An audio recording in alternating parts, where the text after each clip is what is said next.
session, please be seated.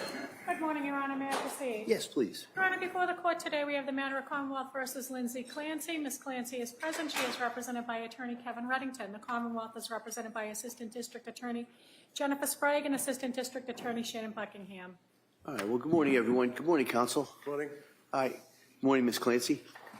All right, before we begin and return to this witness, could I see counsel sidebar just briefly?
Court, all rise.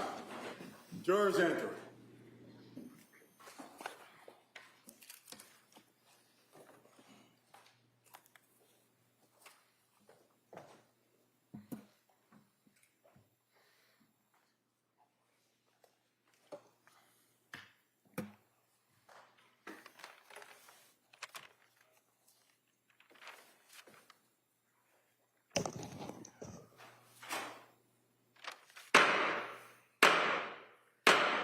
Hear ye. All persons having anything to do before the Honorable William Sullivan, Justice of the Superior Court, now sitting in Plymouth, within and for the Commonwealth.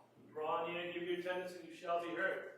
God save the Commonwealth of Massachusetts. This court is now in session. Please be seated. Good morning, Your Honor. May I proceed? Yes, please. Your Honor, before the court today, we have the continuation of the jury trial in the matter of Commonwealth versus Lindsay Clancy. Ms. Clancy is present. She is represented by Attorney Kevin Reddington. The Commonwealth is represented by Assistant District Attorney Jennifer Sprague and Assistant District Attorney Shannon Buckingham. Thank you, Madam Clerk. Well, good morning, everyone. Good morning. I hope everybody had a nice, cool weekend as best you could, and were able to kind of recharge the batteries a little bit. So what I'm going to do is I'm going to ask you those questions, make sure everybody was able to follow my instructions, and then talk a little bit about today's schedule, and then we'll get right back into the case. So first, let me ask the questions. Has any member of the jury read, seen, heard, or overheard anything from any source about any aspect of this case that would affect your ability to be a fair and impartial juror? No. All right.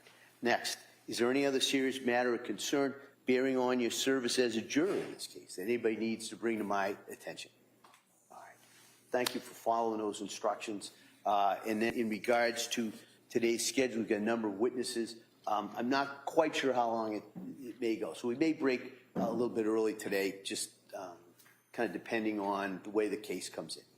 And then in regards to where we are right now, we're going to, if you remember, when we broke on Friday, there was a witness at Dr. Tufts.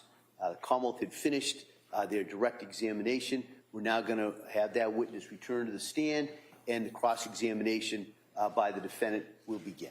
All right, and so with that, if we could recall that witness.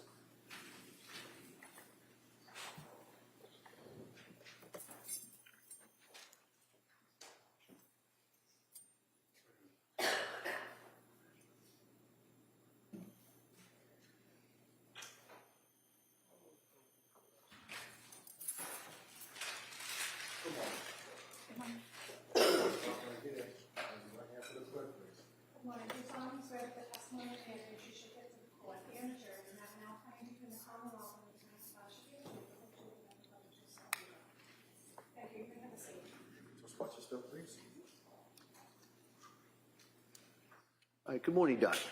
Good morning. All right. Ms. Reddington? Thank you. Good morning, Doctor. Good morning. Do you have your record in front of you, your notes? Or I do. have a record? Great. Thank you. And you can look at that anytime you want, just to refresh your memory of what's going on with you. Thank you.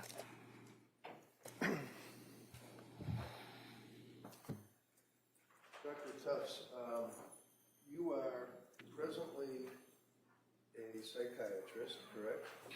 Correct. And can you tell me where you went to med school? University of Vermont. And what were the years that you were at University of Vermont? 2014 to 2018. Beautiful country up there. Great place to live, right? It is. It's beautiful. And when you graduated from med school, you then did your residency? Correct. And where was the residency? Boston Medical Center. And can you tell me, what is it exactly that you do as a psychiatric resident or a psychiatrist resident? What do you do? You do a lot of different things. You rotate in all the different aspects of psychiatry, as well as internal medicine, so that you have a foundational knowledge of broad medical topics. You admit patients into the inpatient hospital. You manage emergencies in the hospital and in the emergency room, decide whether patients need to be admitted psychiatrically or not, and also carry a panel of outpatients. Is this a hospital that you're working in, or is it Boston University? Is it a medical center? So yes, it's the Boston University program located at the hospital, Boston Medical Center, with also a lot of time spent at the various Boston VA locations.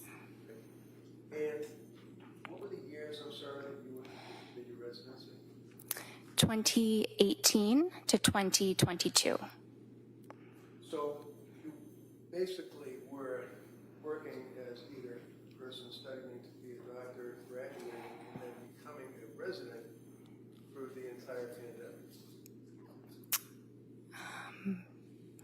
For the first part of the pandemic, yes. The pandemic ended when Joe Biden said it ended. I think it was July of 2022, right? I'm not sure exactly when he said that.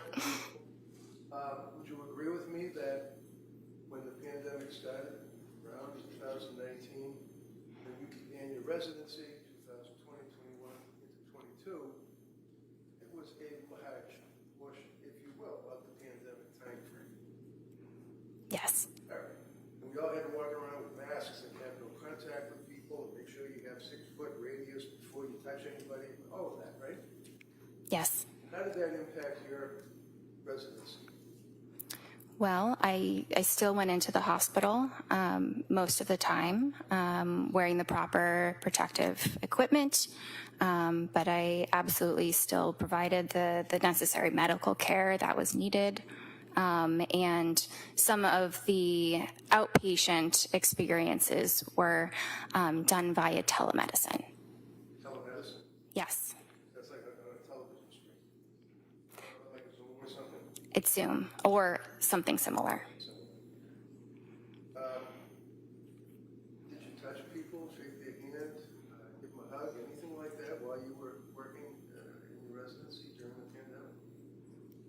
Sometimes, not, you know, I think everybody had to keep their distance at certain times. I began my program before the pandemic, so of course there was a lot more handshaking and things like that then. You can't really keep your distance though when you're working as a labor and delivery nurse with a woman who's having a baby directly in front of you, can you? I imagine not. So, when you finished, did you graduate from a residency, or is it like you get a certificate or something? Yes, there is a certificate for completing it. And then, at that point, you are now a licensed doctor? Is that how it works? Well, you're actually a licensed doctor the entire time that you're in residency. But upon the completion of that, you can obtain a full, unrestricted Massachusetts license and also become board certified. And the board certification, for example, you have a board certification in general psychiatry, is that correct? Yes, sir. And when was it that you got that certification? When was it? Yes.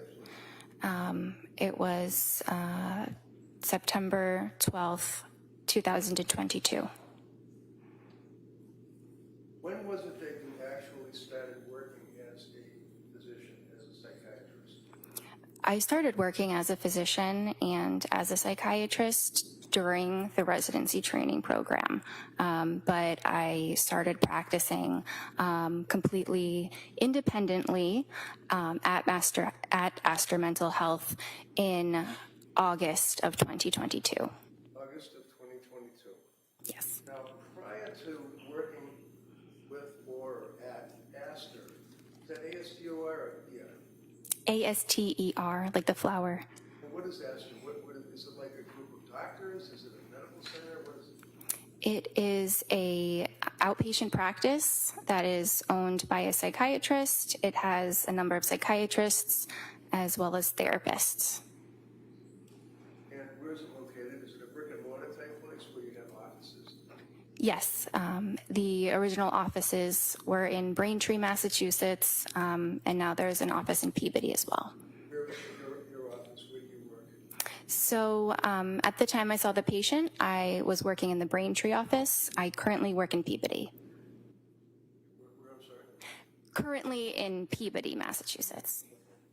So when you start working at Astor, obviously like anybody else, you submit a resume, an application, and perhaps and then they hire you, right? It's a fairly lengthy process and a number of interviews with different staff at the practice, and some recommendations, letters of reference, verification of credentials, all of that. But yes, it can be comparable to another profession in that process. Now, in August of 22, when you, congratulations, obviously you were hired by Astor, how many women had you treated in your residency that were postpartum? With postpartum depression? Or just in the postpartum period? How many women that were in the postpartum period did you treat prior to August of 22? Many. It's hard to give an exact number, but I did have specific training in that population. In that population. And where did you have the training in that population?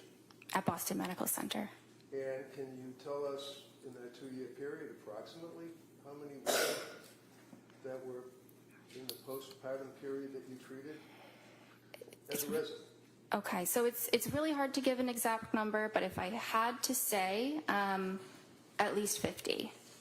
So in the 2-year period, you treated 50 people in the residency that had postpartum. And can you tell me, what is postpartum? What does that mean?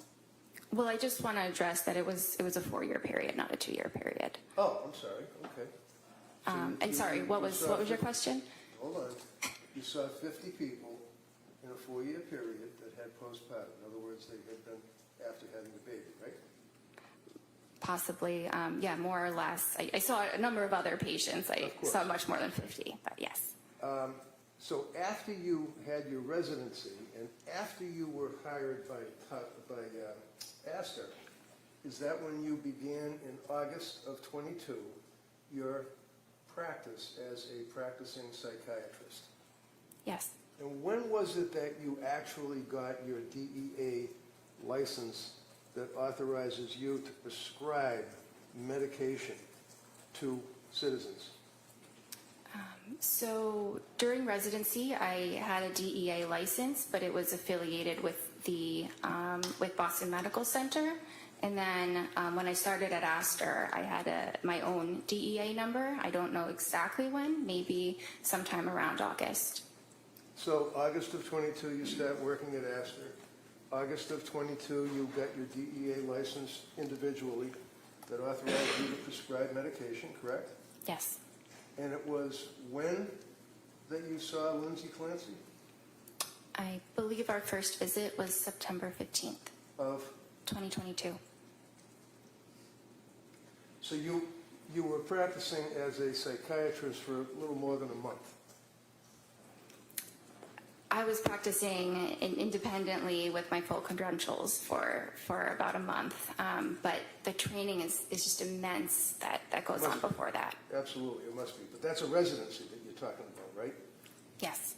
And you know, in a residency, I mean, all I know is Grey's Anatomy, but I mean, you're working under a doctor, the doctors are supervising you, and they tell you what to do, and then you report to them, correct? They don't really tell you what to do.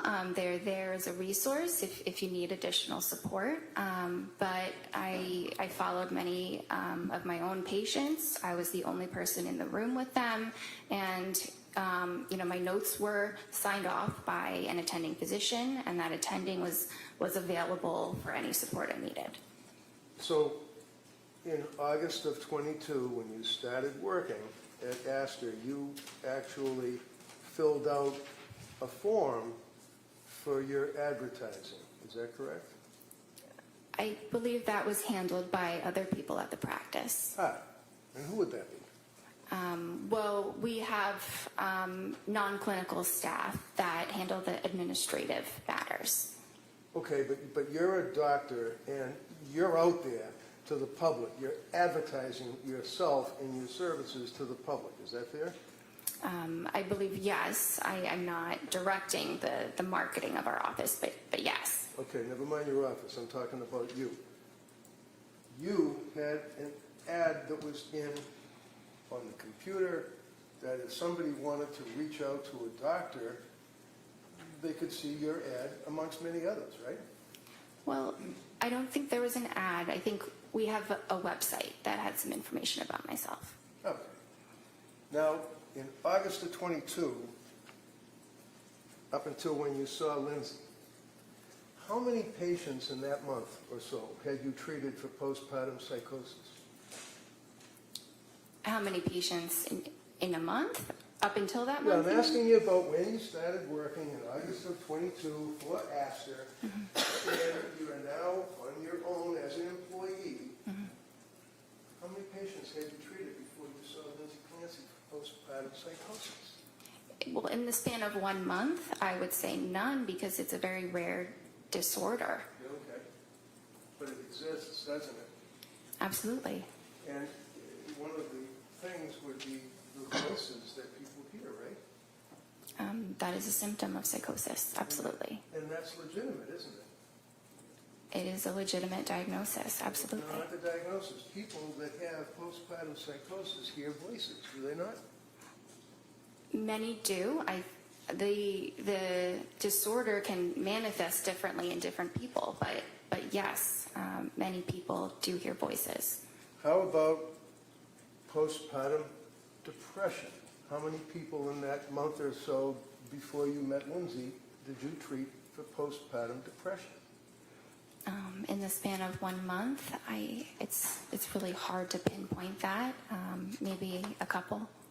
Maybe a couple? And do you recall how long you treated them for? Again, it's hard to really pin down the individuals in a short span of time. Can you tell the jury what you put in your ad or in the Astor website that you indicated that described you? I don't recall. Well, one of the things you did is that you said that you basically were a specialist in postpartum, people that have postpartum psychiatry.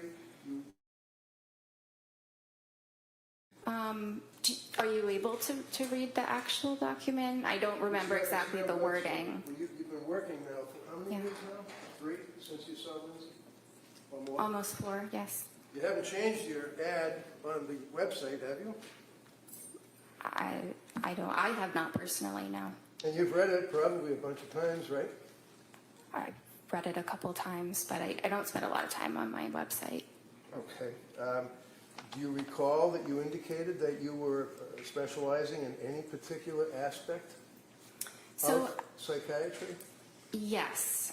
It probably includes a special interest in women's health, in perinatal psychiatry, in trauma-related disorders, anxiety, and there may be some other things that were mentioned. Yeah, like women that have babies and they're suffering from postpartum depression, right? Absolutely.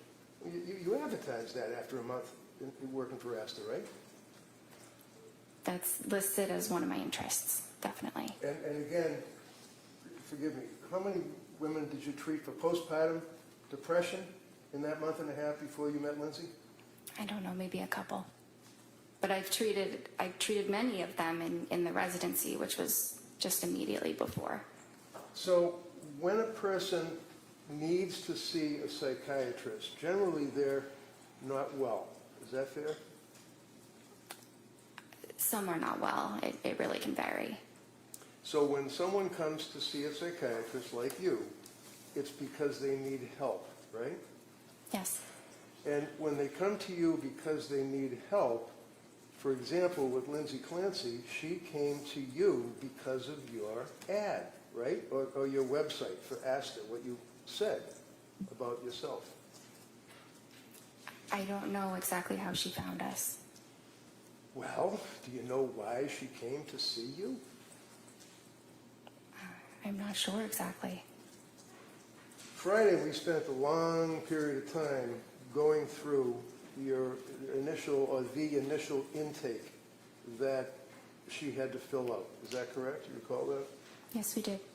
And the district attorney kept asking you, and this is in September, is it September 12th? Is that when that form was filled out? I believe she completed the form on the 12th. The appointment was on the 15th. So what does a person do? Do they call you, or do they talk to somebody in administration? How do you get the form to fill out? Yes, our administration handles that. And what do they do? How does that happen? They send them the documents, probably by email, and the patient fills them out. Actually, it might be all within the portal that we use. Within the portal? The patient portal, yes. Okay, and that means that you go online and you can access Astor Mental Health, and then all these little drop-down boxes would come up? Something like that. Are you aware, is something like that, or are you aware of what it does? So because I don't handle the scheduling and the sending of forms, I don't know exactly what it looks like. Well, this is the form that you're giving a person that needs help because they're possibly mentally ill, is that right? Yes, and what's important is that I review the forms and we go through them in the appointment. Absolutely. Yes. Now, understand that your records, Exhibit 219, I believe, the jury will have access to the Tufts records, okay? You're aware of that, right? You know it's an exhibit? Yes. Because you have talked to the prosecution about what an exhibit is, and you know that your records are now in evidence before this jury, right? If that's what you say, yes. I wouldn't take what I say. Well, If you don't know, that's fine. I don't know the details of how this works. All right, But have you talked to them prior to your testimony? no, You haven't talked to the DA's office? no, not at all. You're a defendant in a very large lawsuit, are you not?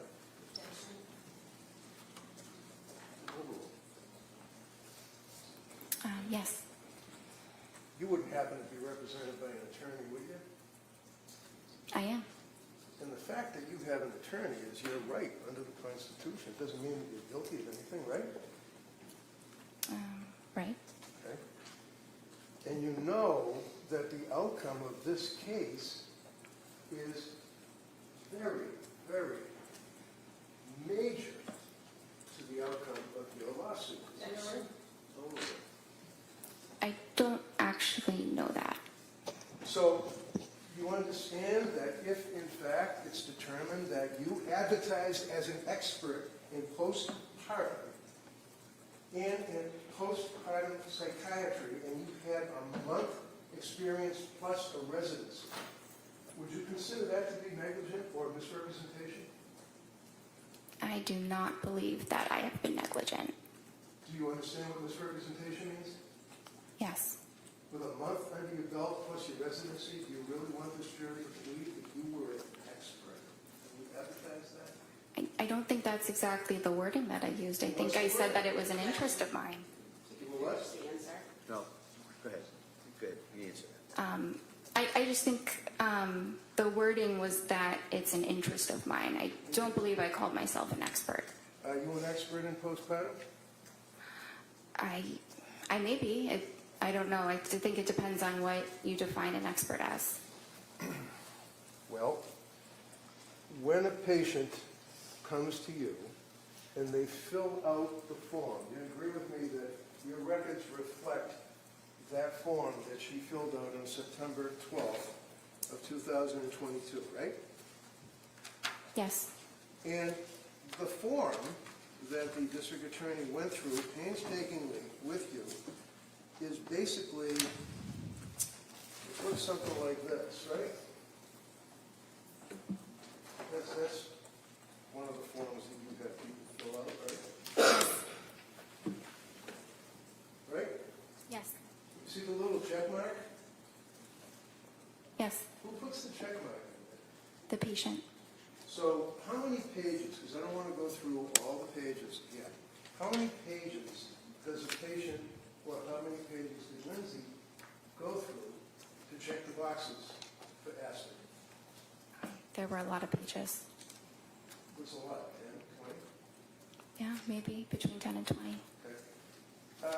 And basically, they're all little checks in boxes, correct?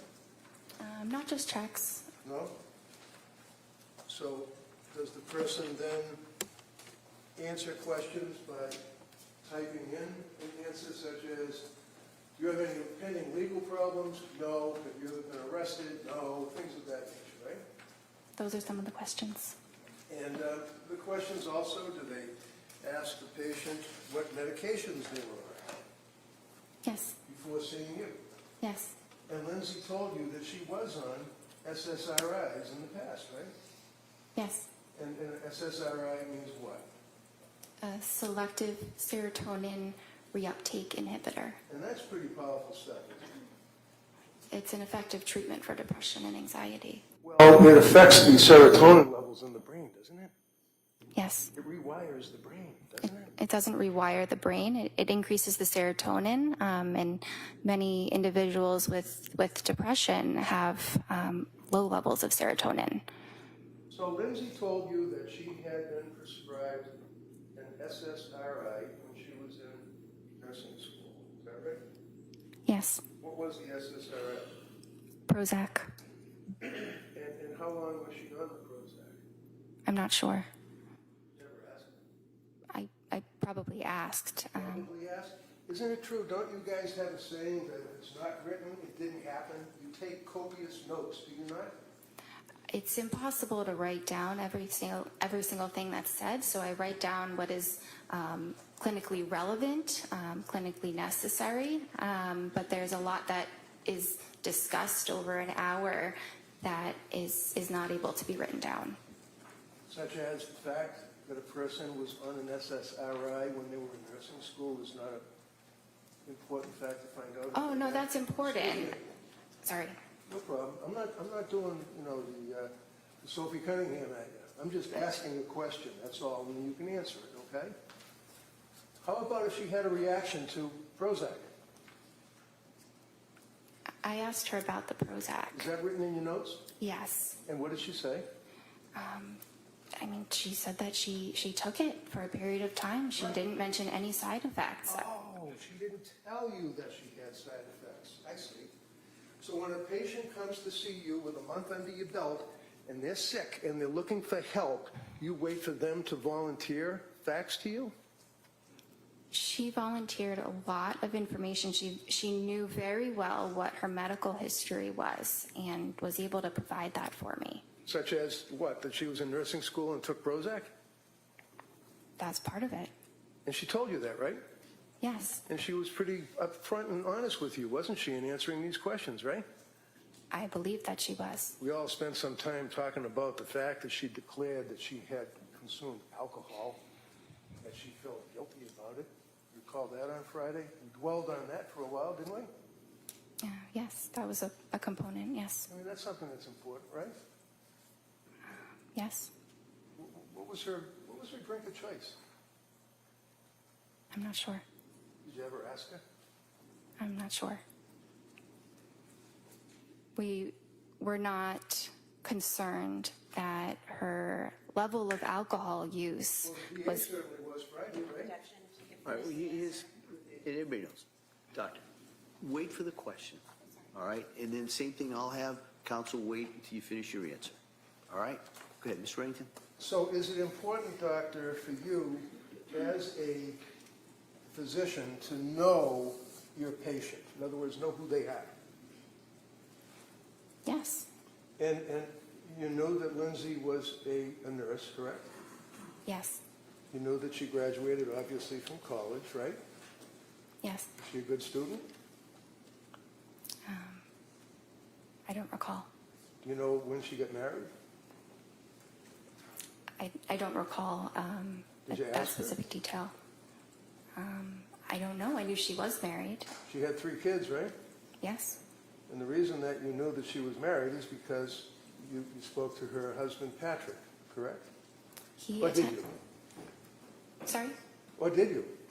He attended one of the appointments, and I spoke with him on that date. Ah. And did you say, hi, how are you, and give him a handshake when he came in your office? It was telemedicine. It was what?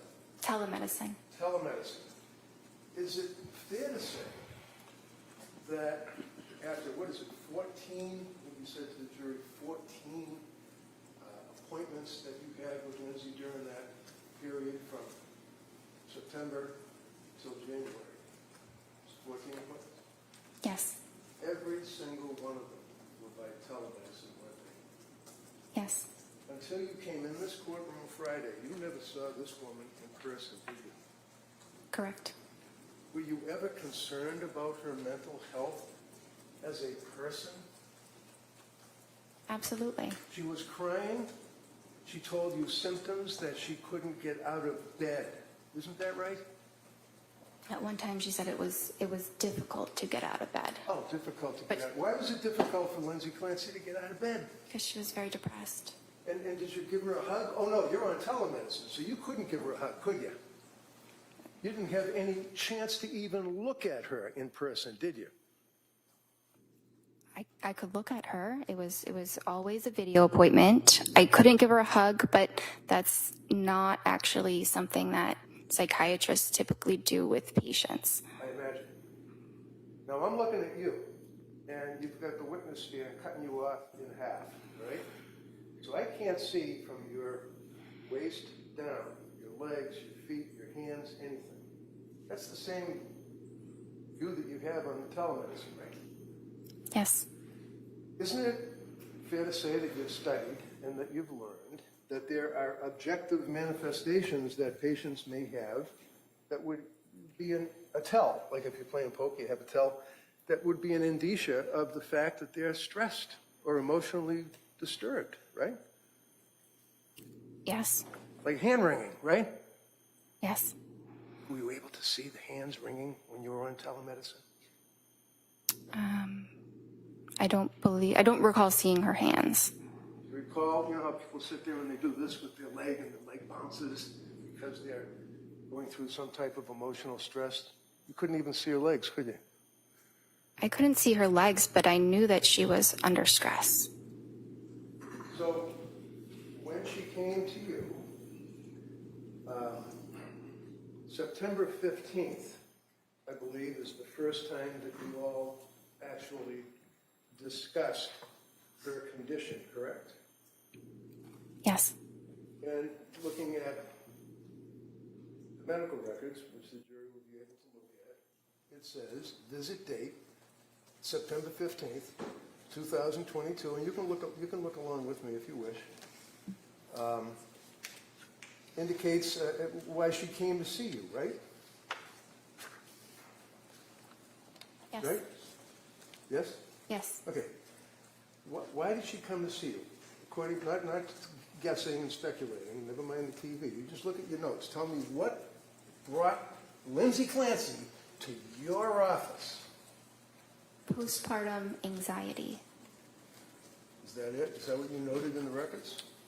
Well, those were her words when asked, what are the problems for which you are seeking help? I see. Postpartum anxiety. Now, as a psychiatrist, meeting with this young woman after a month or so of working as a psychiatrist for Astor, there are tests that you administer to a woman who's in postpartum to find out what type of anxiety they have, right? Well, there are some screening tests, but the most important thing is what the patient tells you and what my assessment is in the session. I see. And that would carry through the Tufts evaluations for all 14 of those meetings, is what the patient tells you, right? Yes, and what I observe in the session Through the television. through the computer. What, if you can tell me, is the Edinburgh test? It is a scale that looks at symptoms of postpartum depression. And when you administer, that's a major test, isn't it, for a doctor to evaluate a patient for PPD? I wouldn't say it's a major test. It's a pretty big one, though, isn't it? It's the only one that measures the postpartum depression, right? It's a common one.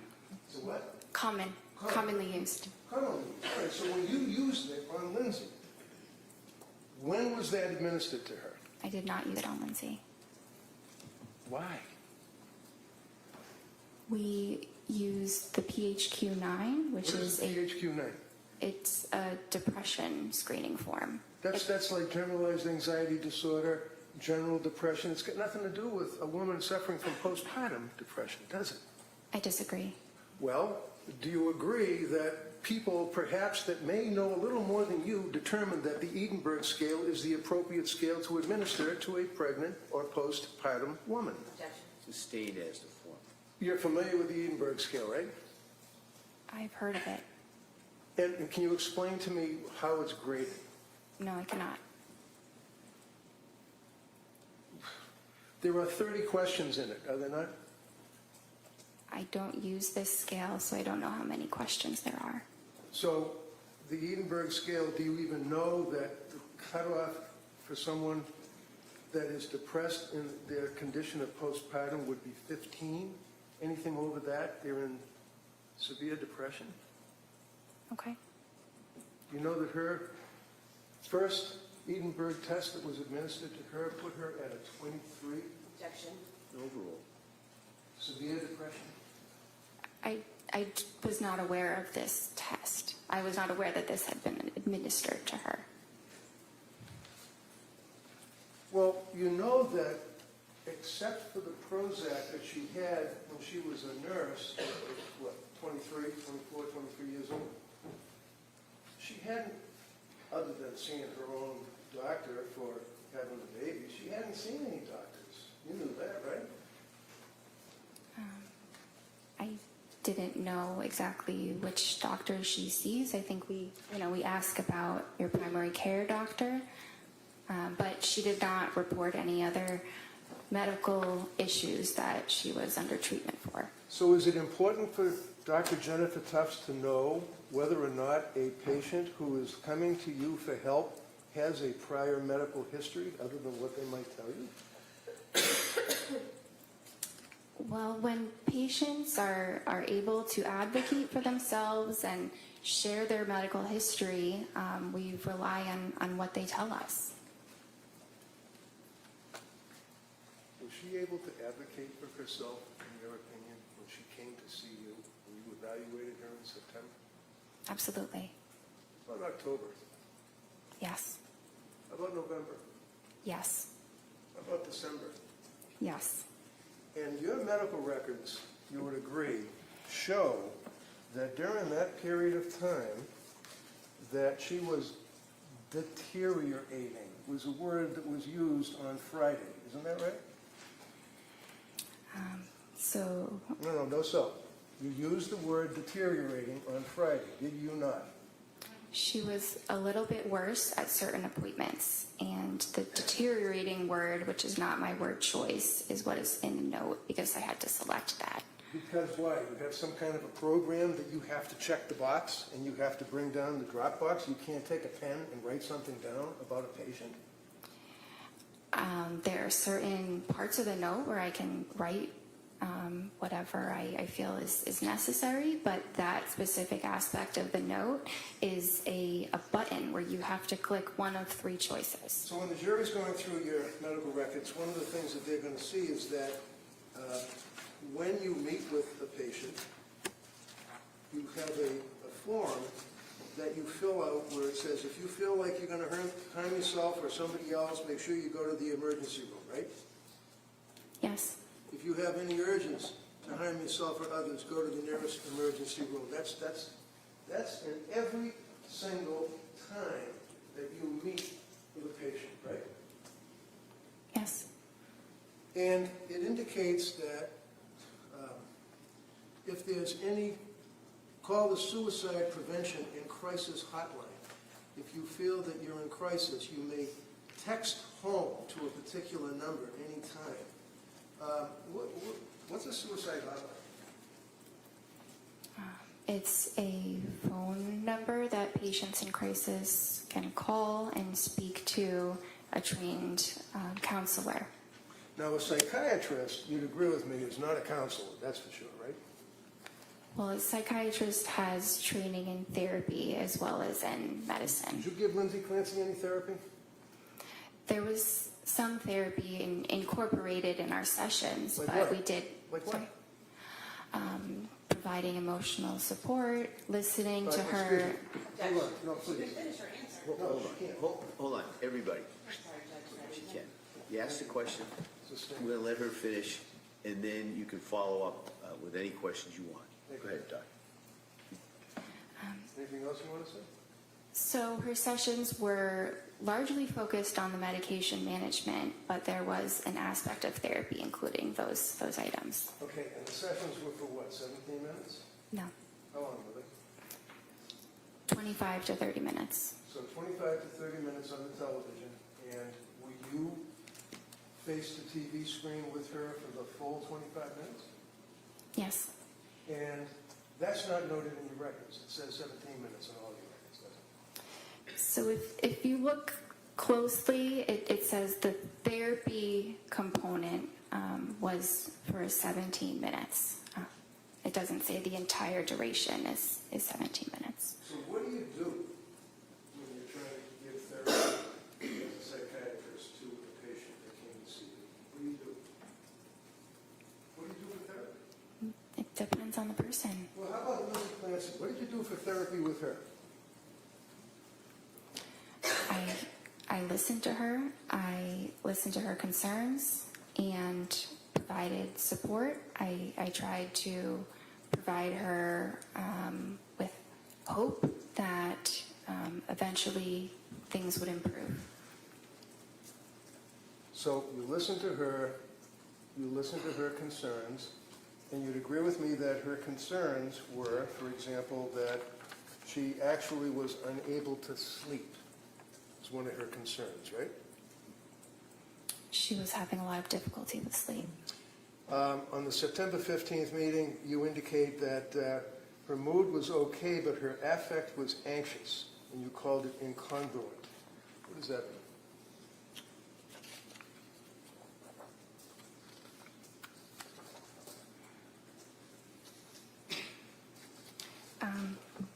So she said she was feeling okay.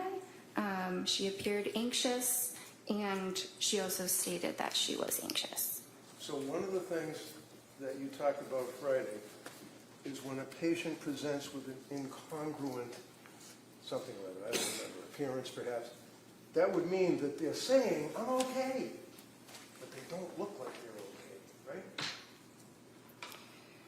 Well, it could. I don't think her affect and her mood were really that incongruent at that time. I think that she didn't appear terribly depressed. I didn't say she was terribly depressed in that initial visit, but she said she was anxious and she appeared anxious. That's pretty congruent. Okay. So did you put in the report that she was congruent or incongruent? So that is not an option for me to indicate in that section, but So- it was congruent. You're like a robot. You can't take a pen and write something down. You have to do the drop box and the X's on the computer.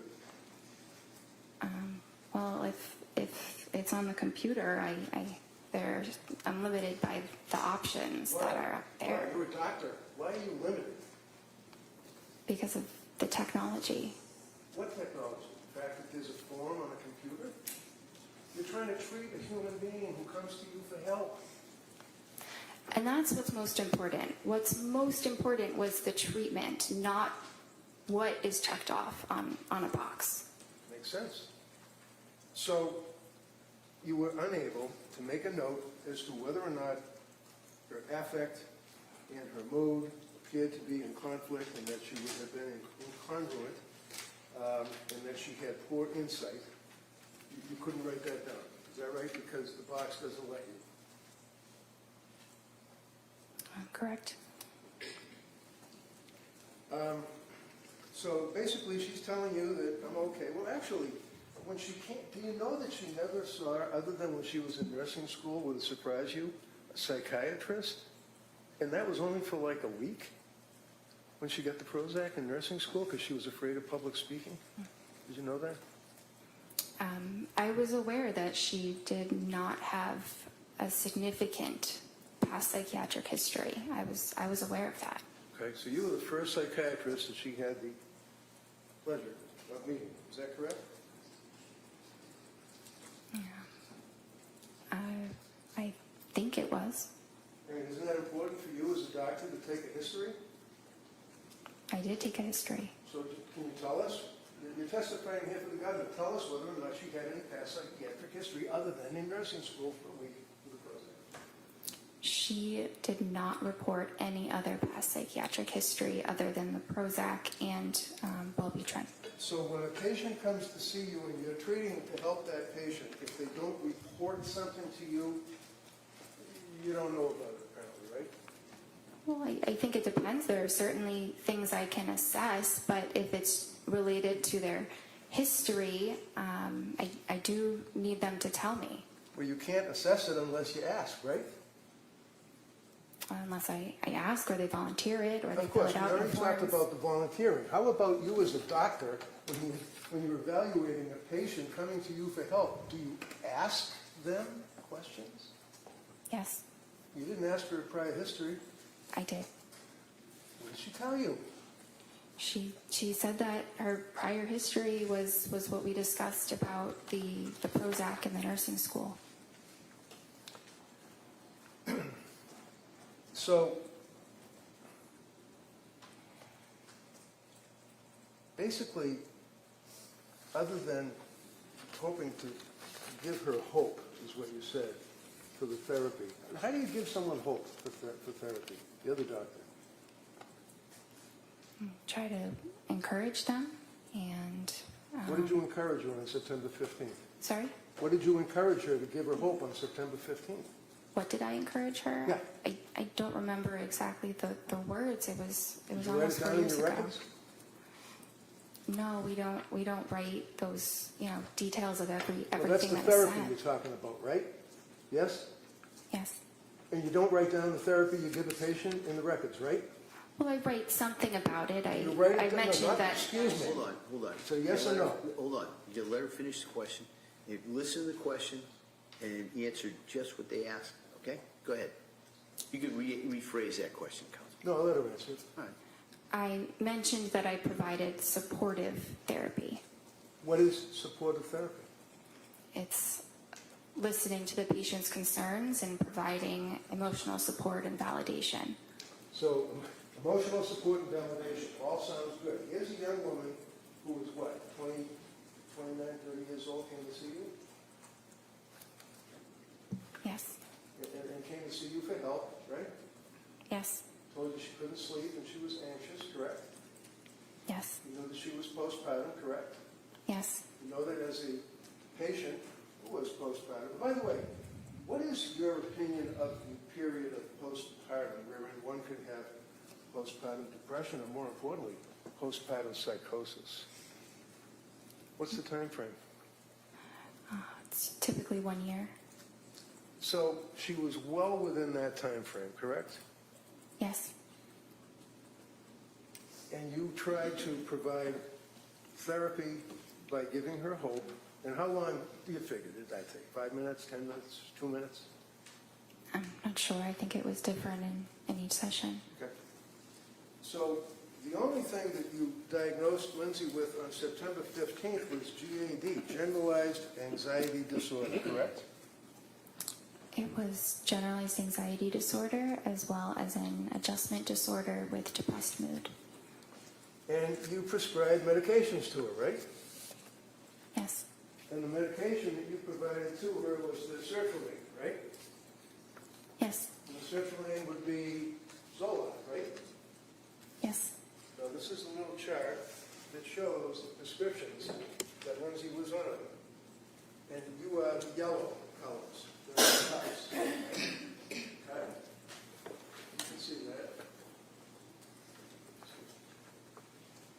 Do you agree with me that on September 15th you prescribed sertraline, Zoloft, 30 count on September 15th, 25 milligrams, right? Yes.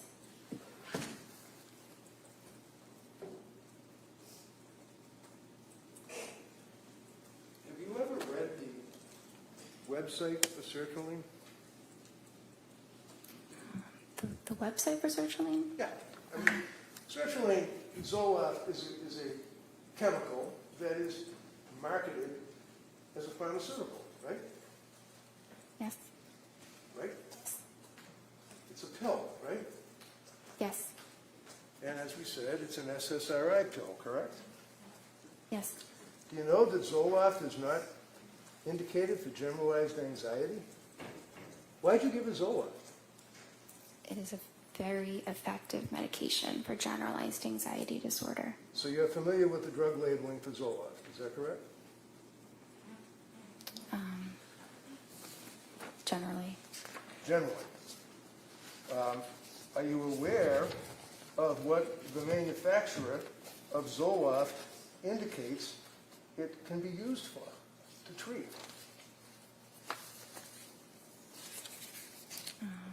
I'm aware that it's used to treat various forms of anxiety disorders as well as major depression. So when Lindsay came to see you, you know that she had stopped breastfeeding her son, right? Not at the time of the first appointment. When did she stop breastfeeding? In October? Something around then. You know that she had little or no psychiatric history other than seeing you, correct? And the Prozac, yes. You know that, in fact, that she had stopped drinking whatever it was that she was drinking, because you never asked, right? I was not concerned about her level of drinking. Well, it's in your form, right? That was at the intake, but You know that she wasn't drinking when you were meeting with her, correct? yeah, that's what she told me. Okay, and you believe what she told you, right? Yes. So when she sees you, she's not on any psychiatric, anti-tropics, or whatever they're called, medications, correct? She wasn't on any medication. Correct. And she had stopped drinking anything, whatever it may have been, right? I'm not sure when she completely stopped drinking, but yes. You don't know when she started, when she stopped, what she drank, do you? Well, I was not concerned that she was an alcoholic. That's a yes or no. Did you have any idea? Because we spent a long time on Friday talking about her guilt and having that she drank alcohol. You don't know what she drank, when she started, when she stopped, do you? I know some details about her alcohol use, but it was overall minimal. What were the details then? Tell me what the details were. There was that one little box that was checked off. What other details were there? That she drank 1 to 2 times a week, 1 to 2 servings 5 times a week. And you don't know where, what it was? You have no idea, right? I think she had mentioned at some point that it was calming. It was something that was what? I'm helpful. sorry. Calming. Calming. Okay, Calming. so it was numbing. It was like trying to numb something, I guess, right? That's one way of saying it. I mean, I imagine you've treated veterans that had post-traumatic stress disorder, right? Yes. And would you agree with me that many times when people have an anxiety disorder or PTSD or whatever the case may be, they try to numb their feelings? Is that fair? Sometimes they do. And sometimes they use alcohol, right? Sometimes they do.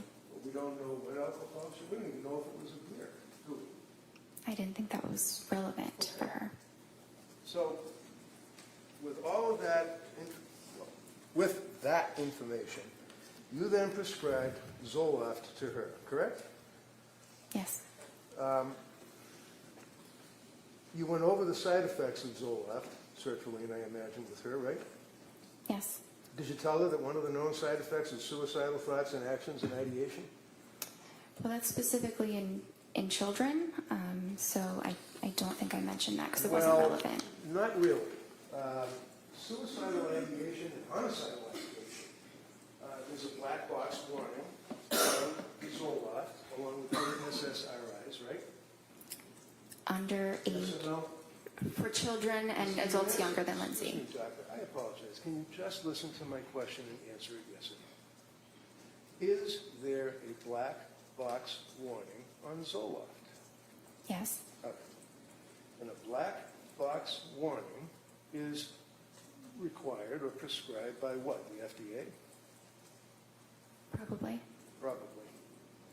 And it basically warns that, especially with young people or young adults, that it may cause suicidal or, God forbid, homicidal ideation. Yes? Yes. And you're aware that, in fact, the FDA has determined that that goes up possibly to a 23, 24, 25-year-old. You know that, right? I think 24 is 24. what they Yeah, said. I'll give you 24. It's possible, is it not, that the SSRIs that get into a person's brain affect a person that's 3 or 4 years older than the FDA cutoff with suicidal ideation or homicidal ideation? It's possible? There's a lot of development that happens in the brain between ages like up to 24 and closer to 30. The brain is fully matured at past age 24, and so it's less vulnerable than in a younger individual. So with 24, you're suggesting as a cutoff, are you suggesting to the jury that a drug that increases the risk of suicide in a 24-year-old patient cannot increase the risk of suicide in a 29 or a 30-year-old patient? Just a little bit.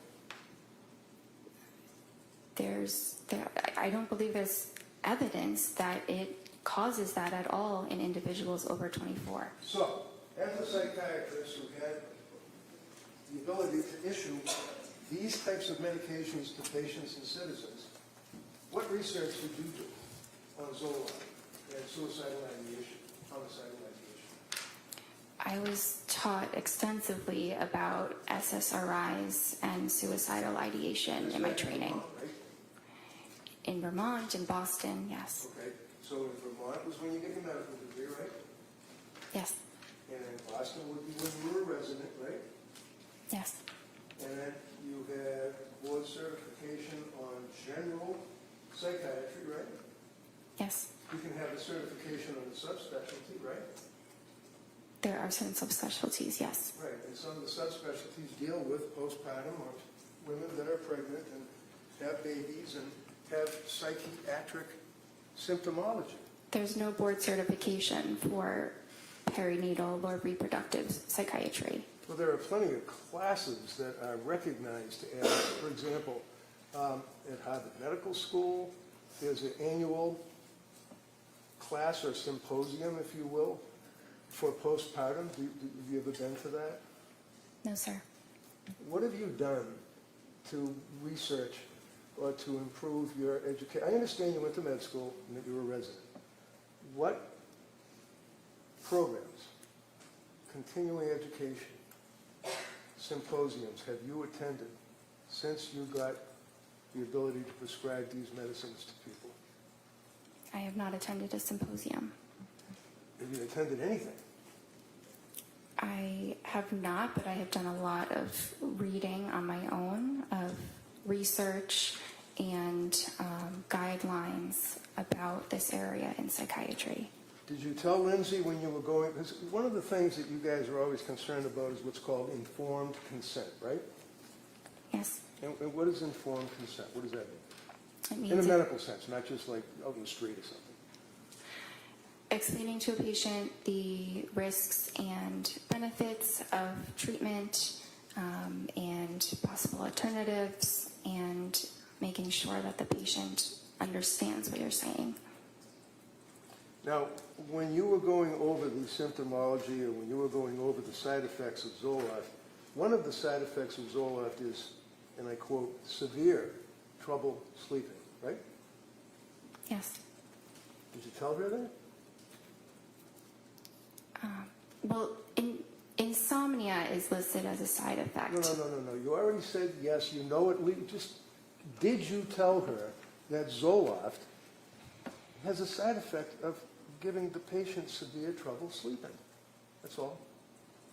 So I didn't use the word severe because it typically doesn't cause severe trouble sleeping, but I thought you were referring to when she told me that she did have severe trouble sleeping, Well, and that that's was what true. she told you, right? That she had severe trouble sleeping, right?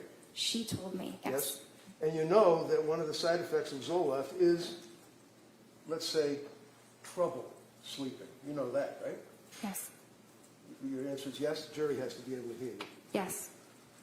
And why would you prescribe Zoloft to a young woman who's postpartum, who's coming to you with anxiety, who's telling you she can't sleep, she's got all of these symptoms, and you prescribe a medication that would have a side effect of trouble sleeping? So individuals have very varied responses to medications. Some have no side effects, some have one or two. It's impossible to predict, but Zoloft is a top choice, a first-line medication for Says her. who? It was Says who? says it's the general consensus Well, know among about the lawsuits psychiatrists. against- Hold on, Right? again, we can't have both of you talking at the same time. So let her finish her answer, and then I'll give you plenty of time to follow up any questions regarding her answer. So, you finish your answer on that? There's extensive research supporting the use of sertraline in this instance, and the general consensus among psychiatrists is that it's a first-line safe medication for individuals, including postpartum women. How about the kids that shoot other kids in high schools and the lawsuits that come out of that against Zoloft? You ever read about them?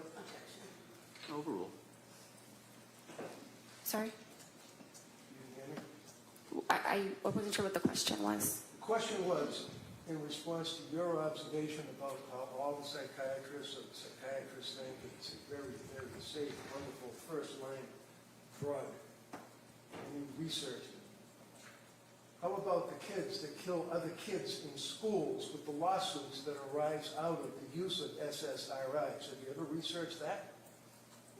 I don't know much about that.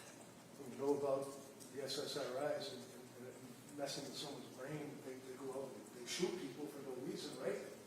I'm not aware that that's linked to SSRIs. So you didn't really talk to her about increased risk of suicide when 24-year-olds are down because she's 4 or 5 years older than that. You didn't talk to her about the trouble sleeping that can be a side effect. But you described there's other drugs that you could have given her that would be perfectly safe and calming and allow someone with no psychiatric history to sleep better, right? Not necessarily. Okay, so you prescribed her with the Zoloft. It was 25 milligrams, right? Yes. And when you prescribed her with the Zoloft, 25 milligrams, was that increased up to 0.05 milligrams, or did you increase it at some point? The instructions were to increase it to 50 after 1 week. After 1 week. Yes. And you expected that she would listen to your instructions, right? Yes. And she did, right? She waited about a month, but then yes, she did. Why did she wait a month? I think it took her some time to decide whether that was truly what she wanted to do. Right, she was afraid of the drugs, wasn't she? She was afraid of side effects. And she didn't want to take the pills, did she? She eventually did want to take the pills because she wanted to feel better. A month later, right? Yes. So you prescribe the Zoloft, SSRI, and then you tell her after a week to increase it, and she doesn't take that medication for a month, correct? Correct. And then she did take the medication, right? Yes. And did you meet with her or talk to her before she actually started to implement that particular regimen? I had met with her beforehand, but I was not aware of when she made the decision to go ahead and take it. So you met her on the 15th of September, right? Yes. When was the next time you met her? Can I check? Sure, of course. Actually, you can look at anything you want. September 28th? And on September 28th, did you discuss with her the fact that she was afraid to take the Zoloft? Yes. And did you recommend that she do that? Well, she said that she was feeling better at that point and wasn't It's a sure. real easy question. When you Sorry? talked with her, did you recommend that she increase or take the Zoloft? At that visit, I don't think that I did. Okay. So when did she actually take the Zoloft?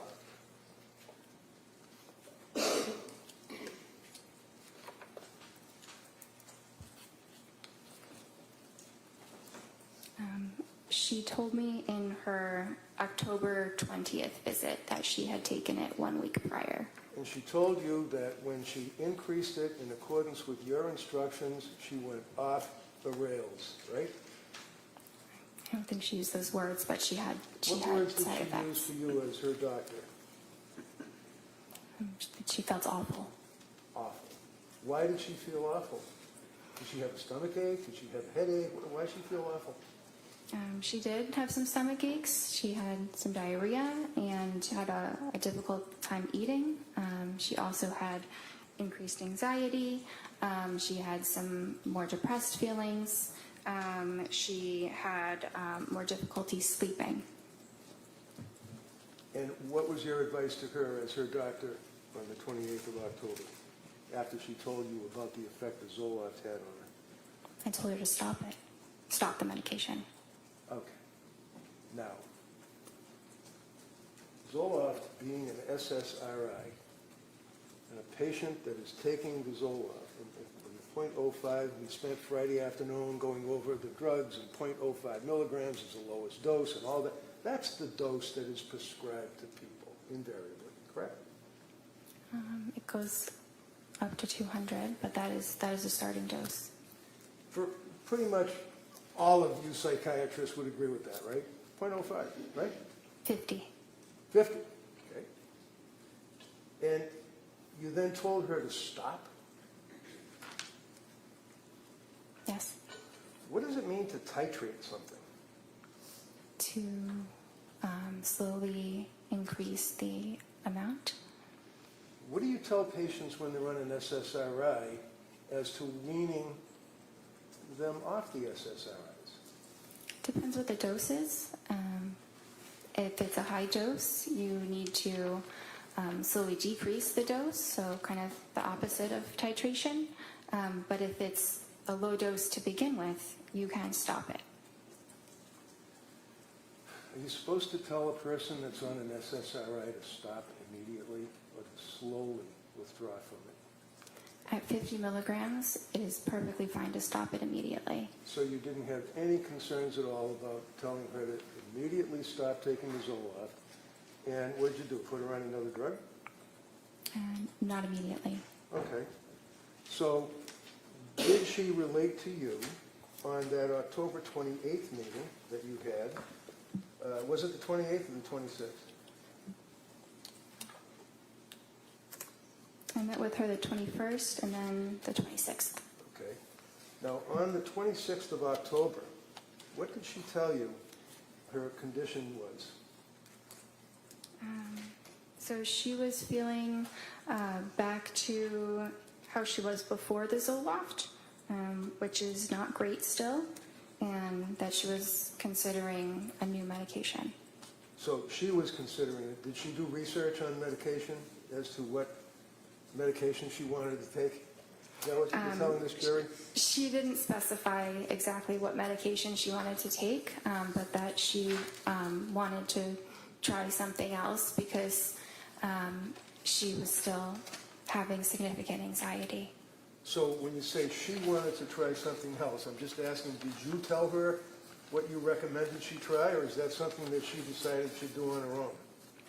No, I gave her my recommendation. Okay. The only reason why I ask that is that, you know, a lot of times people might think that she's a psychopharmacologist, that she's a heart surgeon, that she's a vascular surgeon, that she knows everything about medicine. That's not true, is it? No.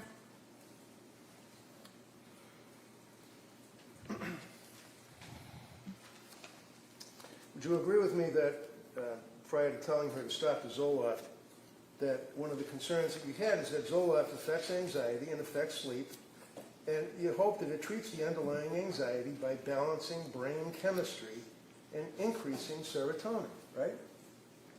Yes. Is that fair? And you'd agree with me that it does, as a side effect, have an impact on a person's falling asleep or staying asleep as a common side effect, right? It can happen. It doesn't happen to everyone, but it certainly happens to some. But it is temporary. That's the important distinction. Is that there are many side effects that disappear entirely, and then the medicine is quite helpful for those certain conditions. What's that? Yes. She had problems sleeping, didn't she? Yes. Even after the Zoloft, right? Yes. So you, not her, you recommended a particular drug that she should take, right? Yes. And again, as it relates to what one would expect a young woman who's a labor and delivery nurse to know about psychiatric medication. What is methadone? Do you know? I'm sorry? Methadone. I'm not sure. How about hermababate? B-A-T-E. H-E-R-M-A-B-A-T-E. How about that? You ever heard of that? I'm not familiar with that. That's what's used to administer to a woman who's going through birth. You don't have an obligation to know that, do you? No. You have an obligation to know about psychiatric medications, though, right? Yes. There's a difference between what's known as nescience, which is not knowing what you have no duty to know, and ignorance, which is you don't know what you should know. Is that fair? Yes. So, did you ever gauge Lindsay's knowledge or ability to judge what medication would be good for her?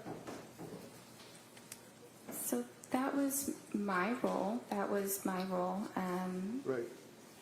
I didn't expect her to know significantly the details about different psychiatric medications.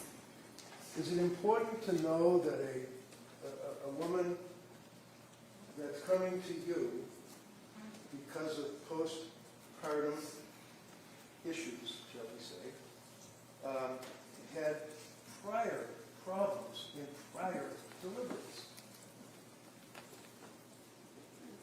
Yes. And you'd agree with me that you're on the front line of healthcare for pregnant women when someone comes to see you, either pregnant or after having a baby, right? They're usually referred by a therapist or an OB, but yes. Okay. So being on the front line and dealing with these people, and you advertise that you deal with pregnant people before they have babies, right? Yes.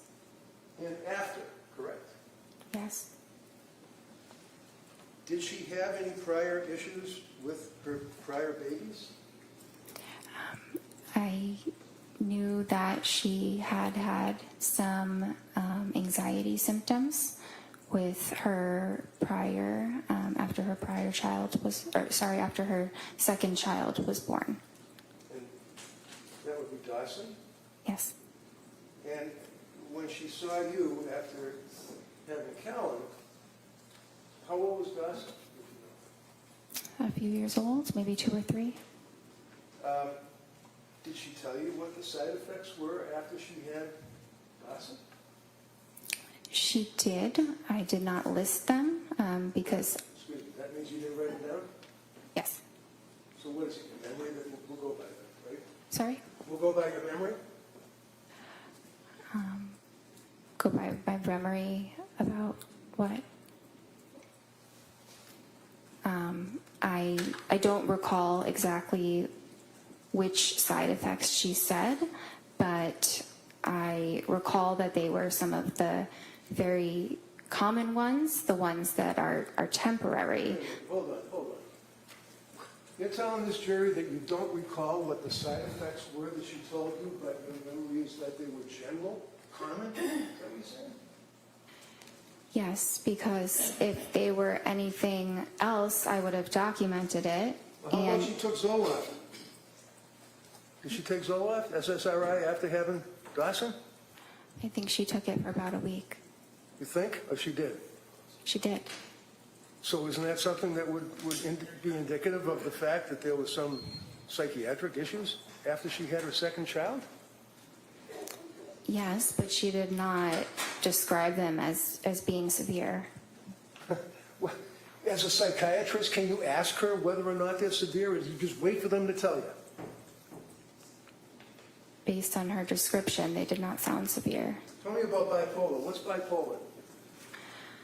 Bipolar is a mood disorder that has both depressive episodes as well as episodes of mania.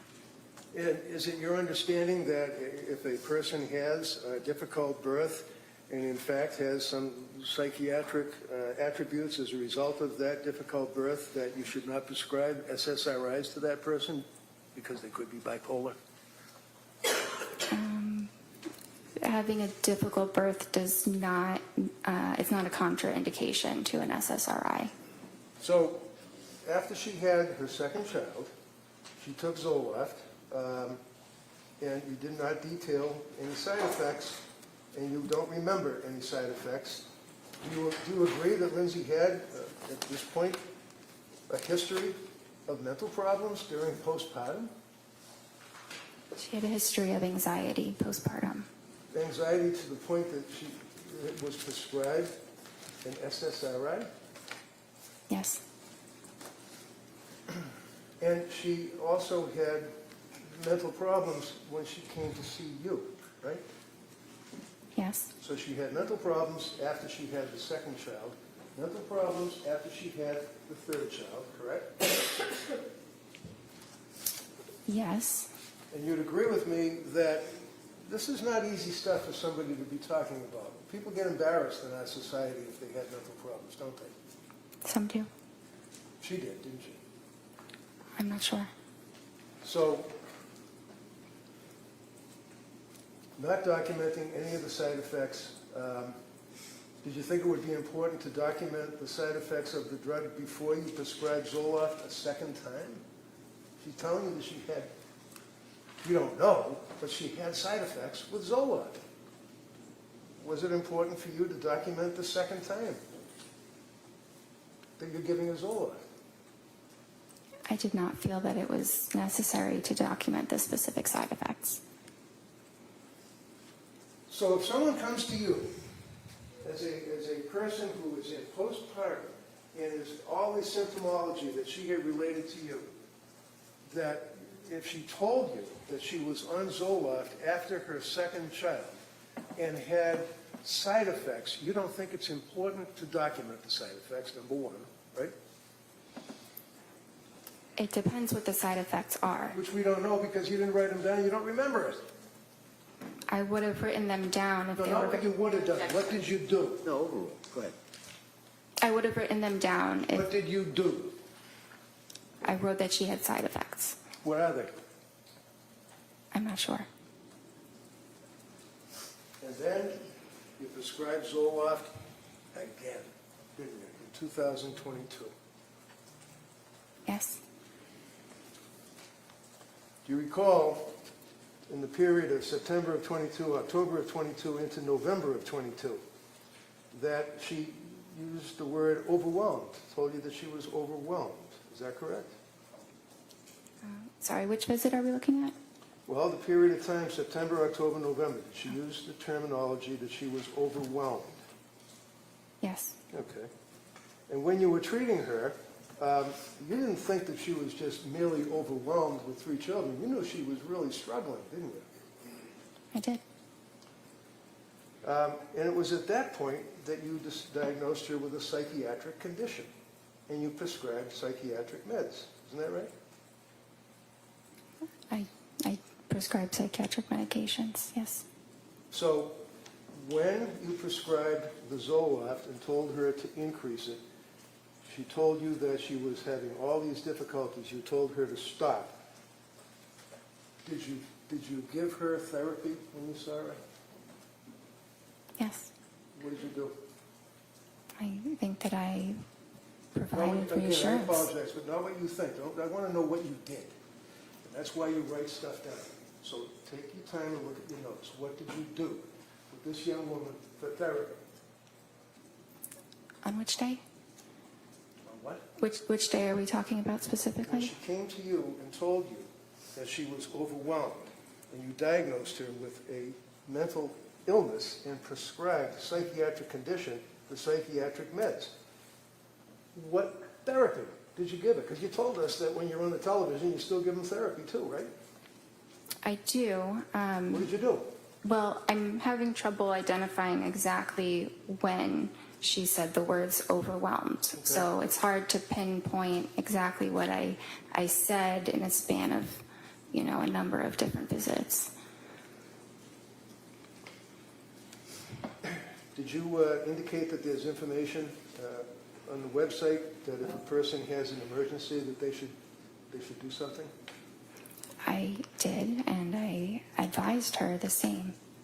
So basically, if one of your patients becomes suicidal, and on that note, did she tell you at that point, up to November of 22, that she was dwelling on suicidal thoughts? It was a while before she mentioned anything about suicidal thoughts. Tell us when. I might need to look through the records to right see ahead. when she first did.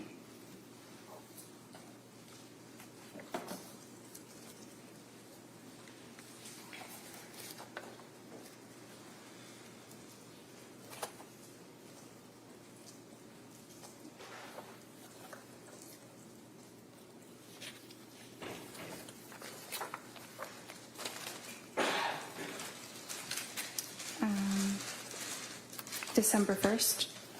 So on December 1st, what did she tell you? That she denied feeling suicidal, but that she was close to feeling suicidal. That's kind of like being a fisherman out in the ocean who's worried about the possibility of a storm and is thinking about the storm and is dwelling on the storm, almost in fear of the storm, right? Objection. No rule. Isn't it? I guess. So when she tells you that she's, and I don't want to put words in your mouth, what did she say? She's having suicidal thoughts, or what did she say? All close to it? She denied having suicidal thoughts, but felt that she was getting close to it. Okay. So she was dwelling on it or thinking about it, right? Is that fair? She was fearful of eventually having those kinds of thoughts. To kill herself. Yes. And how frequently were the thoughts? I'm not sure exactly how frequent they were. Did you ask her? It's Sorry? very likely that I did ask her the frequency. Wouldn't that be in your medical records? I mean, you see some patients, you have some patients other than Lindsay Clancy at that point, right? Yes. And you document when a patient, my God, when a patient comes in and tells you that she's in postpartum distress and she's close to having suicide thoughts to kill herself, that's important, isn't it? It's important that I am aware that she's having these thoughts, What thoughts? that she is fearful she could become suicidal. And she told you, I imagine, or you asked, how frequently these thoughts were. I don't have it documented how frequently they were, but that is a question that I usually ask when we're talking about suicidal When we're thoughts. usually testifying on a murder case, we usually have facts that we can tell the jury, not speculation. Objection. Yeah, sustained. Did she tell you, or did you ask about suicidal thoughts? Yes. What did she tell you? If you don't know, tell us. No, I know, sorry, but it's what I said before, that she denied having them, and she wasn't having them, we were meeting, but she felt close to it, close to having those thoughts. Okay. So would you agree with me that many times patients, especially psychiatric patients, may minimize their symptomology? Patients sometimes do. And sometimes when a woman has just had a child and has other little kids at home, if you're worried about the government taking kids away from them, because you're a mandated reporter, aren't you? Objection. It's just the overall. You're a mandated reporter, aren't you? I am. And if she told you, I'm having suicidal thoughts, I'm close to it, and homicidal thoughts, you'd report that, wouldn't you? Not necessarily. I think it really depends on the context, but having suicidal thoughts alone is not a reportable condition. All right, so basically, we know that she was close to having suicidal thoughts to kill herself, whatever that means. We don't know how frequently she was having them. Yeah? Today, I don't know how frequently, but at that point, I believe I did know how frequently they were. Okay. So as a result of that, you then gave her therapy, I imagine, right? Through the television. Yes, And what therapy did you give her in November of 22? I gave her supportive psychotherapy. And what does that mean? It sounds great. What do you do? It's listening to the patient and providing. Sorry? Listening to the patient, like when they say they're having, Hold on. Good. Sustain. Next question. So- She could finish the answer. Right. Next question. thank you, Judge. Listening to the patient, that would be when, for example, one of your patients tells you, after all the treatment that you had provided prior to that, all the symptomology that she had, insomnia, anxiety, and all of that she's close to having suicidal thoughts. That would, I imagine, impact on you. Yes. So what did you do with this psychotherapy? So I provided emotional support and validation What and does that mean? Validation? encouragement. What does that mean? Something like, I understand this is a very difficult time. It really, it varies on the individual. Sure. How about Lindsay? I don't remember the exact therapeutic words that I used. Okay. How long did you give the therapy? Validation and all that stuff? I don't remember exactly the duration. Be about 10 minutes? Maybe Through the television, right? through the computer. So, as we pointed out, you tell the people that come to see you, when I say you, I mean collectively Astor Medical, that you would expect that if a person is in crisis, as you guys say, or is suicidal, that they would have to go to a computer or their cell phone, right? They would have to punch in your office, right? Look up the number. We advise them to call 911 or go to the emergency room as quickly as possible. How about suicide hotlines? Do you give them advice to call them? That's an option as well, yes. Sure. Did she call suicide hotlines? I was not aware that she did. Did you ever ask her? I don't think I specifically asked that question. Not specifically. Did you ask her anything? Did you beat around the bush maybe? You ask her anything about suicide hotlines?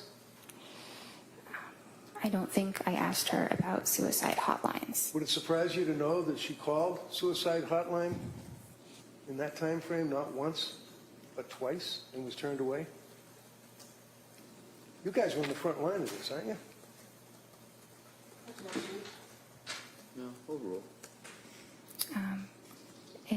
It does surprise me, yes. It does what? It surprises me that she called them twice. And you never asked her if she had ever called the suicide hotline, did you? I don't think that I did. I understand. You're a doctor. You were trying to do the right thing. You obviously, this is just horrible, isn't it? Yes. She continued on with her treatment with you, correct? Yes.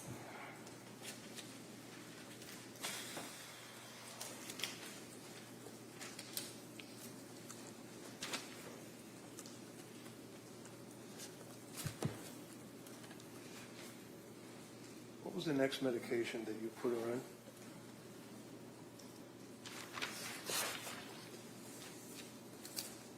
Let's say we're up to, I guess it would be the October 26th date? Is that right? October 26th. Is that when you prescribed Ativan?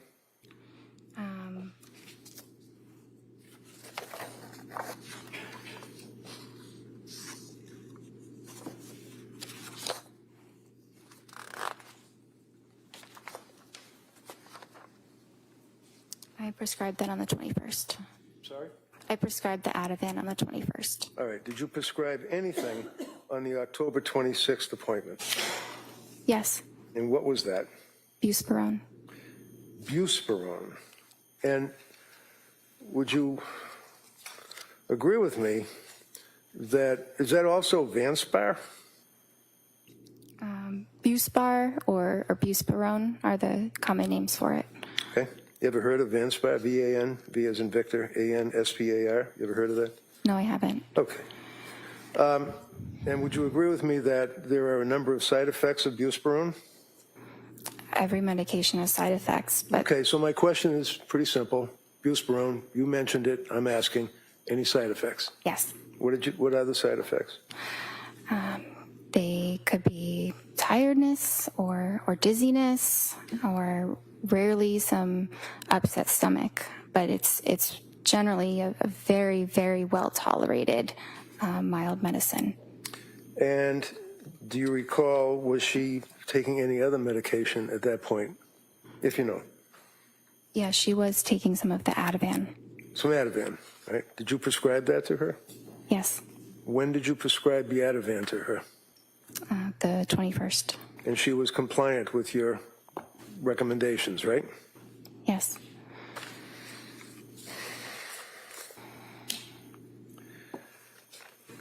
Was she also reporting to you that she was taking Benadryl, like over-the-counter stuff?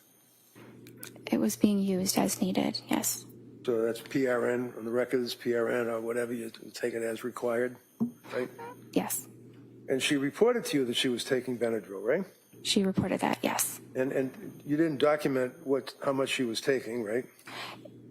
It's only available as one dose over the counter. Okay.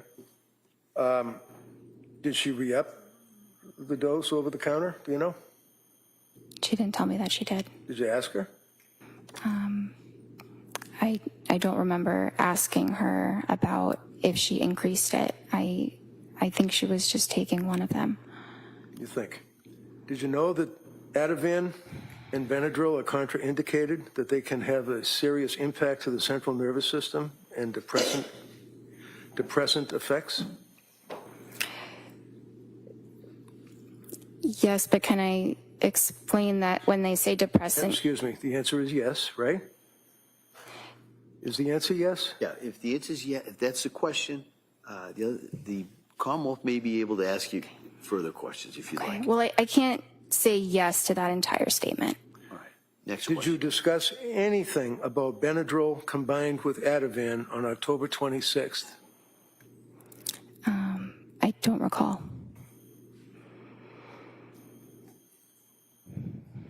On October 26th, was she still worried about suicidal thoughts? She denied that. And on October 26th, how did she deny that? Do you have that noted in your record? I do. And what does it say?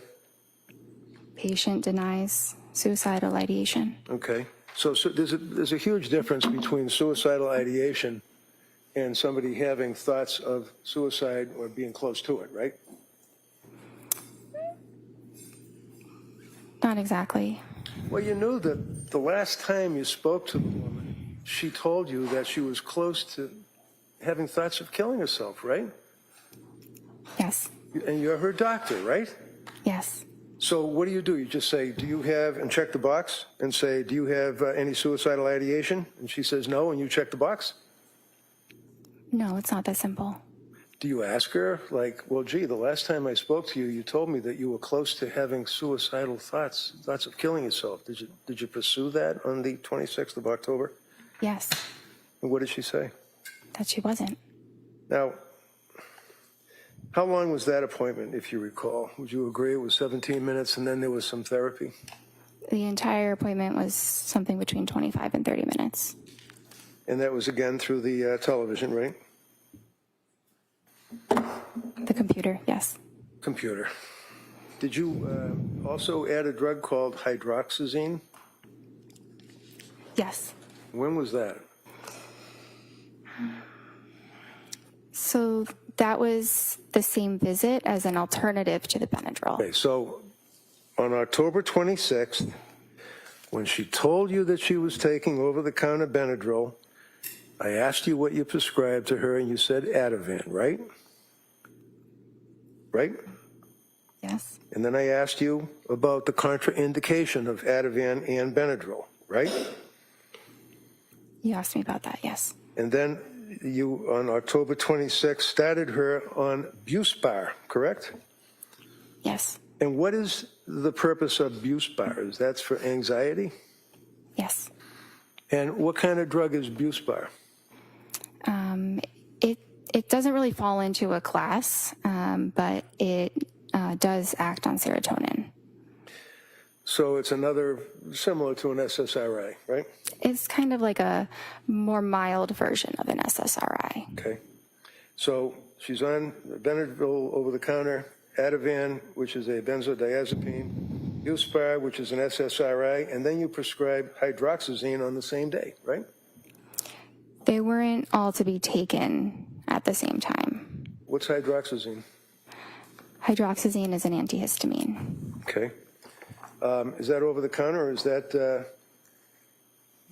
can you just buy that over-the-counter, or do you have to go to the back where the pharmacist is? You have to go to the pharmacist. Okay. And as far as you're concerned, she was taking the medications as she was required, right?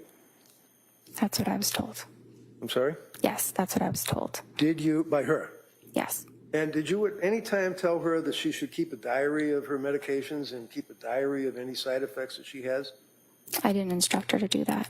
You don't have to instruct somebody to do anything, but did you recommend it? Like say, hey, if you're on all these meds, if you're having an effect, you should write it down. When, time, date, anything like that? I didn't tell her to do that. Would that be helpful? Maybe, but usually we go through all of that in the appointments, and we met very frequently.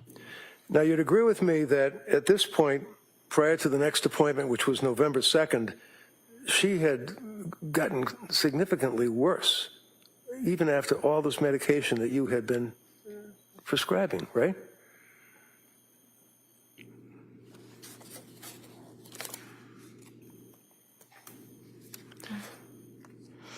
Did you make a note that she was telling you that she had depression and that she was crying,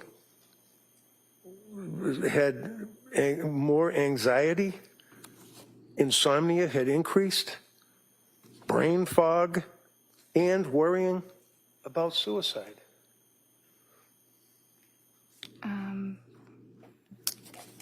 In the couple weeks after starting those medicines, I don't recall that the symptoms were significantly exacerbated.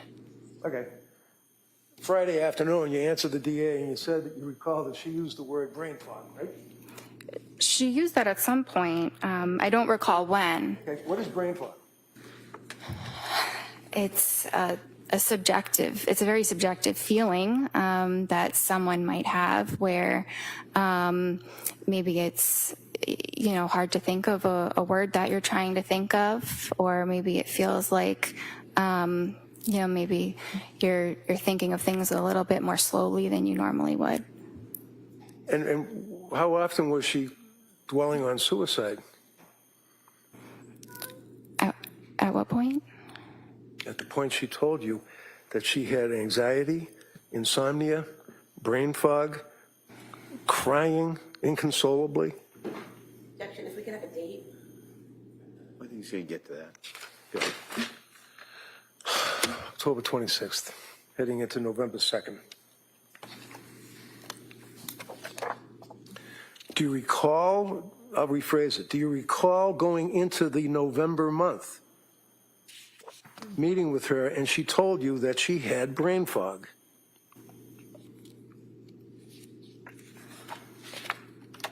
It was mentioned at some point. I Okay. don't see that on the 26th specifically. All right, so let's talk about brain fog.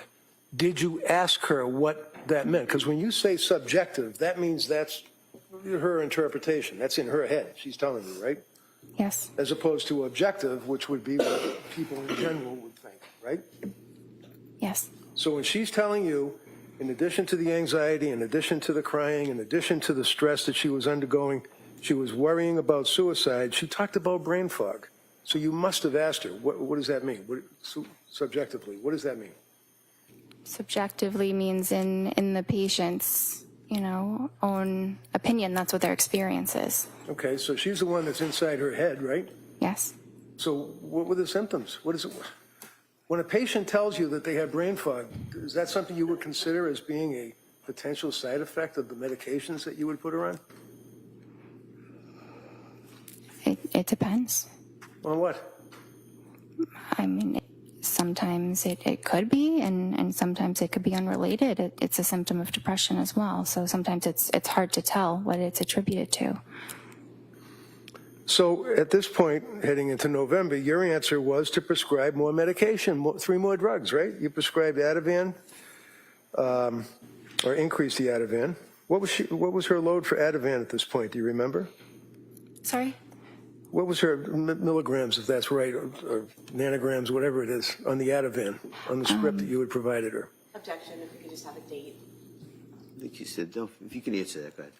Which date are we referring to for the Ativan? Because there were I'm sorry. She already objected. He already said you can answer it. When did you increase her Ativan and to what level?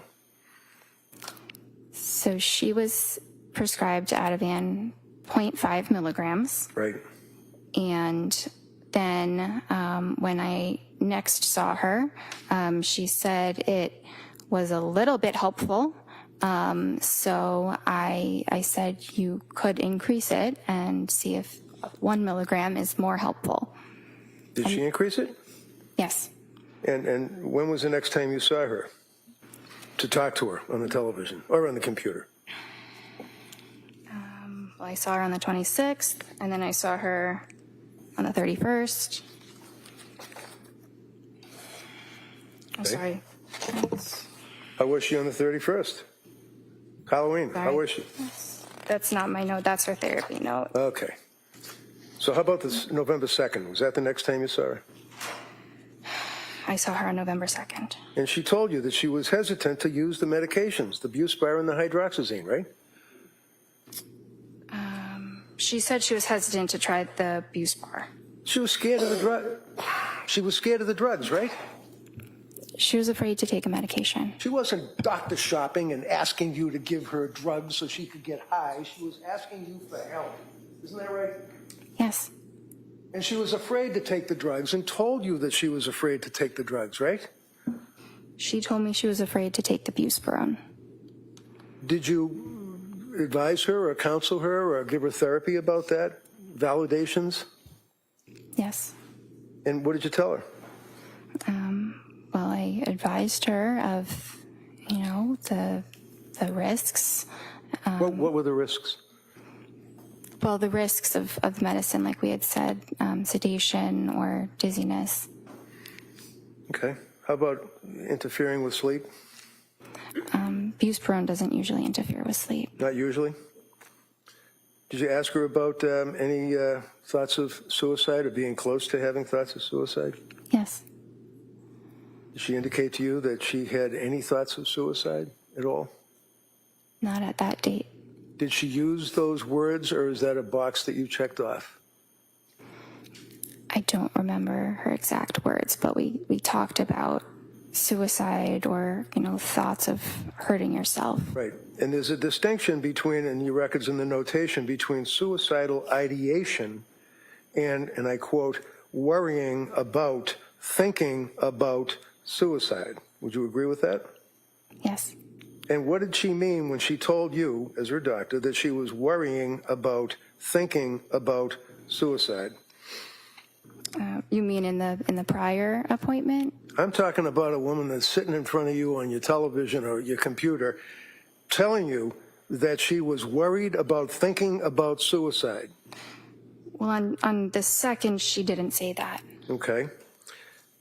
When was the next time that she told you that she was worried about or thinking about or suicidal ideation?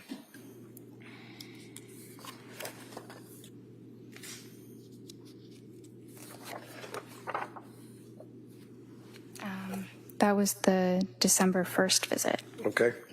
So go back to the November 2nd visit. Would you agree with me that she, after you talked with her for that period, however long it was, that you then brought up 4 medications to her, recommending that they might be safer, and I quote, safer alternatives? Would you agree with that? I see the word alternatives, not Okay. safer alternatives. Do you remember talking to her about Remeron? Yes. Did you recommend that she take Remeron? No. Did you ever prescribe Remeron? No. And is that mirtazapine, as far as its generic name? Yes. And Remeron is an antidepressant, isn't that right? Yes. And you did not feel that that would be an appropriate medication for her to take at that time? It was a very reasonable option, but we didn't decide to start it. So is this a collaboration? In other words, you and the patient, you would both make a decision as to when to start a drug? Or is it your decision and advice to the patient? Well, it's ultimately my decision, but the patient's thoughts about the matter are very important. At the end of the day, the patient has to go home and take it themselves. I'm not there to ensure that that is happening or not. So you had a November 22nd appointment, right?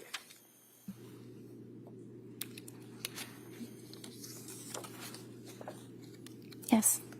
And it was at that time that she told you that she had been to see South Shore Perinatal Clinic, right? Yes. And did she tell you why she was seeing someone from the South Shore Perinatal Clinic? I think she told me that it was because they were exclusively focused on treating perinatal conditions. Yeah, but so were you, right? Not exclusively. I'm a general psychiatrist. I see.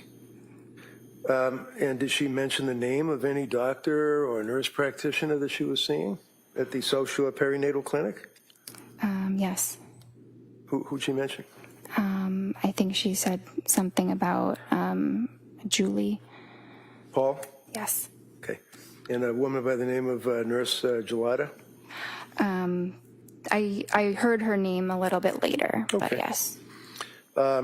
Did she advise that, in fact, by script, she was using Ativan and Benadryl, and you told her to taper off the Ativan at that appointment, right? Had she tapered off the Ativan? I think I had told her to, I gave her a prescribed taper prior to that appointment. What does that mean? What does that mean, you gave her a prescribed taper? So I told her that she should reduce her dose by 0.25 milligrams weeks until the medication was stopped. Did she do that? I mean, I don't believe that she completely stopped it, no. No? You don't believe, or she didn't?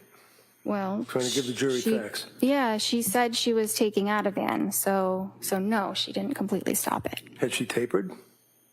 I'm not sure how much she had reduced the dose because I wasn't prescribing it again. Right. So did you know that she had been, or had she been, to any emergency wards between that period of time that you last saw her and when you were seeing her on this meeting? I know she went to the ER, but I think it was after that. Okay, which ER did she go to, do you know? I think she went to Mass General Do you know why she went to the ER? because of depression. So was she treated at the ER? Did they make any, to your knowledge, as her doctor, make any recommendations? I'm not sure what they told her, but they ultimately Go ahead. discharged her. They didn't admit her. Go ahead. Sorry. That's all right. Was she put on any medication? Not from the ER. When you looked at the records from South Shore Perinatal Clinic, what did they indicate about suicidal ideation, worrying about suicide, close to suicide, anything? I didn't have access to those records. You're going to keep your voice up so everybody can hear you. You what? I did not have access to those records None. because we're a completely separate clinic. Seriously? Objection. She's visiting with you as a patient and you can't access her medical records? Is what you're telling this jury? I did not have access to them, no. Could she have signed a release, a HIPAA form? Yes, she could have. And you could have got the records, Yes. but you didn't. I did not feel like it was necessary because she provided all the relevant information about her treatment there. How do you know? She's got mental disease and she's suing you and she's on all this cocktail of drugs. How do you know that she is an accurate historian at this point in her life? It felt very accurate when she was able to recall the names of the medicines, doses of the medicines, specific days. She provided a lot of incredibly detailed information. So it showed me she was capable of doing that. So when you talked to her husband, Pat, how many times did you talk to her husband, Pat? I think The guy was living with her. it was once. And he came to your office, right? No, he didn't. He got on the television or the computer screen, right? Yes. And when was that?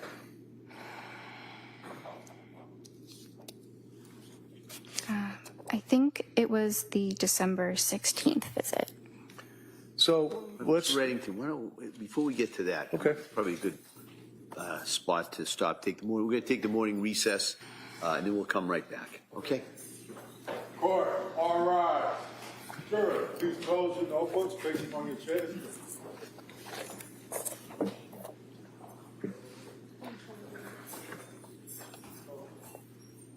Wait, please.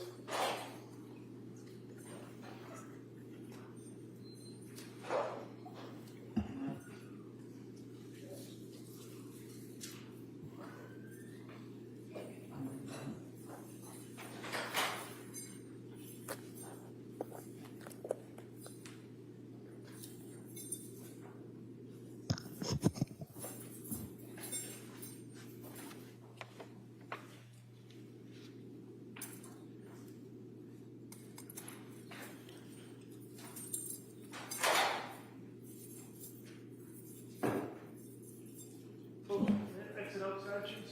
Plug back in when we go back.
in session. Please be seated.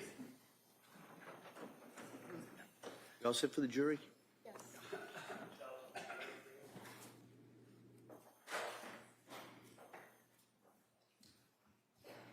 Court, all rise. Jurors enter.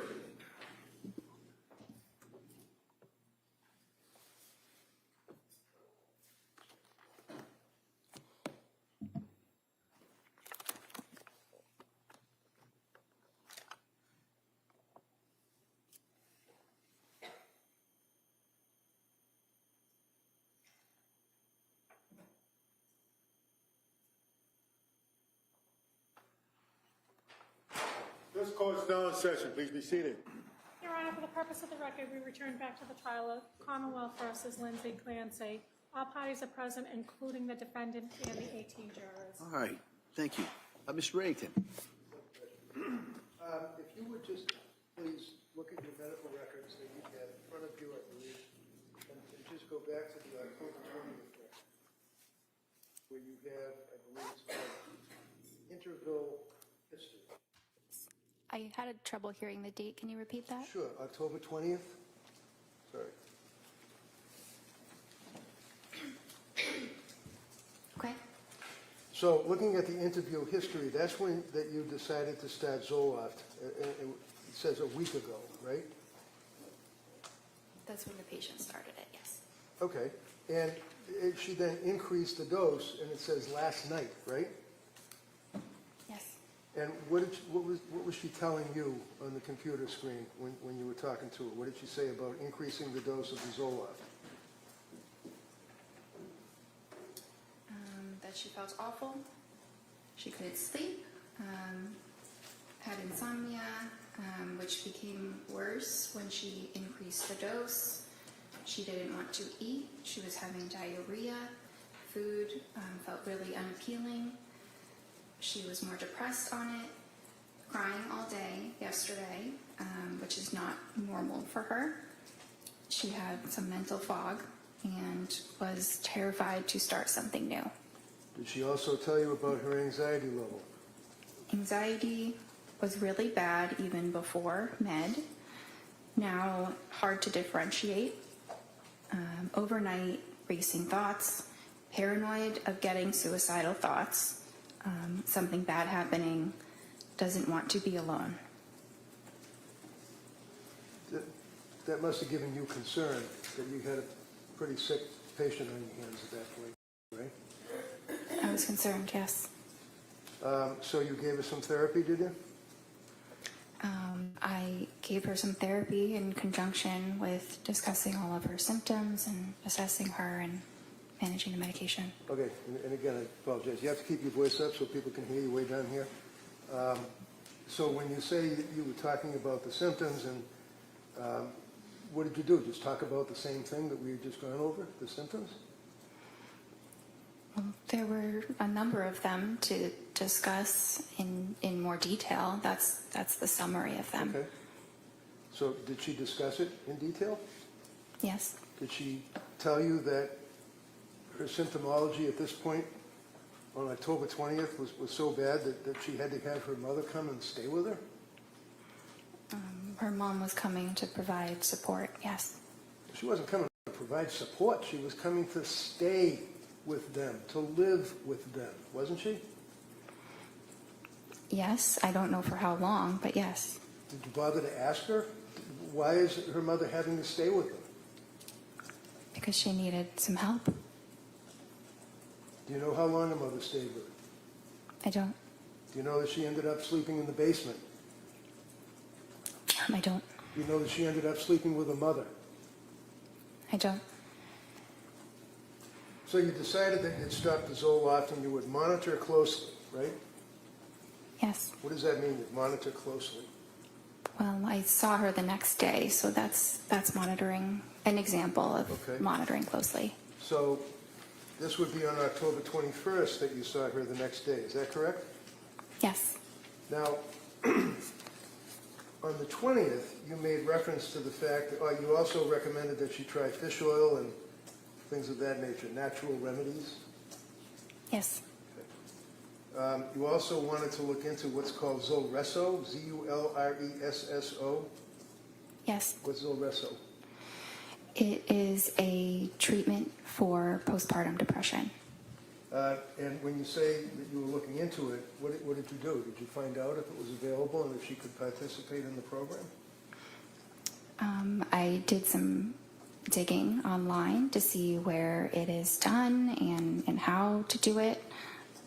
I hadn't officially recommended it, so I had not started that for her. It's not really an easy medicine that I can just start because What? I'm sorry. sorry, it's not a medication I could start on my own. It is it's infused through an IV in a hospital, so it's a bit difficult to coordinate. It's a 60-hour infusion, right? It's a long infusion. That sounds right. And it's about 2.5 days of infusion, and it has to be under hospital circumstance, and the only hospital around here is in Rhode Island, right? Yes. And did you ever recommend that she do that? It was something to consider. I couldn't make the official recommendation because Right. that's not something I prescribe. Why?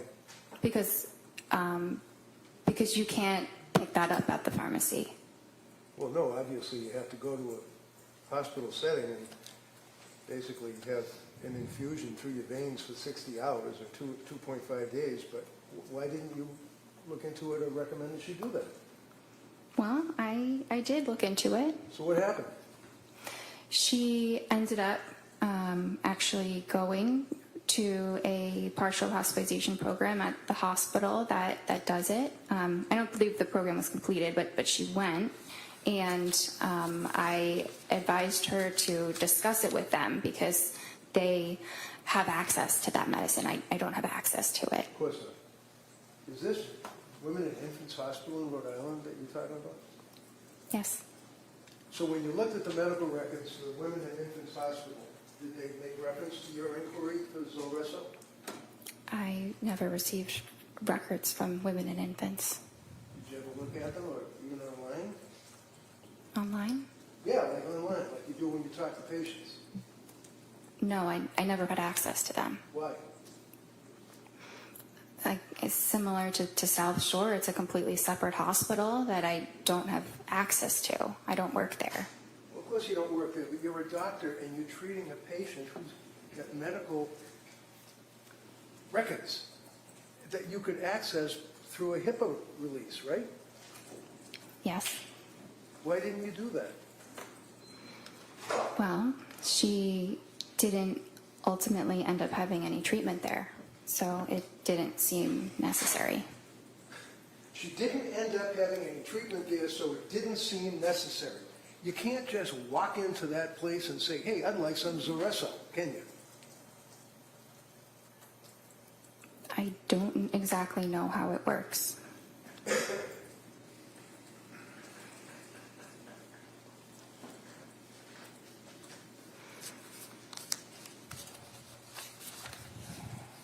And then again, on that date, which would be October 20, when the jurors are looking at the records, you checked off the boxes again on objective findings, mental status exam, appearance, speech, things of that nature, correct? Yes.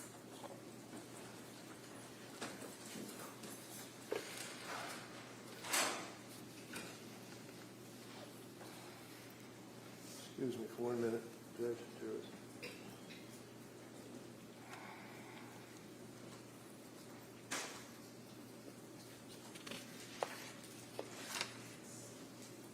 So when she was telling you on that date that she was in quoting your records, paranoid of getting suicidal thoughts and something bad happening, doesn't want to be alone, what did she mean by that?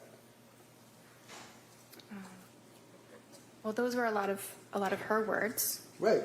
Isn't that a concern? Your patient is telling you she doesn't want to be alone. Why didn't she want to be alone? Because she was very anxious and had the feeling like something bad might happen. Okay. Did her mother ultimately and dad come to stay with them? Yes. How long did they stay with them? I don't know. Did you when you talk to the mother and the father, did you say to them, what is she doing? How does she appear? Is she in bed all day? What did they tell you? They never called my office, so I never spoke with them. They never called your office? They never called me or sent a message, so I did not have communication with them. So that's their fault, but they didn't call you, the doctor, I guess, right? Sustained. Next question. So, do you think maybe it would be reasonable if you're the doctor and you're investigating your patient's symptomology that you might, when you know that the parents are staying with her, that you would make a phone call yourself? It's not typical when you have an adult who is able to advocate for themselves to speak with their parents. So while she is telling you about her symptomology and tearfulness and crying and unable to get up and anxiety and the medications and the mental illness that she had, you felt that she could advocate for herself? Yes. Okay, on the television, on the computer. Yes. The next time you saw her was on October 26th, is that correct?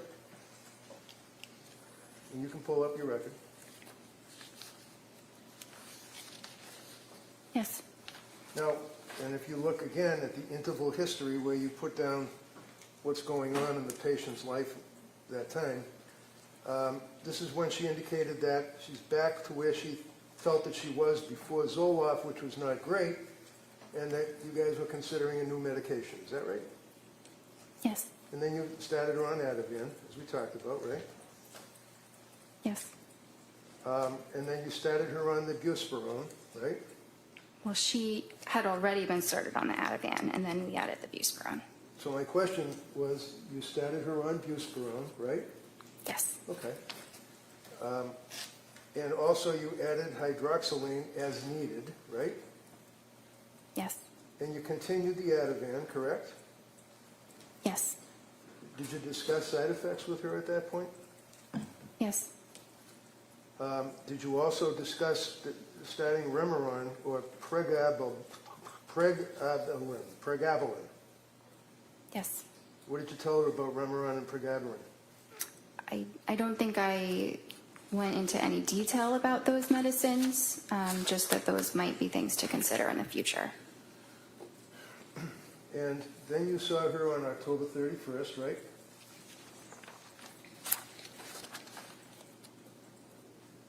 That was her, I think that was just a therapy appointment with a different provider. Would that be Jennifer McAllister? Yes. So it's a different provider in the sense that she works for Astor, right? Well, yes, it just wasn't myself. Right. So on October 31st, they did a suicide assessment, or she did, right, McAllister? I wasn't there. Well, I know you weren't there, but these are medical records that have been introduced into evidence that the jury's going to have in the jury room. Objection, is that a question? No, good. Next question. McAllister did a suicide assessment, apparently, right?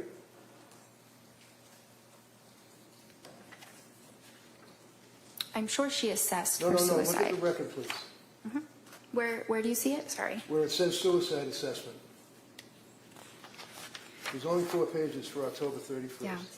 Well, actually, there would be 8 because it's 2 sides.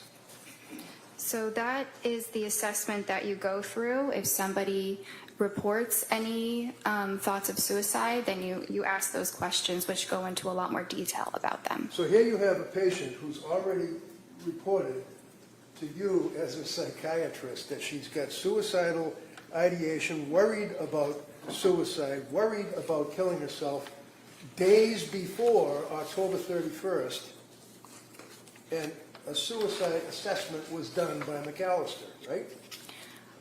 I wasn't there. You would have to ask her. Well, maybe I will, if she Okay. comes in.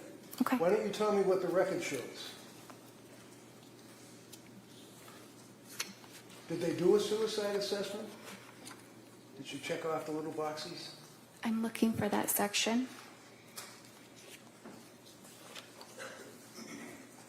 It says that patient denies suicidal or homicidal ideation at this time. Okay, so again, this is on October 31st, right? Yes. The patient, within a period of a couple of days and meetings with you, that McAllister has access to because the records are within your business, right? It's not my business, but yes.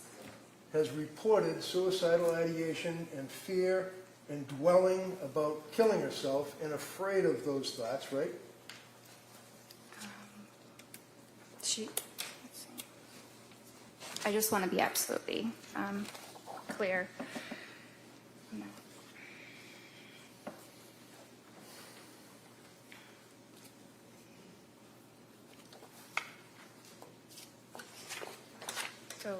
So yes, a little Yes, while yes, yes. earlier, she had voiced those concerns. Right. So as a result of voicing those concerns, is it your understanding that McAllister did not do any of the suicide assessment questions because Lindsay reported that she wasn't suicidal? It appears that she asked about Right, you suicidality. already told us that. I'm asking you about, excuse me, she's not, Hold on. Ask the next question. Go ahead. thank you. I'm not asking you, you've told us 3 times now that she said she was not suicidal when she spoke to McAllister. I'm asking you about the suicide assessment for the 3rd time. You see it in front of you? Yes. Okay. Can you tell me, did Lindsay answer any of the questions that were asked over the 2 pages, possibly 3, of the suicide assessment? Yeah, 3, done by McAllister. I don't see anything written here. So was there a suicide assessment? I don't know because I wasn't there. I don't know what the And conversation you don't know from looking was. at the records, right? From looking at the records, I don't see evidence of additional suicidal questions beyond asking if it was there or not. So, the suicidal assessment, doctor, is in the medical records. It consumes almost 4 pages, does it not? Yes? Yes. Okay. And all of the questions, like asking, have you felt life is not worth living? Is death something you thought about recently? Are you dwelling on that? What leads up to the thoughts? What are the thoughts? All those questions, right? For 4 pages, right? Yes. And there is not one notation indicating that that test was ever administered to her on October 31st, correct? Correct. But it looks like it was asked in other ways. Yeah, okay. November 2nd. Oh, it was asked in other ways? Is that what the little checkbox where it says deny suicidal ideation? Can I read something that she You wrote in the have note? indicated repeatedly that she denied suicidal ideation, right? Yes. Okay. The suicidal assessment was not administered according to the record that's in front of you by McAllister, yes? The additional suicidal assessment, yes. November 2nd. Oh, by the way, as a psychiatrist, not a psychologist, you have the ability to prescribe medication, obviously, right? Yes. And that's what we talked about, the DEA number and all of that, correct, which you had for about a month, other than when you were a resident, right? Yes. So you're prescribing these SSRIs and antipsychotics and antitropics or whatever they are, and it's important as to the metabolism of your patient with those drugs, isn't it? Yes. Okay, wait a second. What does metabolism mean? The body breaking down the medication.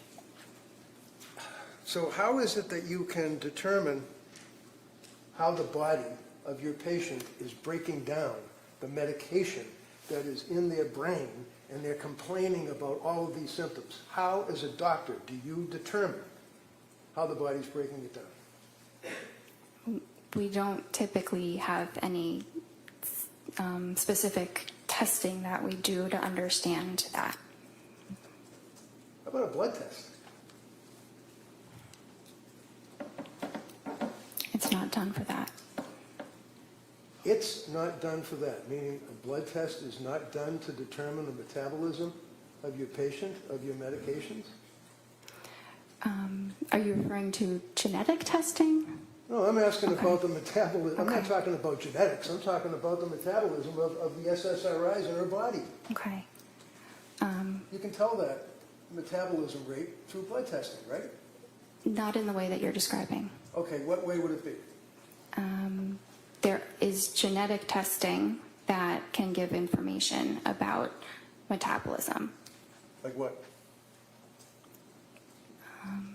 It can talk about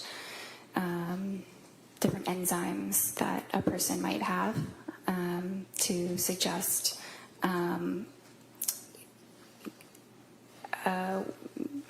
it provides information about the enzymes that a person might have the genes for.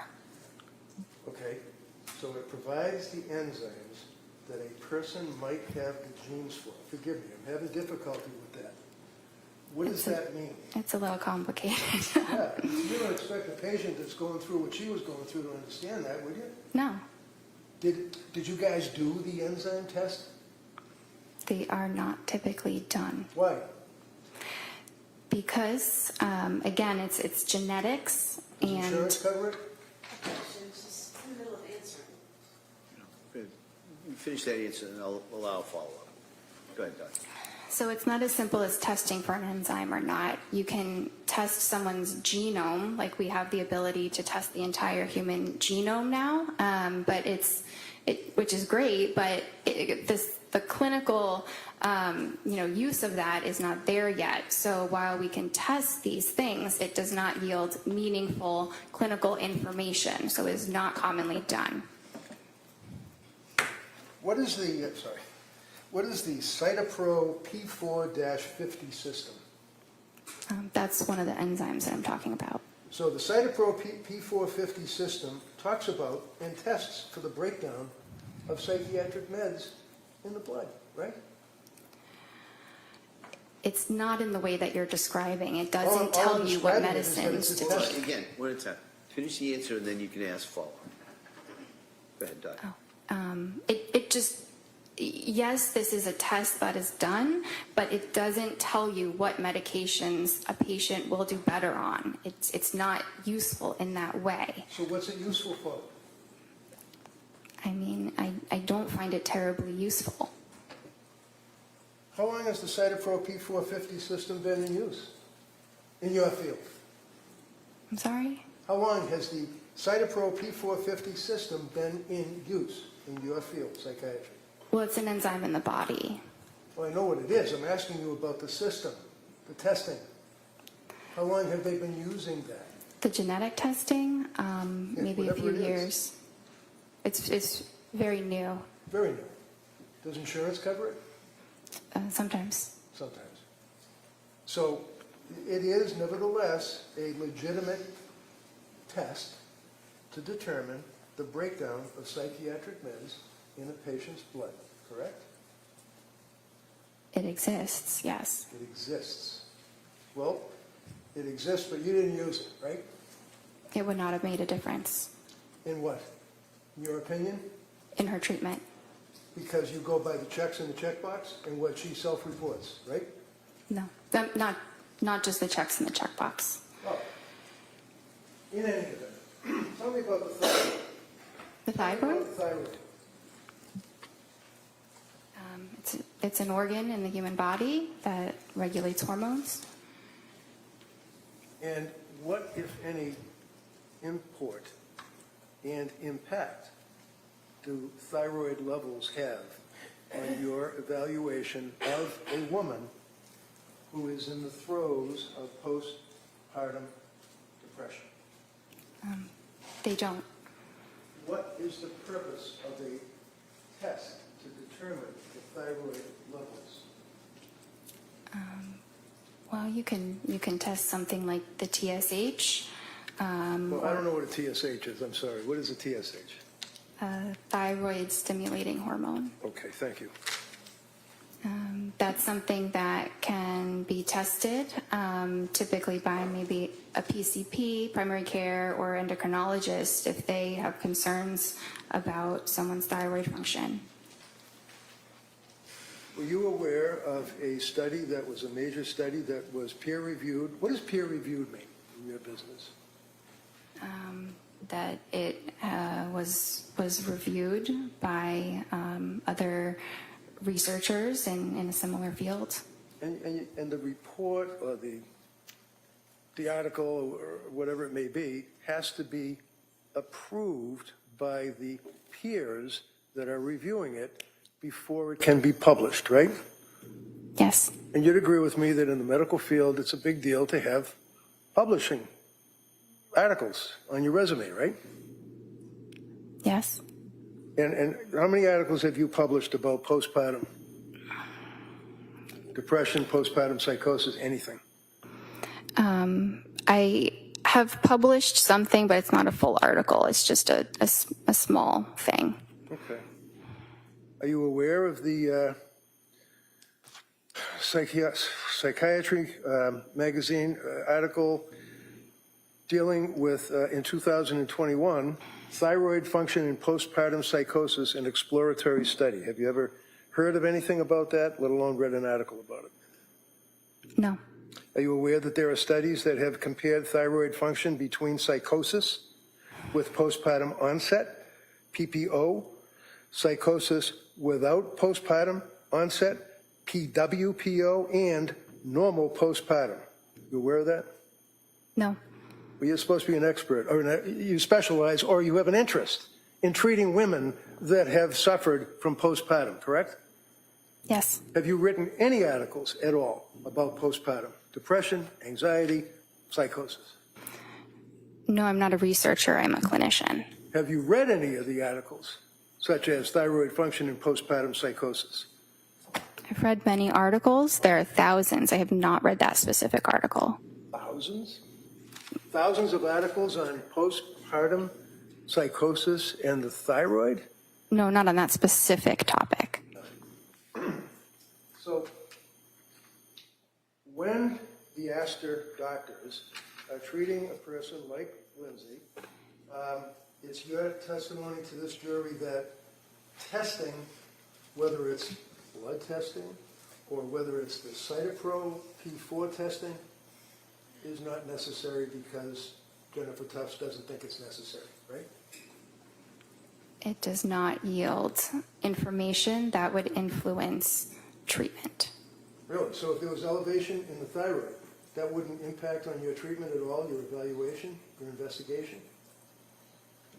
Sorry, I thought you had mentioned the cytochrome issue. Are we talking about that one, or are we talking about the thyroid? Talking about the thyroid. Okay. Yeah.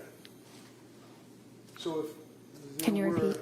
tests that revealed elevation in the thyroid level, is it your testimony that you wouldn't care? If I somehow found out that a patient had elevated thyroid levels, I would advise them to talk to their primary care or maybe get an endocrinologist to discuss it. Did you ever recommend that Lindsay get an endocrinologist?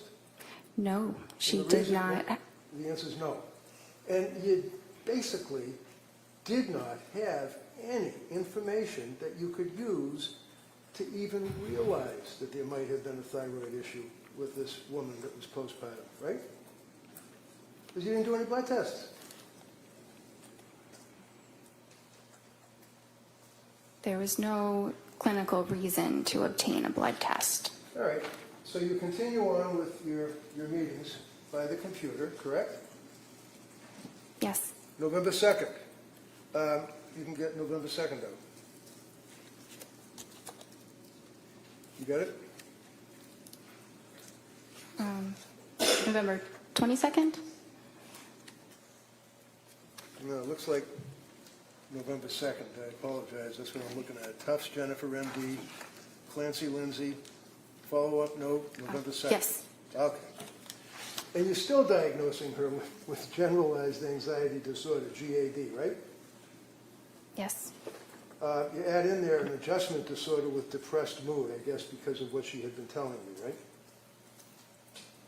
Yes. Okay, looking at the psychiatric condition, you note that it's improving. Right? Yes. And then you determine that you will decrease the Ativan to 0.75 milligrams for 2 weeks, and then decrease it to 0.5 milligrams for 2 weeks, and consider alternatives for sleep anxiety. Is that correct? Yes. And then you note if she's having urges to harm herself or others, to go to the nearest emergency room and call 911 and things of that nature, correct? Yes. So is that a form that you basically press a button, because it seems to be kind of like a generic advice. Call 911 if you're feeling suicidal and things of that nature. Well, that's advice that we provide for every single patient. Okay. And then you note that half the encounter was on counseling or coordination of care on November 2nd, right? Yes, that's a typical statement. It's just a part of documentation that doctors use. All right. Now, on November 2nd, you were suggesting the 4 drugs that she would start would be Remeron, Trazodone, Pregabalin, and hydroxyzine, right? Those were just things we were considering. Oh. I wasn't starting all of those medicines. I see. On November 22nd, now that would be almost 3 weeks later, right? You saw her, right?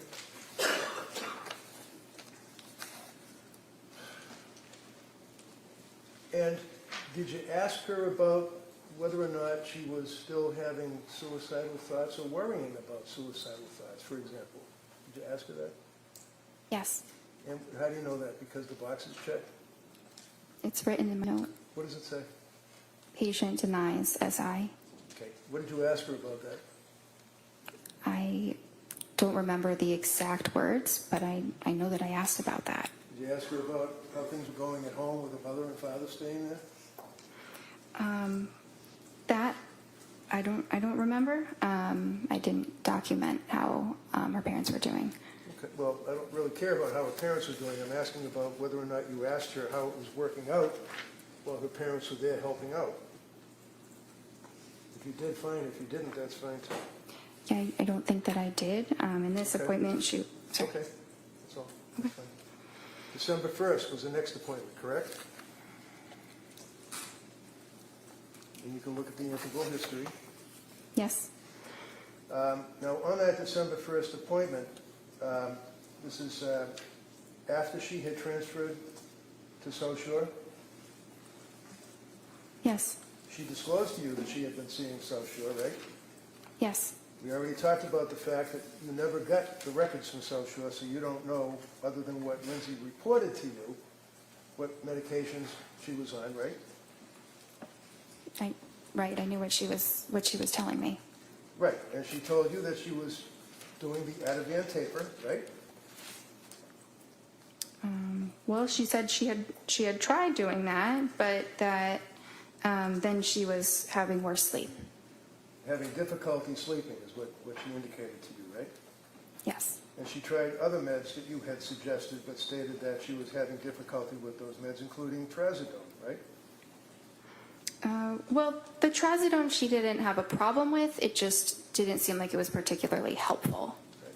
Did you prescribe the Trazodone or somebody else? This was somebody else. So do you know what the milligrams were that she was on? It says she tried between 50 and 150 milligrams. All right. Now, did she at some point try Remeron? She said that she did. Did you suggest in your discussions that she try Remeron? No, I did not. Did she indicate to you that she had rebound anxiety and intrusive thoughts, that she was going to die? Do you recall that? Well, she said worse depression and intrusive thoughts. Okay. Did she tell you what the intrusive thoughts were? It was the feeling like I'm going to die. Did she then have a script for Prozac, 10 milligrams? That's what she said. And she said that she couldn't sleep and had worse sleep, so that had to be stopped, right? Yes. Then she was on Klonopin, right? Yes. And what is Klonopin? It's a benzodiazepine. And on December 1st is when she told you, again, that she was close to having suicidal ideation, feeling hopeless. You recall that? Yes. Now, on the interval history, on that date, you indicated that she can't sleep, she's panicking, she had worse depression, intrusive thoughts, she was numb, nothing mattered, I feel like I'm going to die, denies suicidal ideation, but, quote, yesterday, close to it, feeling hopeless. Did you give her therapy and validations after she told you that? I believe that I did. What did you do? You got a woman that's telling you that she's hopeless. She doesn't care if she dies. Can't sleep. What did you do to validate on your therapy? Well, I told her that this was something that we could address, that there was hope, that there were treatments, and there are different types of treatment programs that are more supportive, like partial hospitalization programs. So she knew that she still had options and a reason to hope. Did you ever suggest to her that maybe you ought to come in to see me rather than talk on the computer? Talking with her over the video did not seem like an issue. It didn't seem like there was anything that I was missing or that there was any need to see her in person. Now, you'd agree with me that in December of 2022, COVID was all done, right? It wasn't completely all done. Were you still nervous about dealing with people and wearing masks and stuff, or were you able to sit down and talk to somebody face to face? We were definitely feeling more comfortable about being face to face with people, but I think, it was still something that we thought about. You discussed trying Seroquel with her at that point, right? I didn't really discuss it. She had told me that was something that she had discussed with her other provider. So looking at your notes, does it say also discussed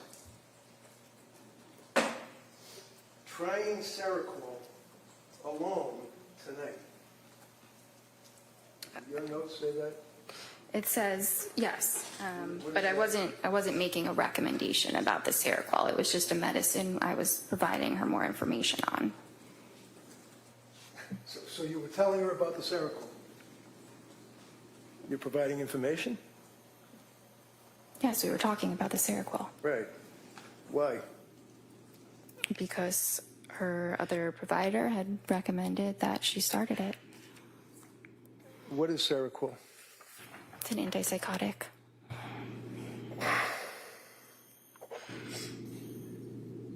You also discussed with her the possibility of undiagnosed bipolar disorder, did you not? It was discussed. And undiagnosed bipolar disorder was, in your opinion, as a result of, not a reaction, but extreme reaction to the SSRIs, right?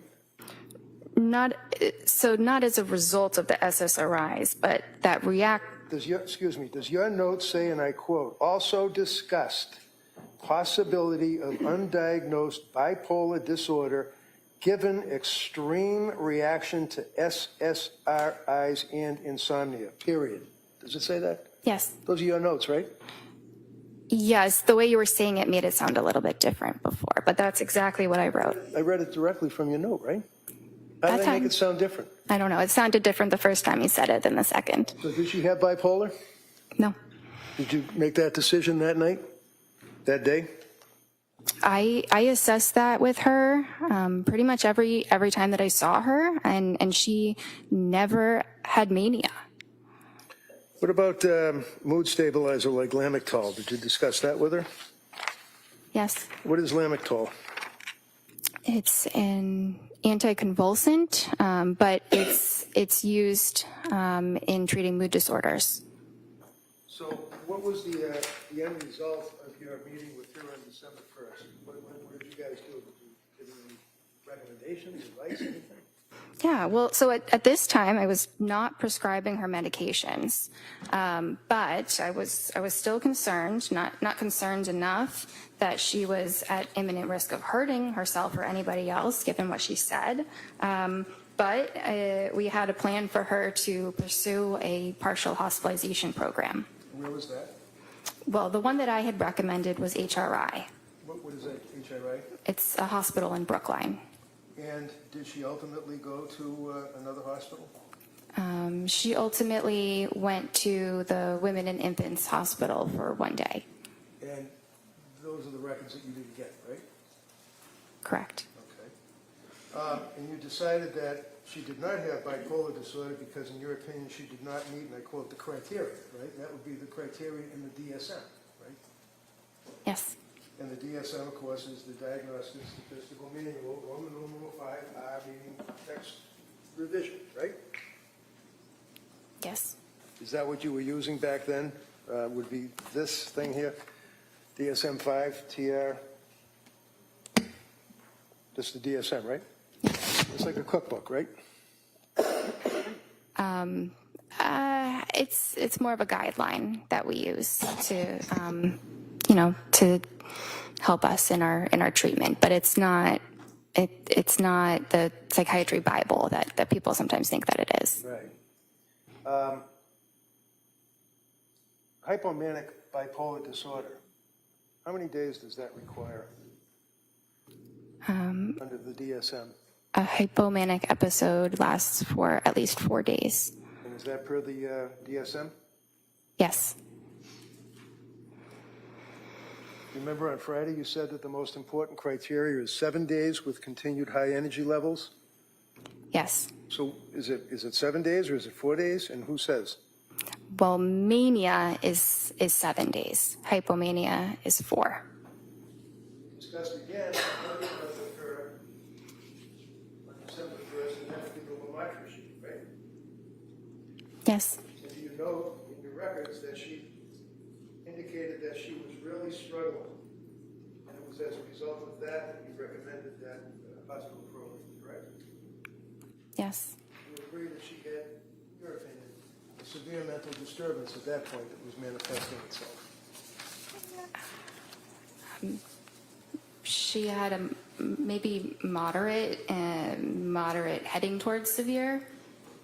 Moderate heading towards severe mental issue, okay. You'd agree with me that she had increased anxiety, right? Yes. She had very, very increased depression, right?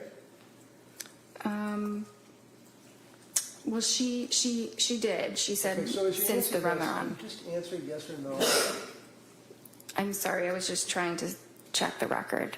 Okay, you can check the record all you want, but if I ask you a question respectfully, can you just not go on and ramble? Answer yes or no, that's all. It's sometimes impossible to do that. Oh, There's All right, listen, here, if you can't answer yes or no, just say you can't answer yes or no. If you can answer yes or no, answer it yes or no. That's how we do it, all right? okay. Thank you. Now, mental issues like anxiety that was diagnosed, the depression that was diagnosed, and the fact that she indicated yet again that she was close to suicidal ideation, quote, worried about suicidal thoughts, but you indicated that she wasn't suffering from suicidal ideation on that day. Is that fair? She denied it. But she told you that she was worried about suicidal ideation and having suicidal thoughts, right? Well, this was the time she said she was worried that she was close to having suicidal thoughts.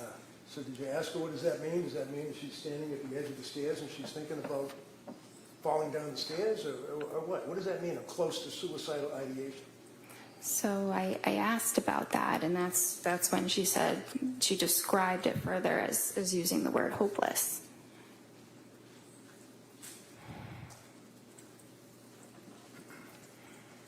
So, did you prescribe the lamotrigine on that occasion or no? No.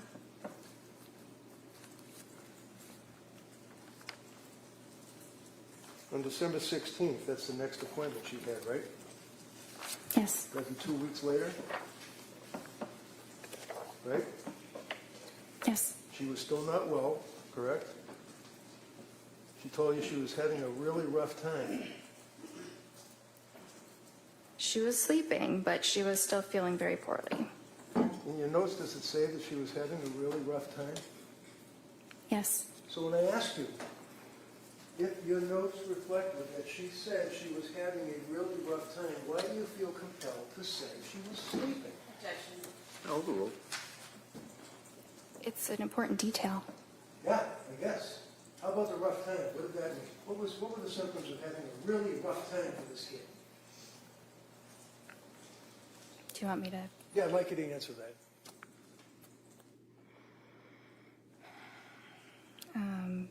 So finally works, referring to the Valium and quetiapine, but very depressed during the day. No motivation, some SI. Do you want me to continue? Sure. Went to MGH emergency room for SI, declined inpatient, feeling hopeless, no intent or plan, and feels like depression related to Seroquel. Okay. Now that's the question on Friday that, well, strike that. So what was the SI, suicidal ideation? Yes. And can you read that back to me again? What did she say about SI? So that when she went to the hospital, she went because she had no motivation, some SI. Some SI meaning that she had some suicidal ideation, right? Yes, Yes? in her words, yes. Yeah, in her words. As opposed to thinking about having suicidal ideation or worrying about suicidal ideation. She actually indicated that she had suicidal ideation, right? I can't answer that as a yes or no. Well, it's in your notes that she said that, right? Yes? What is in my note? Do you understand my question? I'm a little bit confused right now. Can you repeat what your question is? Sure, of course. We spent some time talking about thinking about suicidal ideation, worrying about suicidal ideation. Now, saying she had suicidal ideation, right? She said it, yes. Well, this is the only source of information that you're getting, apparently, is what she's telling you, right? Yes. So what suicidal ideation did she have? Was she thinking of cutting her throat? Was she thinking of throwing herself off a building or running out in front of a car? What? No. What was she thinking of? So I asked her those important follow-up questions, and Like that's, so what do you mean when you say I'm feeling suicidal? Okay. And that's when she said, it means I'm feeling hopeless. And then I asked you, do you have intention of hurting yourself? Do you have a plan for hurting yourself? And she denied those. And that's where you left it? I mean, I'm sure more was said, but that's the most important part of that clinical encounter. And did you give a therapy by the computer on that date, too? Yes. What did you do for therapy about her suicidal ideation and saying she wanted to kill herself? Well, we explored what that meant, and what to do if you're feeling that way. To do what? Call 911? To go to the emergency room. Did you discuss prescribing Seroquel to her, or was she getting Seroquel? Did Seroquel enter into your discussion at all? We talked about it. I was not prescribing it for her. What is Seroquel? That's an antipsychotic.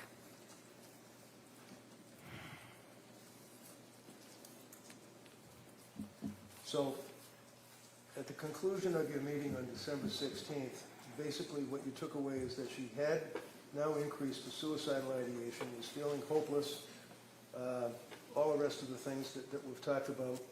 And then she what, just moved on, went home? Well, she was assessed in the emergency room and was not admitted. And I assessed her on that day again. And while she was certainly struggling, she did not require hospitalization at that moment. So she was planning on going to the Women and Infants program, and I supported that. Did you know that around that time, she confessed to her husband that she was having now thoughts of harming children? No. Would that have been something you were concerned about? If I heard that, I would have been very concerned. You would have called DCF, right? I might have. And when you spoke to Pat, did you ever ask him what his observations were of her spiraling into November and December? Not that one time that he stuck his face on the computer and talked to you. Did you ever talk to him? He never called me again. Or he never called at all. I never spoke with him again. So he is a husband of a woman, just had a baby, who's postpartum with all of these symptoms that we talked about, all of the drugs that you were prescribing and that she was dealing with, trying to get help. You never talked to her husband about what he observed? Because he didn't call you? Well, we did speak on that visit, Which visit? the 16th. Or I think that that's the one that he was at. You think it was? It's not noted in your record? It's not noted, but I remember some of what we talked about, and so in reading that record, it seems like that's the likely one that he was at.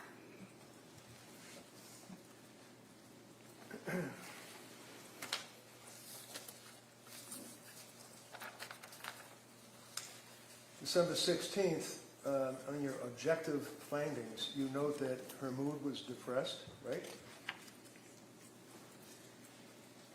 Yes. And what does that mean? Did she just say, I'm depressed, or did she give you symptoms?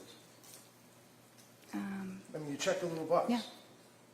Yeah, it means she's saying that she's depressed. Okay, so you're the doctor. You checked the little box.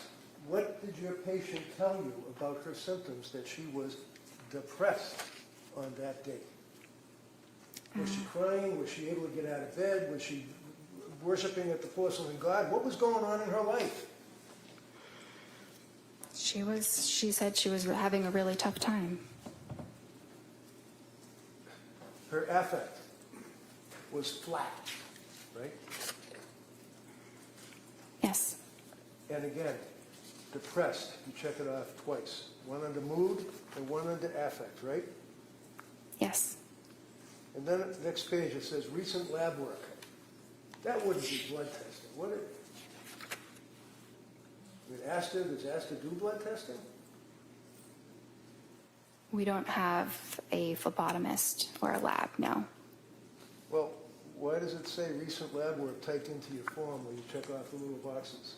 And that's something that auto-populates. It's a template that, It's a you know, what? many different, it's a template. The whole note is something that psychiatrists or at, you know, probably all across the country use. Probably. You can't diagnose someone's illness by a template, though, can you? No, You filled in, no lab results were found, right? there were none in the computer. Yes, I didn't type that in though. It So who typed it in? auto-populated. It was auto-populated. So on the next page where it talks about symptom goals, treatment goals, I'm sorry, symptom reduction and improved functioning. What does that mean? Symptom reduction is to have fewer mental health symptoms, and improved functioning means, you know, improved, you know, day-to-day life functioning. You know, things that she's doing in her daily life. Really? Did you tell her all that?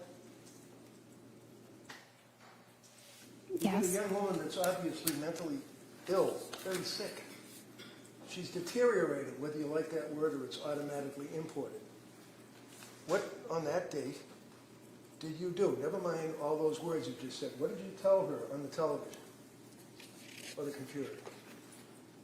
I told her to go to the partial hospitalization program, and if she was having more suicidal thoughts again, or felt like she was at risk of hurting herself or anybody else, that she should go immediately to the emergency room. How long did that meeting take? Probably about 30 minutes. And was that the therapy that you provided, telling her to go to the emergency room? I mean, that was probably a component. So the plan, excuse me, on December 16th was to follow up with women and infants, right? Yes. Did she? Yes. Do you know when? I don't know exactly the day. Shortly after. Then you were considering a brexanolone infusion, right? That's the Zolresso. That's the same thing in Rhode Island. Yeah. Okay. And that didn't go anywhere, right? That's No. It says start Lamictal, 25 milligrams daily, right? Yes. Continue Seroquel, right? What was the milligram for the Seroquel up to at this point? Well, she had told me it was 200. Well, That was was it? that. I did not write that prescription, so that's what her provider had prescribed her. Okay, so you can ask somebody to show me the pill bottle. You can ask somebody to show me the CVS receipt. You can ask somebody you can call to verify, right? I could. Yeah. But anyway, she said that she was on Seroquel 200 milligrams, right, and had stopped with the Valium, right? Yes. And then you go on with that form thing saying if you have urges to harm yourself or others, you got to call 911, crisis hotlines, and everything else, right? That's the next two paragraphs that are in that report, right? Yes. Was her mother and father still staying with her on December 16th, if you know, with Pat and the kids? I'm not sure. Did you ever ask anybody other than her how she was doing? I asked her husband when he was at the appointment. Yeah, that's the other appointment. How about now? We're talking December 16th into the month of December. Did you ever ask anyone how she was doing? Well, I think he was at that visit. You think he was at the visit? How did he tell? What did he say to you about how she was doing? He said she wasn't doing well. She's got an objection. Good. Right. Objection. Overruled. Go ahead. He said she wasn't doing well. Anything else? Yeah. He felt that it might have been, his opinion was that it was related to when she started the Seroquel. He basically said you guys are turning her into a zombie, right? Objection. Are those his words? Overruled. I don't have that written. He may have said that. Does that kind of hit you, though? You might remember that. You might have been, as some people worry about suicide, you might be thinking in your brain that he did say you're turning her into a zombie. Possible. It's very possible. Next meeting, after the December 16th, was it? Yes. December 16th? Is that what we were just on? Yes. Okay. The next meeting was January 6th? Yes. Okay. And how does this happen? Does the patient call? I know you don't set up these appointments. Somebody has to deal with somebody in administration or whatever. But do you, like on December 16th, say to Lindsay, call me or set up an appointment for January 6th, or do they have to do it themselves? So at the end of an appointment, I typically will schedule their next appointment.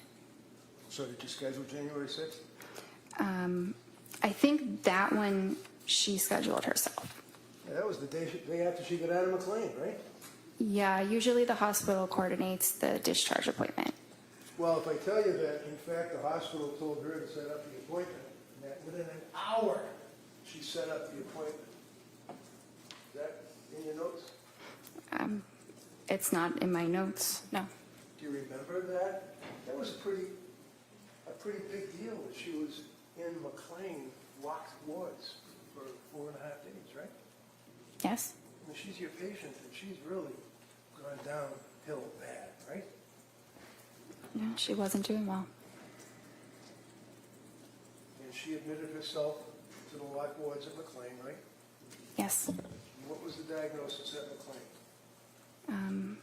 I believe they diagnosed her with major depression. Did they recommend any medication? They took her off of the Seroquel. They took her Off of it. off. Okay. So did you look at the McLean records? Yes, definitely. And those were imported easily because you're part of the same structure or whatever? No, but after someone is hospitalized, the hospital usually faxes it to their doctor. All right, so if I tell you that the McLean records are really pretty voluminous, that's not what they fax. They fax you like a 2-page discharge summary, right? Yes. You didn't get that by fax, right? No. So what did McLean tell you? Look in your notes.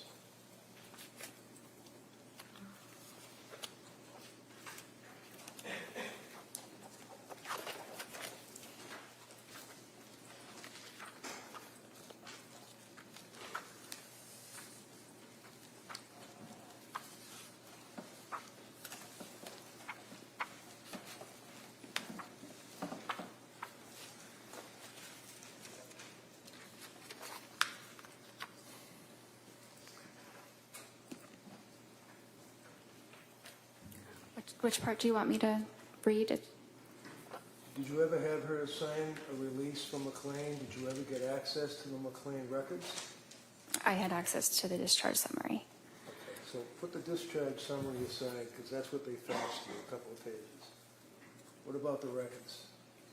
No, but that's typically not No, done. never mind typically. The answer is no. You never got the records, right? A discharge summary is a record. Did you talk to the doctor that discharged her? No, no one called me. Know what? No one called me. I wasn't notified about the hospitalization until she was discharged. So you just sit there behind your computer and wait for people, Patrick, wait for the doctor from McLean, wait for the sick person who's the patient to call you?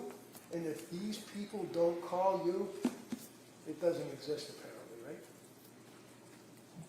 No, not exactly. I had no way of knowing she was even at McLean. Well, you did once she got discharged, right? Yeah, but that was after the fact. Right. So did you care why she was in McLean? Of course, And why was she in McLean? because she was depressed. And what was the, does your record indicate that she was discharged yesterday? Under interval history?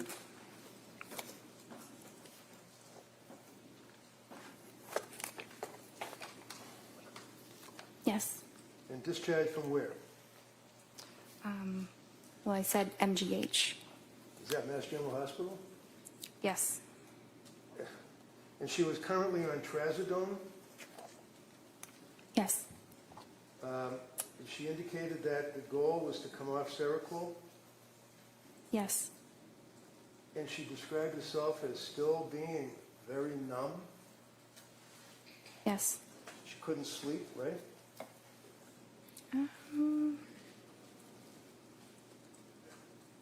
That's not entirely true. Am I lying? I'm reading the medical records here. Sleep, taking Ativan and trazodone, slept 5 hours broken, wondering about increasing trazodone and switching to Valium. What does that mean? Well, it means she was having trouble sleeping. It wasn't that she wasn't sleeping at all. I see. Okay.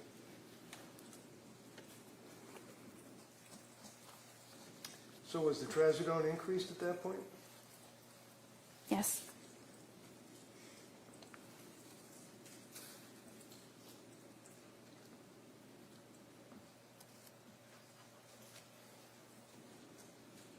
Yes.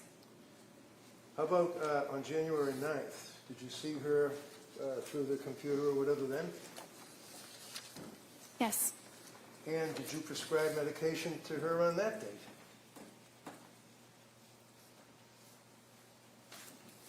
Yes. And was that diazepam? Yes. 14 count, 1 milligram? No, I'm sorry.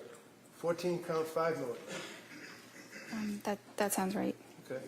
Did you also, on January 12th, 3 days after January 9th meeting, prescribe additional medication to her? I'm not sure. I don't have a record from January 12th.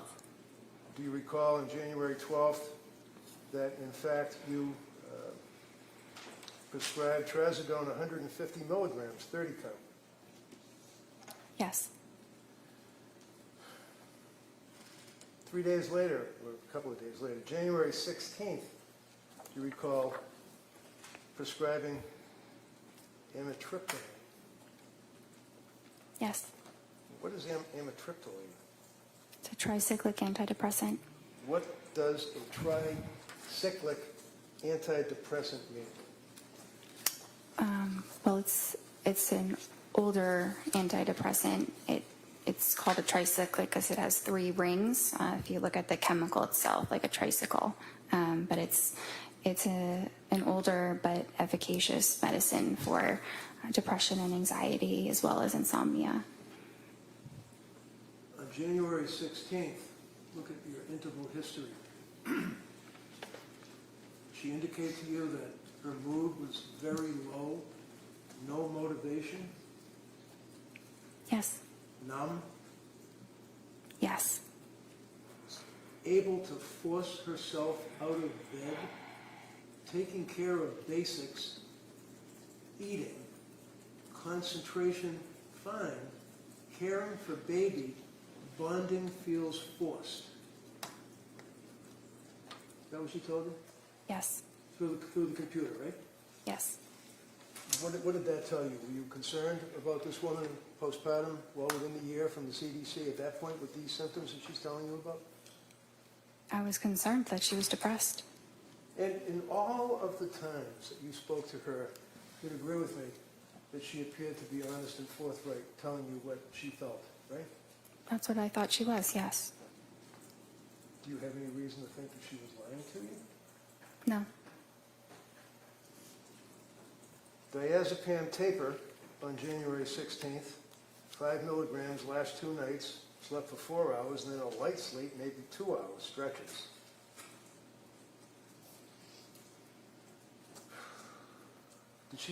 Did she express that she was still having concerns about side effects from medications? Not at that point. So what does ROS mean under interval history that we're looking at? Review of symptoms. Okay. And then it says patient denies SIHI, that'd be suicidal ideation, homicidal ideation, correct? Yes. Denies other questions or concerns, and you recommend a low dose of amitriptyline for depression, correct? Yes. Patient agrees with the treatment, and you guys were also going to explore ketamine treatment. Is that right? Esketamine. Yes. Now, did you know that she was on her computer looking up medication after medication after medication after medication, treatments, ketamine treatments, and all that? Did you know that? No. Did you ever ask her whether or not she was looking up the symptomology of pharmacology and having interactions between drugs? No. January 23rd, you had that meeting, correct, with her? Yes. And this is after, obviously, excuse me, the January 16th appointment. And in the January 16th appointment, she told you that her mood was very low, and that's the worst that she ever reported her mood to you. Isn't that right? On the 16th? Yeah. I don't know if that was the worst it was ever reported, but it was certainly bad. And you didn't recommend that she have a hospital evaluation, did you? This is the day before she killed the kids, right? The 23rd? Yeah. It was the day before. You didn't recommend a hospital evaluation, did you? No, there were no, The answer is no? no? They'll ask you all the questions they want. Okay. Your answer is no. January 23rd, Friday, you testified that she said her mood was depressed, and you noted that her affect was depressed and flat, right?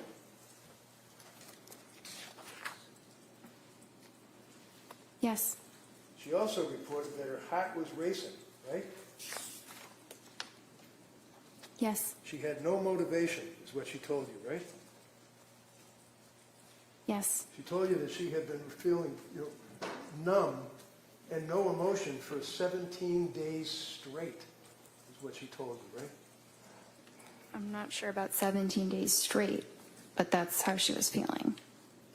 You didn't reach out to her mother and father at that point? They didn't call you, I guess, right? No, And Patrick didn't call you at that point, right?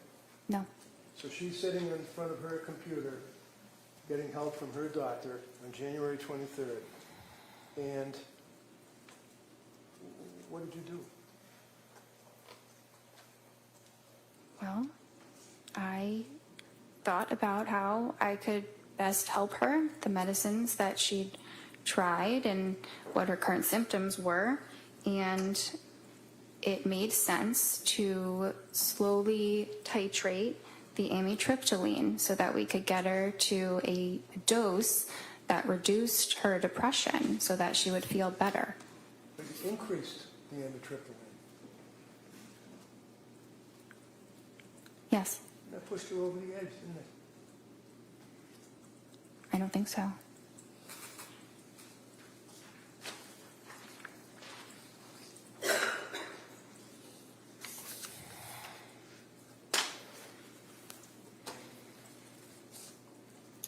That's all I have. All right, members of the jury, we're going to take the afternoon recess at this time, all right? Court, all rise. Jurors, please kindly close your notebooks.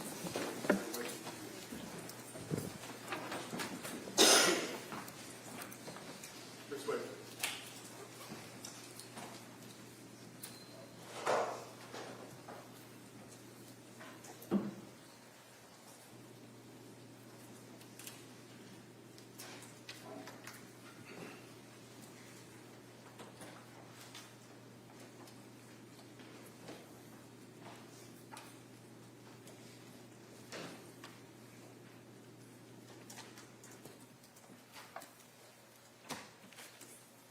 Jurors are registered. The quorum is court's in session. Doc, you may take off and stand. Counsel, anything we need to discuss before the break? No, Your Honor, thank you. All right, so we'll be in recess on this matter of business. All rise.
This court's now in session. Please be seated.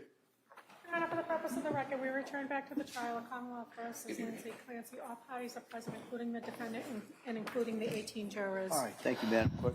Commonwealth, redirect. Thank you. Good afternoon, doctor. I apologize for my voice. If you can't hear me, just let me know. Okay. You were asked on cross-examination about your residency. At that point, you were already a doctor, correct? Yes. And during your residency, that was a 4-year period, correct? Yes. And you were saying that you treated patients during that time. Is that correct? Yes.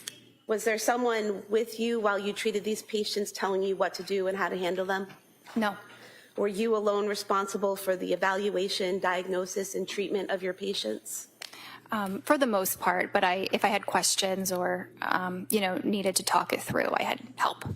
And approximately how many patients did you treat during those 4 years? Thousands? And those were all psychiatric patients, correct? Yes. You said approximately 50 of those patients were patients dealing with postpartum depression or some postpartum issues. Is that correct? Yes. You also said you had some specialized or specific training in that area. Can you describe that for us? Yes, I did a specialized elective with a specifically perinatal psychiatrist where I worked in an obstetrics clinic and I saw patients who were pregnant and postpartum. And how long was that clinic for? It was for about a year. And so for a year, you were evaluating and diagnosing and treating women with postpartum issues? Yes. And that's separate and apart from your residency? It's a part of the residency. It's an elective. So for 1 year out of the 4, that was specifically designated to postpartum issues? Yes, it wasn't every single day, but it was continuing the same patients for about a year. So you would follow those same patients throughout the year? Is that what you're saying? Yes. And you were asked about postpartum psychosis, and you said it was rare. How rare is it? I'm not sure the statistic, but low. Well, have you dealt with patients in your 4 years of residency that had other types of psychosis? Yes, many. And psychosis, whether it's from postpartum or some other mental illness, does it present the same, or does it matter what the underlying illness is? I mean, it can present different based on the individual, but it's the same general disorder. And so what are the symptoms or signs that you look for to determine whether someone has psychosis? So you look at them, you assess their appearance, are they disheveled, and then you look at how cooperative they are, how they're engaging in your interview, are they answering your questions or maybe refusing to answer your questions, maybe being very aggressive. You look at their speech, whether they're speaking very fast, very loud, or the opposite, like maybe not really even speaking much at all. You look at what their thoughts are like, and we assess thoughts by what they're saying. That's how we know what people are thinking, and whether what they say makes sense linearly, or whether someone's jumping around and you can't follow them. We also assess the thoughts for their content. If someone is speaking about things that are very bizarre, things that are very paranoid, if someone is talking or making noises, or it seems like they're communicating with somebody that's not in the room, those are all things, behaviors that we assess for. So although you'd never treated someone with postpartum psychosis, you had evaluated, diagnosed, and treated people with other types of psychosis. Is that correct? Yes. Did you see any signs of psychosis in any of your interactions with Lindsay Clancy? No. Defense counsel mentioned that part of your residency was during COVID. Did mental health issues just stop during COVID? Of course not. They often got worse. And so it's fair to say you still kept busy seeing patients on a daily basis? Yes. You also mentioned that some of the patients you saw in your residency, it was outpatient care. Is that correct? Yes. Is that similar to the care you were providing to Lindsay Clancy? Yes.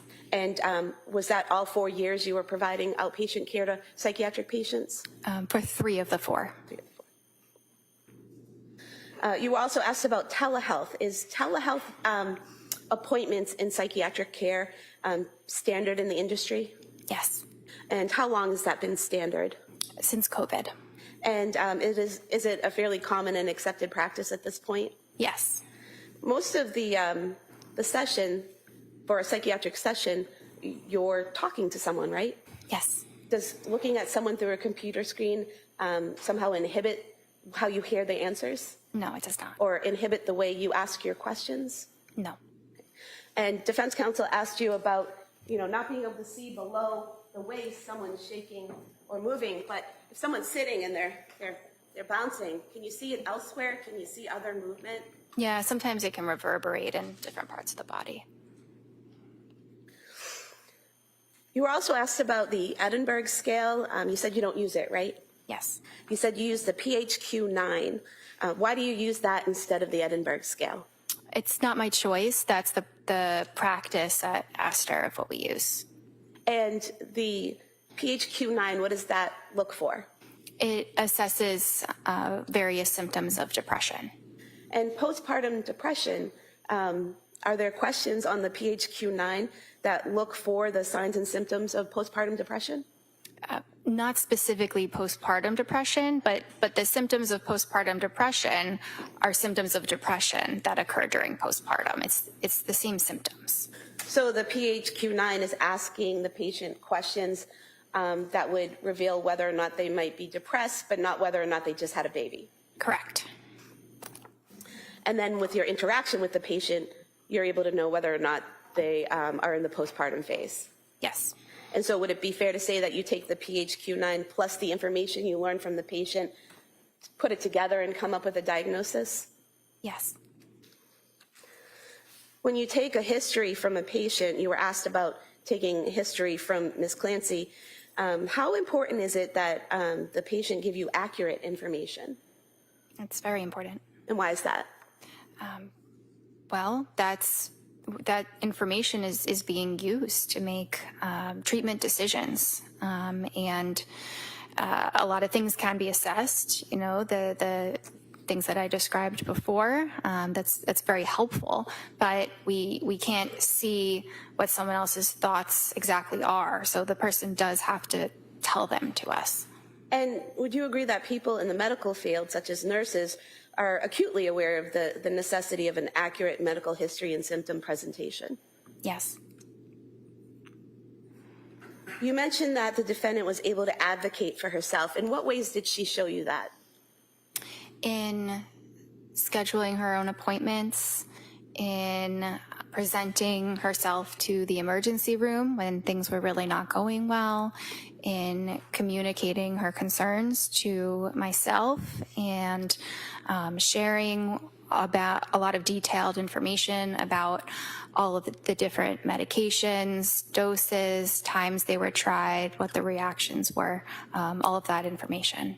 If a patient is clearly advocating for themselves and can communicate in that way, would you typically reach out to family and friends to let them know, hi, I'm her psychiatrist and I'd like to talk to you about her treatment?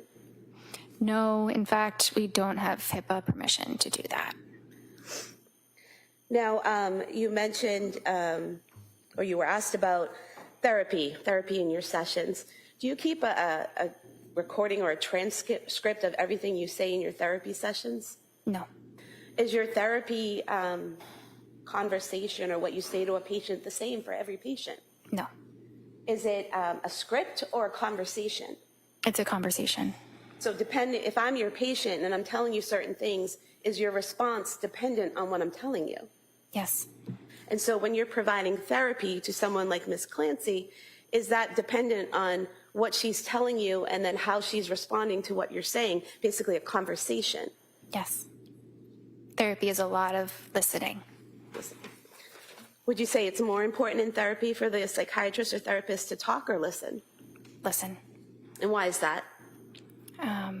Because that's how you really understand what a person is feeling. Now, is it accurate to state that in every one of your sessions with Ms. Clancy, you told her about individual therapy and encouraged her to attend individual therapy? That was the treatment recommendation each time. I'm not sure if I explicitly mentioned it each time, but I did many times. And you, in fact, wrote it on the work form that we talked about previously on page 104 of the records. It lists, was the patient referred to other healthcare providers for evaluation or treatment? It says yes. If yes, state the nature of such treatments and expected duration of treatment. And it says individual weekly therapy, correct? Yes. And this is the form that the defendant asked you to fill out, correct? Yes.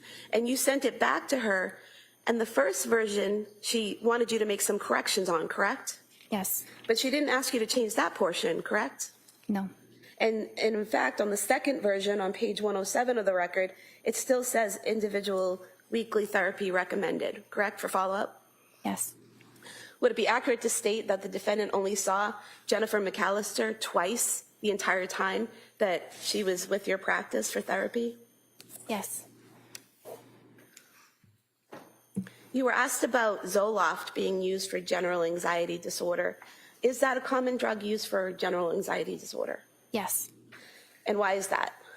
Because it's effective and it's safe. You were also asked about the suicide warning on it, that there is a suicide warning. Is that for all ages? No. What ages or groups is that suicide warning for? It's really for children and adolescents. They do say up to 24 years, but it's really children and adolescents. Would it be accurate to state that the defendant was 32 years old when she saw you? That sounds right. Well, if you want to check the records to be sure. Yes. Is that correct? Yes. Okay, so 32 years old is not 3 to 4 years older than 24, correct? No. Why didn't you have to titrate the 50 milligrams of Zoloft? You mean to stop it? Yes. Because it's still a very low dose, so it can be stopped right away. So it wasn't necessary? Not necessary. The defendant waited about a month after receiving the prescription before taking the medication, correct? Yes. And she only took the medication when she decided she was ready to take it, correct? Yes. So she was taking in the information you gave her, correct? Yes. She was making her own decisions, correct? Yes. She was not forced to, correct? Yes. She actually had an appointment in between when you first prescribed it and when she started taking it, where she was still discussing with you whether or not she wanted to take it. Is that correct? Yes. Is that part of the advocating for herself that you were talking about? Yes. Is that part of the medical sophistication that she possessed that you were talking about? Yes. Your Honor, at some point, in light of the fact this is direct, I have to object. Sure, yeah, if you could just not ask the leading question. Sure. I want to direct your attention to the September 12th, 2022 form that the defendant filled out. On page 16 of the record, oh, we have different page numbers, We right? do, but if you just tell me what you're looking at, I can find it. The past psychiatric history.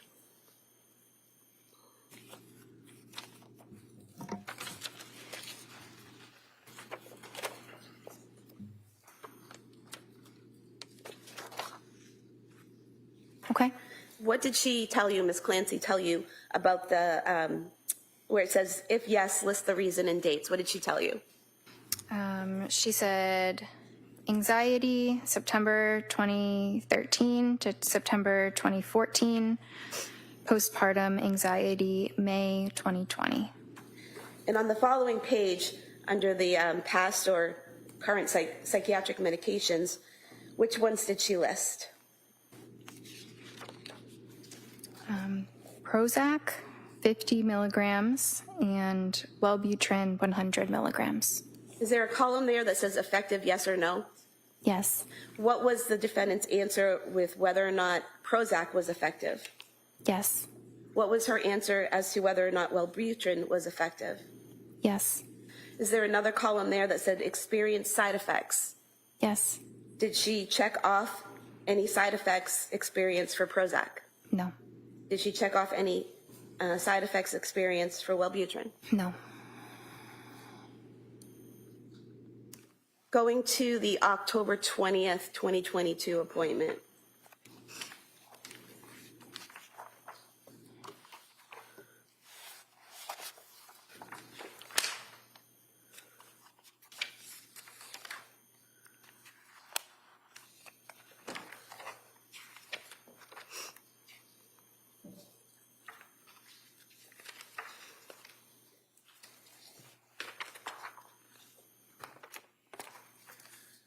You were asked about this on cross-examination, about documenting side effects in your notes. Did you document the side effects that the defendant reported from the Zoloft on October 20th, 2022? Yes. And what did you document? Well, I checked the box for GI, but I also talked about the side effects in the interval history. And so what does GI mean? Gastrointestinal. So would that mean stomach issues? Yeah. And what did you put in your notes? Couldn't sleep, insomnia, worse on increased dose, doesn't want to eat, diarrhea, food really unappealing, was more depressed on it, crying all day, yesterday, not normal, mental fog, terrified to start something new. And so you did document the side effects that she reported to you, correct? Yes. You also documented in the interval history, paranoid of getting suicidal thoughts. Was that the defendant's phrasing? Yes. And is there a difference between someone being worried about having suicidal thoughts and someone actually having suicidal thoughts? Yes. And what's the difference in terms of how a psychiatrist sees it? So that's the difference between what a patient might answer and then what the psychiatrist actually assesses. So say a patient might say they're having suicidal thoughts, but when they describe them, they're not actual suicidal thoughts. They're fears of suicidal thoughts. So that's the difference there. And I'm sorry, I think I forgot exactly what your question was. So what's the difference in your training and experience between someone having fears of suicidal thoughts and actually having suicidal thoughts? Well, so if it's a fear, then it means that they're not actually having suicidal thoughts. It's a negative. And does that affect the way you proceed with treatment? Yes, in some ways, yes. How? Well, you still proceed with treatment. It's still concerning, but it is a level of concern that can be managed on an outpatient basis, not requiring hospitalization. And so, according to the defendant, she was not yet having suicidal thoughts at that time. Yes. So when defense counsel asked you repeatedly why you didn't document how many times she had those thoughts, she hadn't had those actual thoughts yet, correct? Correct. That was later in December, is that right? Yes.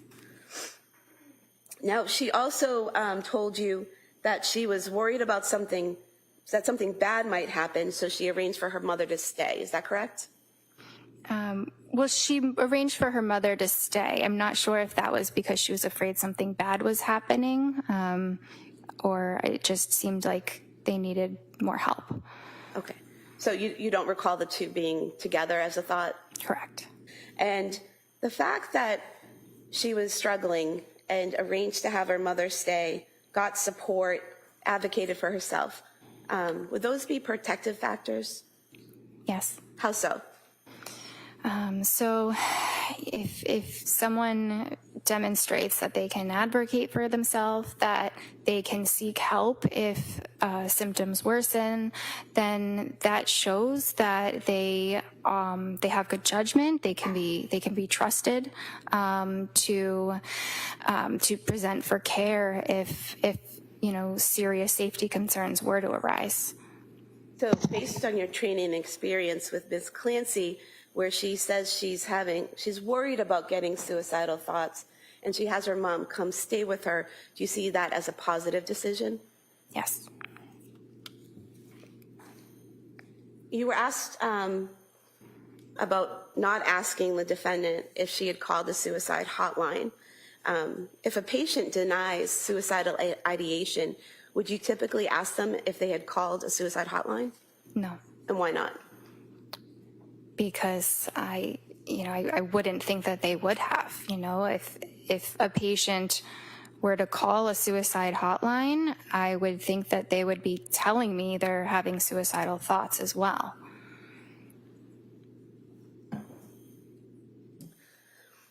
You were asked about prescribing hydroxyzine, Ativan, and Buspar. Did you tell the defendant how to take those medications? Yes. What were your instructions? So the Ativan was to take as needed for severe anxiety. The Buspar was to be an everyday medicine. And the hydroxyzine, we had started that to see if she could use that as an alternative to the Ativan. So to take it instead of the Ativan. But if the Ativan if the hydroxyzine wasn't working, she still had the Ativan to use, it's stronger. So was there ever an instruction for her to take all three at the same time? No. And you were asked about the contraindications of Ativan and Benadryl. Do you recall that? Yes. Are there contraindications for taking the two together? It's not an absolute contraindication. You have to be careful that the person is not excessively sedated, meaning like they're so sleepy that it's hard for them to, engage in normal activities because they're so sleepy, or maybe they might feel a little bit dizzy. But it's not an absolute contraindication. You just have to monitor them. And is that one of the reasons that you prescribed the hydroxyzine? Sorry, is what one of the reasons? Is the fact that the two of them together, Ativan and Benadryl. Well, let me strike that question. Why did you prescribe the hydroxyzine? So she had been taking Benadryl, which is not a prescription medication. It's not classically within the scope of psychiatry, but it's very similar to hydroxyzine. So I thought that, hydroxyzine might be a better alternative than the Benadryl. Okay, and I'm just going to direct you to your November 2nd, 2022 interval history.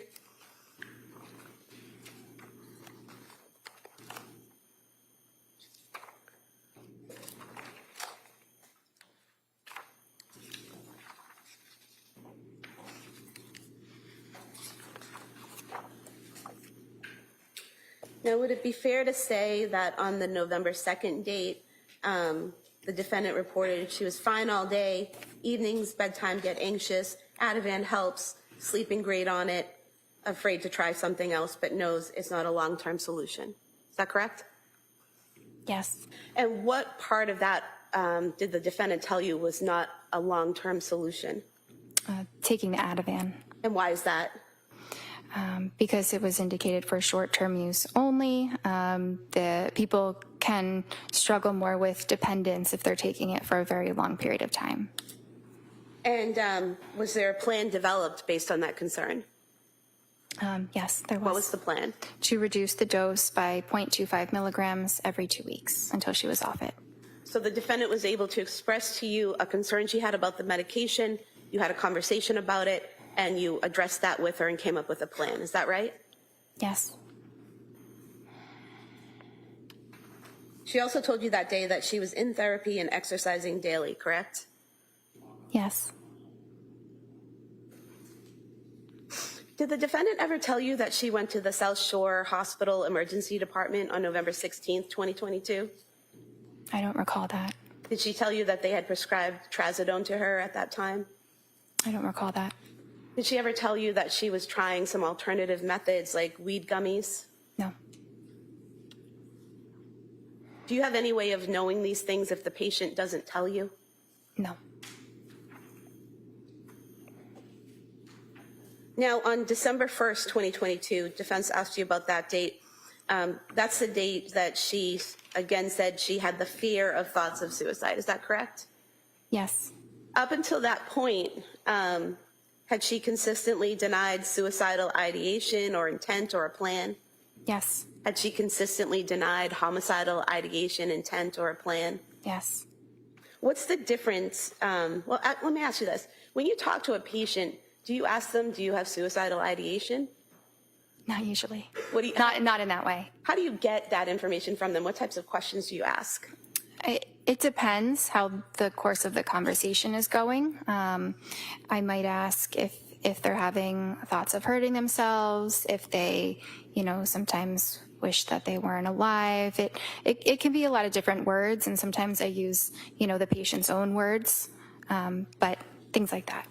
And is there a difference between having thoughts of suicide versus having the intent and a plan to do it? Yes. And are there different types of treatment or things that you would do if someone has intent or plan to do it? Yes, that would generally require hospitalization.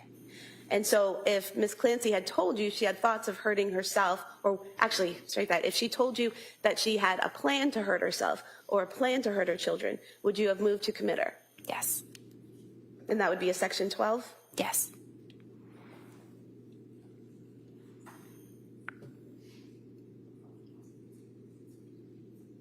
You were asked about the October 31st therapy session with Jennifer McAllister, and I know you weren't present from that, you're just going from the records, but you did say that in that session the defendant denied suicidal ideation and homicidal ideation, correct?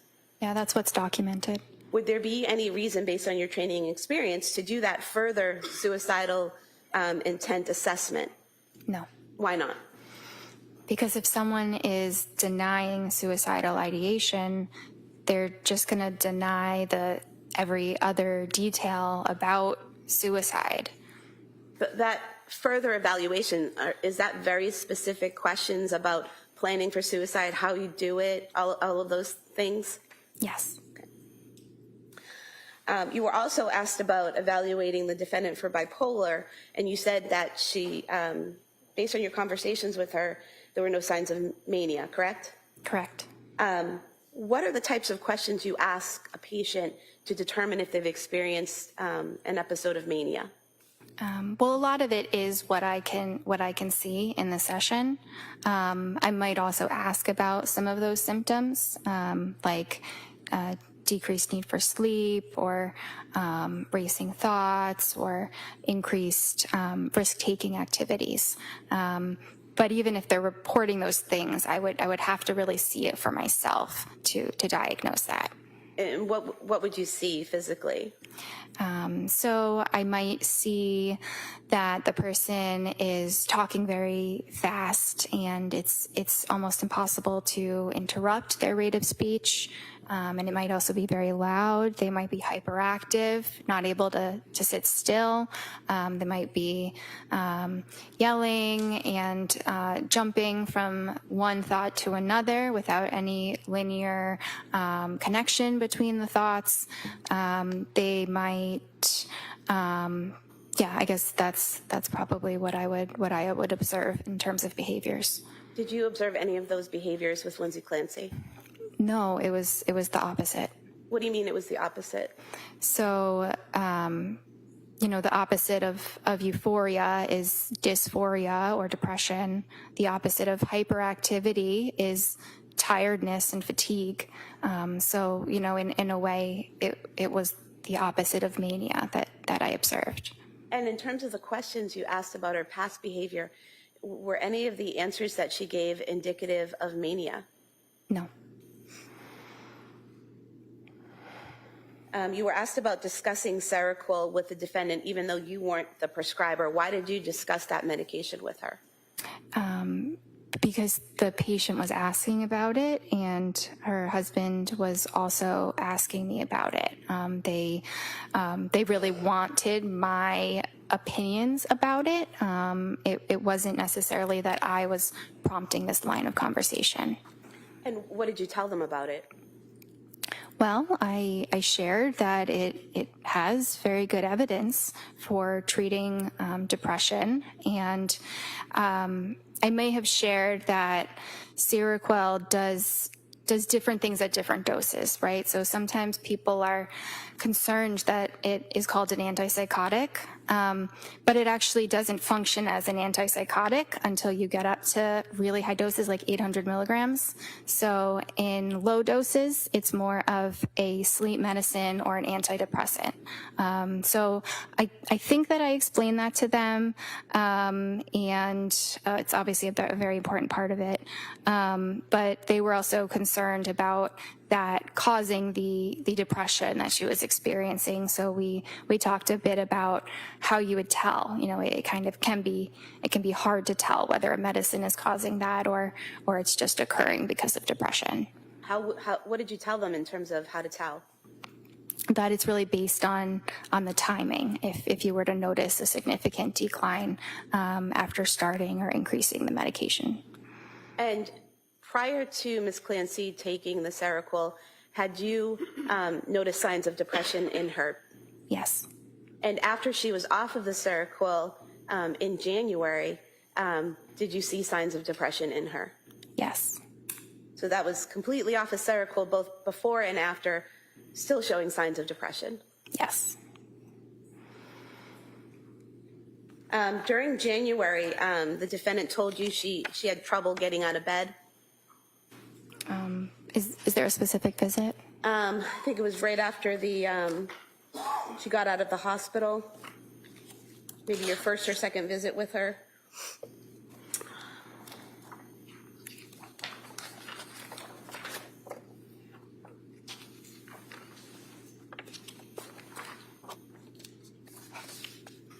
I see that on the 16th, she did say that she was able to force herself out of bed and take care of basics, so on and so forth.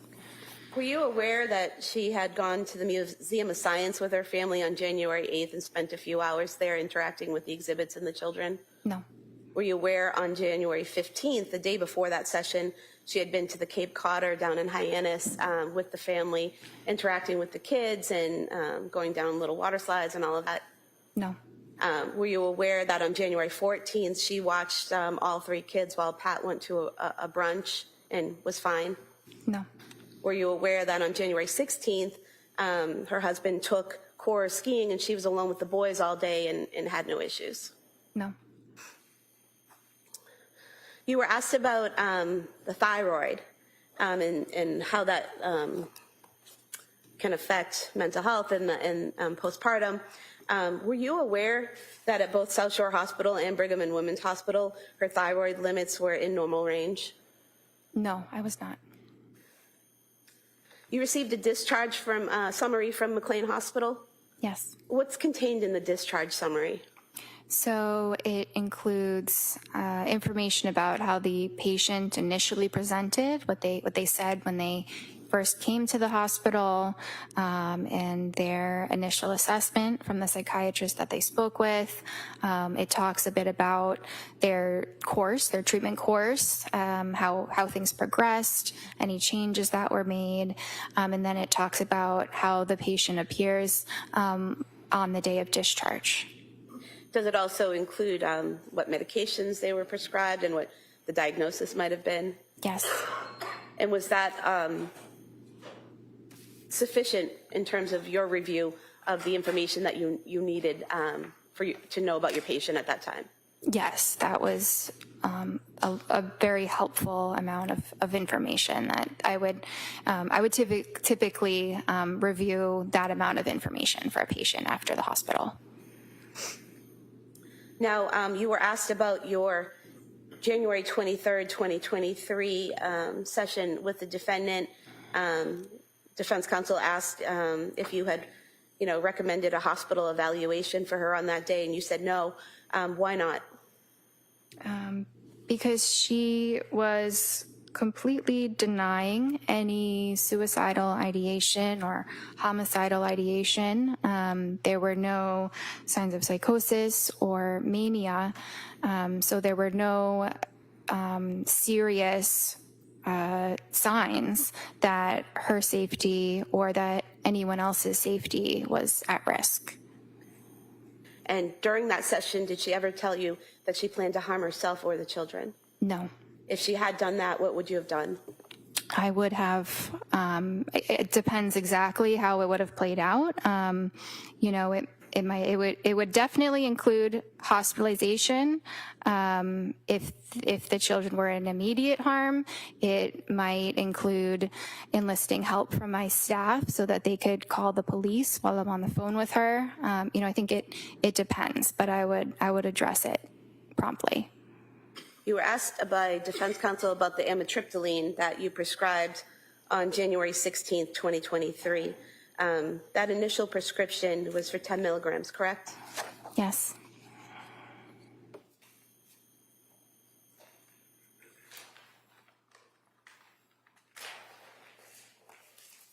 Explain the bottle from exhibit 155 of amitriptyline. Would you agree with me that this shows that the prescription was filled on that same day, January 16th, 2023? Yes. And out of this pill bottle here, there were 30 pills in this prescription, correct? Yes. And there are 8 pills missing from this bottle. So filled on January 16th, 17th, 18th, 19th, 20th, 21st, 22nd, 23rd would be 8 days, correct? Mm-hmm. And on the 23rd is when you said she could raise it to 20 milligrams? Yes. So if there are only 8 pills missing, she never took that additional dose, correct? That's what I would think based on what you just said. So the amitriptyline, increasing it from 10 milligrams to 20 milligrams, wouldn't have pushed her over the edge, correct? Well, if she didn't take 20 milligrams, then that's correct.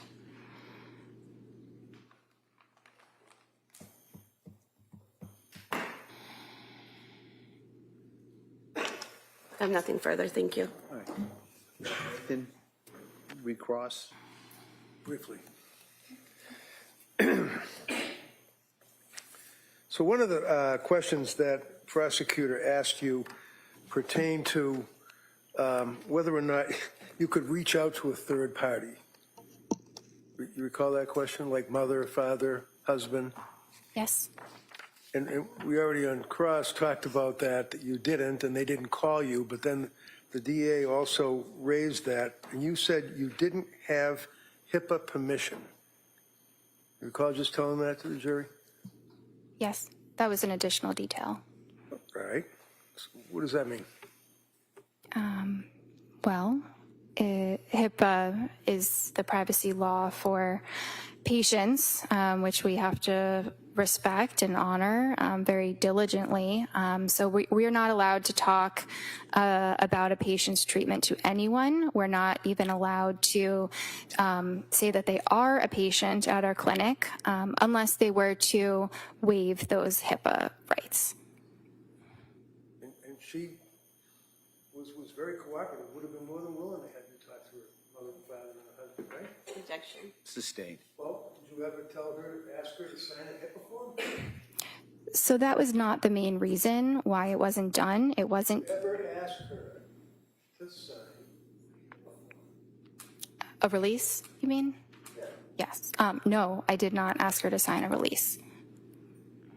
And if she did sign a release, even though her mother, her father, her husband didn't call you, you could have then reached out to them, right? I could have, but it is not typically something that is done when you have an adult patient who's able to speak for themselves. Yeah, what is that? It's not typically done when? When you have an adult patient who is able to speak for themselves. My God, you don't call the parents that she's living with because they're helping her or her husband? No. Because why? She's able to advocate for herself? Yes.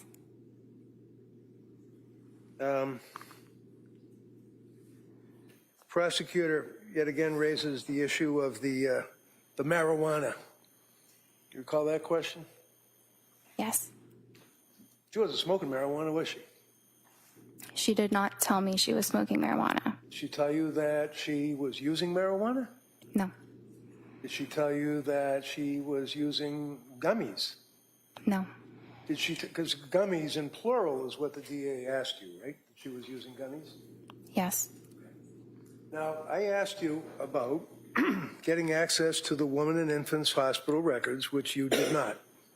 Which you did not, right? I did not. And we already went over that. You could have, if you asked for them with a HIPAA form, right? Objection, didn't ask about those records. I don't care if she asked about the records. Beyond the scope. Overruled. You can ask that question.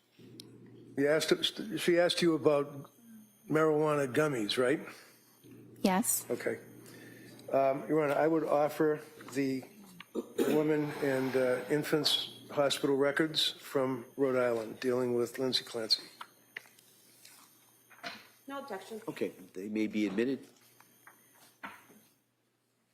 I just want to look at them at some point to make sure it's a clean copy. Sure, yeah. Before it goes to the jury, you can review it.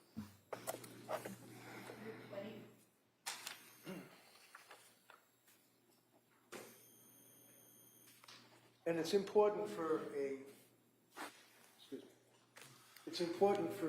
patient to be forthright when asked questions by their provider, right?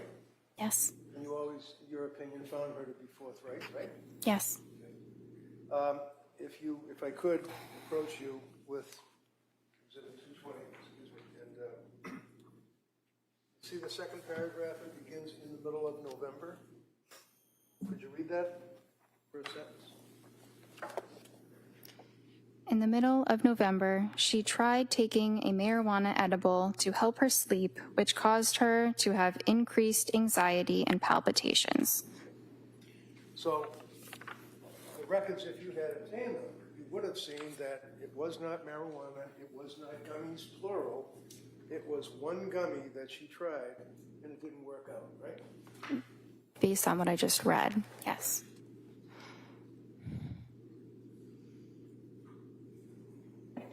Then you told us that there's a difference between a thought of suicide versus a plan of suicide, one of which would result, in your words, were a commitment, right?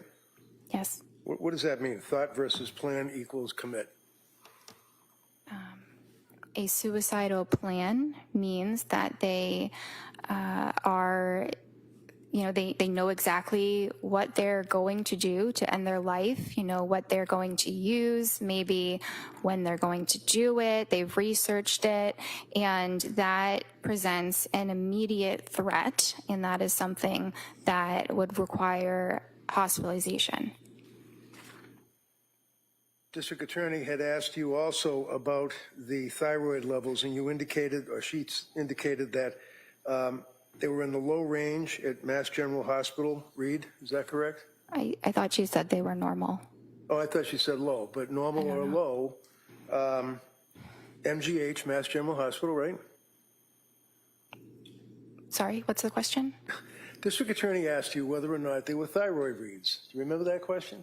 She said her thyroid had been tested. The question now is, do you remember that question that she asked you that you answered with no problem? Yes. Okay. And your response was that, my memory, as jurors it counts, that it was low reads, MGH, and South Shore Hospital. Is that right? I thought she said that it was normal, or within normal limits. Almost fine. We'll go with normal. So your memory is that there were thyroid blood level reads of Lindsay Clancy from 2 healthcare providers. Is that correct? Yes. One would be Mass General Hospital, right? I don't remember exactly. I think she said yes. I think she said Mass General. Okay. Do you remember where the other hospital healthcare provider was? It might have been South Shore. Do you know what date those were? No. Those are old reads, weren't they? I don't know. One of the things that the district attorney asked you about on a number of occasions that seems to be important is if the person that you're treating has, I guess, what do they call it, pressured speech? Yes. And you told us repeatedly that you never detected that Lindsay had pressured speech, right? Correct. I'm sorry? Correct. Looking at the record from October 21st, would you... Objection. is writing on this. Well, all right, you know what, I'll ask her to just look at it. Might take a look at it, and if you want to get the actual exhibit, we could do that. All right, so forget all about my sloppy writing. I'm looking here on October 21st of 22, is that correct, right up there? Yes. Okay, Yes. and can you just read this paragraph here for us? No sleep last night. Falls asleep after 40 minutes. Heart racing, severe anxiety. Worrying about kids, baby, sleep. Yawns but not drowsy. Not hyper, pressured speech. What was that? Not hyper what? Not hyper, not pressured speech is what I meant. I know it doesn't say not, but that is exactly what I meant. Wait, when did you see this that you noticed that it did not say not? I don't care what it says. I know what I meant. Well, when you wrote this, you did not say not pressured speech. You said in the medical record, pressured speech, right? No. Does it say that? Yeah, the word is, the word not is right before not hyper, comma, pressured speech. The Right, so two what are does it- following what the does a comma mean not. to you? When you put down in a medical record, heart racing, comma, severe anxiety, comma, worried about kids, comma, baby, comma, sleep, comma, yawns but not drowsy, period. Not hyper, comma, pressured speech. That's what you wrote, right? She did not have pressured Did you speech. write that, doctor? I wrote that, but you're misinterpreting my note. Am I reading this correctly, and the jury will be able to look at it, that you put not hyper, comma, pressured speech? Did I read that right? Yes, but your interpretation is incorrect. As opposed to yours? That's all I have. Just in regards to what was raised there. Yes, just two brief issues. Approaching you with your records from October 21st, 2022, the section labeled speech, where there are all the boxes where you can put pressured, word salad, all of the different things. What do you check off for speech on October 21st, 2022? Appropriate. And defense asked you about the thyroid levels. Would it be accurate to state that I asked you if you were aware that her levels were normal at South Shore Hospital and Brigham and Women's Hospital? Yes. And your answer was no, correct? No, I was not aware. Because you don't have those records, correct? Correct. Thank you. Do we have any clue as to how old they were? I don't know. You're asking me about something I never saw. All right. Nothing further. All right, anything further? All right, thank you, doctor. You may step down. Thank you.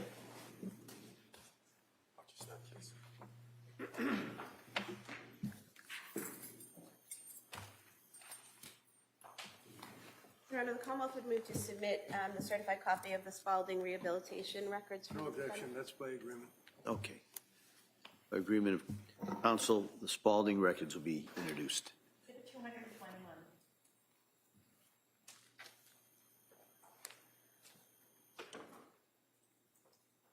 Can I call the next witness? Please, council. Commonwealth would call Julie Paul.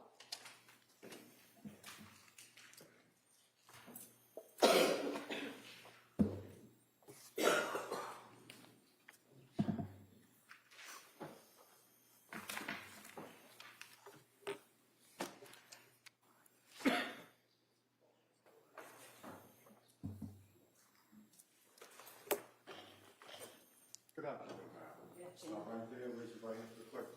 Good afternoon. Do you solemnly swear that the testimony and the evidence you should give to the court and the jury in the matter now having reached the Commonwealth and the defense capacity to the Thank you. You may have a seat. All right, good afternoon. Buckingham, please. Thank you. Good afternoon. Good afternoon. Could you please tell the jury your first and last name? Julie Paul. And what do you do for work? I am a psychiatric mental health nurse practitioner, board certified. And can you tell us a little bit about your educational background? Sure. I graduated in 1991 from St. Anselm College with my nursing degree, worked as a labor and delivery nurse for 17 years, and then graduated in 2006 from Frontier Nursing University with my midwifery degree. And then in 2018, I graduated from Frontier Nursing University with my psychiatric nurse practitioner degree. I also have a perinatal mental health certification from Postpartum Support International from 2018. Okay. Are you also a certified midwife? Yes, I am. And are you licensed in the state of Massachusetts to be a psychiatric nurse practitioner? Yes, I am. And what is required in order for you to become certified to be a psychiatric nurse practitioner in Massachusetts? I attended a certified program, did 2 years additional training, and then took the certification exam through the ANCC. And can you tell us a little bit about your work history, your work background? Sure. Like I said, in New Hampshire, I worked as a labor and delivery nurse before transferring to Massachusetts in 2006 to work as a certified nurse midwife. And then in 2018, I started the perinatal behavioral health program at South Shore Hospital as a psychiatric nurse practitioner. And so the perinatal behavioral health clinic, explain to us a little bit about how that came about. Sure. There's a lack of resources on the South Shore for pregnant and postpartum people with mood disorders. So I really felt compelled, because I had a couple clients that really struggled with mental health issues as a nurse midwife, and really wanted additional education and being able to prescribe for them, and take care of them in a proper way. So I went back, got my Psych NP, and then worked with South Shore Hospital to establish the program. And where was the program actually located? It was located right in Weymouth, Massachusetts. And you said you worked with the South Shore Hospital? Correct. So the clinic is tied to South Shore Hospital in the South Shore Health System? Yes, it is. Now, when did you start that program specifically? When was it up and running? 2018 is when I started, in October of 2018. And what, did you do that by yourself, or did you have other practitioners that were doing that with you? Initially, it was just me. I started doing it 2 days a week and then grew the program gradually over the next year or two. And what makes up this program other than you? So at the time, when it was just me, I just saw patients 2 days a week, and then gradually it built up to 5 days a week. And we included a therapist in the team, 2 additional prescribers. We also worked with women with substance use disorders as well, so we had additional support that way. And then when the building grew, we also had the Bridge Clinic on the other side, and then we were on the other side of that program. And what's the Bridge Clinic? The Bridge Clinic works with people with substance use disorders. And all of this is kind of under that umbrella of what's classified as South Shore Behavioral Health, correct? That's correct. Now, as the clinic grew, did your role there change? I'm sorry, can you repeat that? As the clinic grew to what you described as having additional therapists and other prescribers on staff, did your role there change at all? I became the director of the program.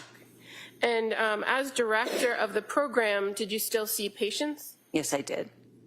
And was that at the same level as it had before, or did it decrease because of your administrative roles?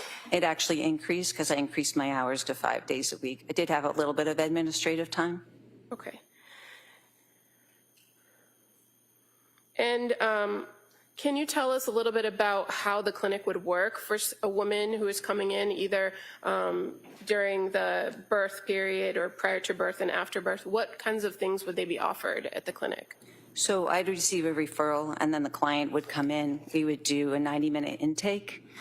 When they left, when it was just me, I was using outside therapists, that sort of thing.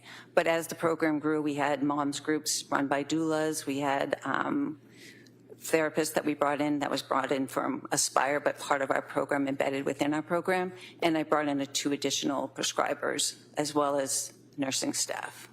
And when you talk about people as prescribers and your role as a psychiatric nurse practitioner who could prescribe, what were you offering to patients as part of this clinic as a prescriber? We were offering the proper medication for anxiety, depression, mood disorders, really any psychiatric disorder that came in, mostly for pregnant and postpartum people up to 2 years postpartum. We also offered therapy focused on sleep hygiene, really looked at the whole person, not just medication management. And fair to say that the medication is one piece and the therapy is another piece, and this is part of a team approach that you had at the clinic. That's to correct. address all these resources for patients. That's correct. So while you, as the psychiatric nurse practitioner, might have been a prescriber, you were you also engaged in the therapy or psychotherapy? I would do supportive therapy, but I'm not a therapist. I mainly am responsible for assessing, diagnosing, prescribing, but I also really understand the importance of sleep, nutrition, and exercise. And so being that you had a history of working as a midwife and working as a nurse in labor and delivery, do you have a lot of experience with moms or women who are in that postpartum period? Yes. And how about your experiences with diagnosing and prescribing for women in that period? Do you have experience in that? In the labor and delivery realm, as a nurse midwife, yes, I diagnosed like labor and that sort of thing, and even depression, anxiety, not to the extent of higher acuity psychiatric conditions, but as a psychiatric nurse practitioner, I did. Okay.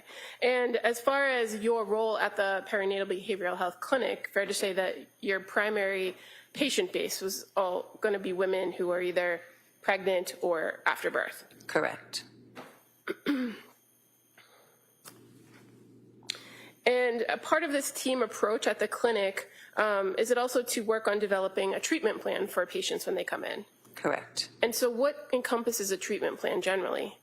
Generally, if it were a situation where we were referring them for therapy, then we would work with the therapist to kind of bring in the client to figure out what their needs are, and then really stress whatever. The therapist works on certain aspects of the therapy that we kind of work together, but not in tandem, kind of. We talk, but not to the extent we each are in our own disciplines. Okay. And as far as the resources that the clinic had available to you, is it fair to say that there are certain types of therapy, for instance, cognitive behavioral therapy or dialectic behavioral therapy, that are not necessarily encompassed with the social workers that you work with at the clinic? Our social workers primarily did cognitive behavioral therapy. We did group therapy for more social support. What I did mainly was just supportive therapy. Okay. And would you oftentimes, through the clinic, refer clients out to other local community providers? Yes, we would. Now, as the psychiatric nurse practitioner, does medication play an important role when you are dealing with a particular patient that came into the clinic? Yes, it does play a role.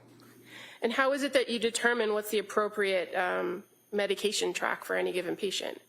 We do proper screening, and then we do a complete interview with the client, and then based on what their responses are, together we work as a team to develop the best medication options or treatment options for that client. When you say work as a team, does that include the patient themselves? Absolutely. The patient is the most important part of the team.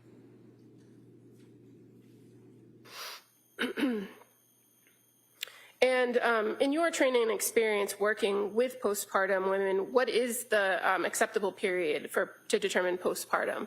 Anywhere within the first year. Did you know a nurse, or do you know a nurse named Susan Clancy? I do. How do you know her? I worked with her off and on throughout my years as a nurse midwife. And what's the nature of your relationship with her, other than the working with her? Essentially, we just worked together. When we did births together, we worked well as a team. Okay.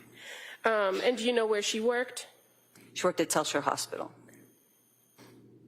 On November 20th of 2022, did you have a conversation, or did you get a call from Sue Clancy?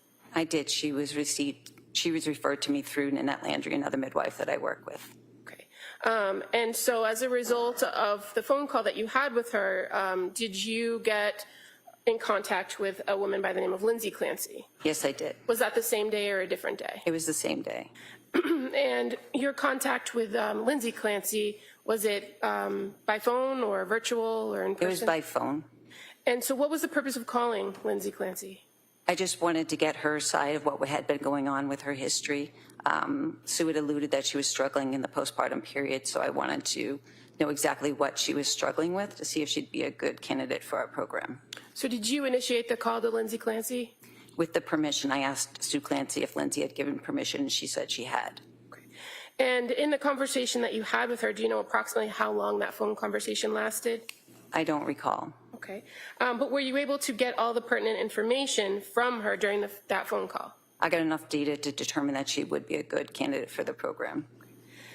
So she would have met criteria for a referral from any other resource? Correct. Now, is it fair to say that in this conversation, in order to determine whether she qualified, you had to ask her some background questions? I did. And so were you able to identify whether she was in that postpartum period? Yes, I asked when the birth of Callan was, and she said it was May 26th, 2022.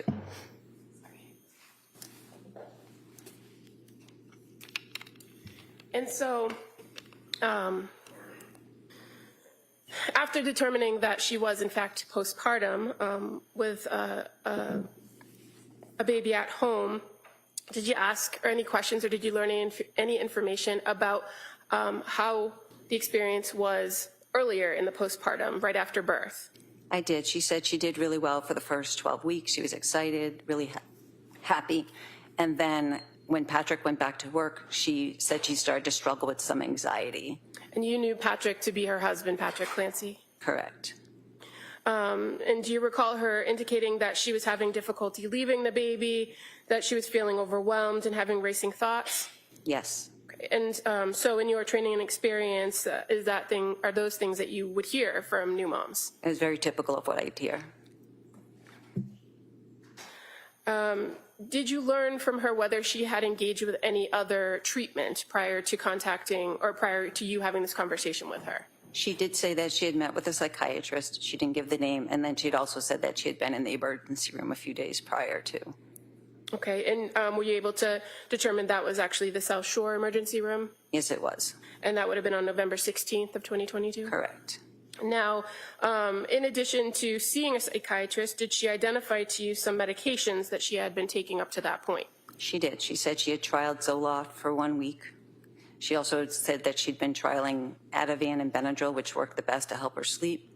She identified she had questions about Buspar, didn't say specifically whether she had been prescribed that or not, but that she had questions about Buspar.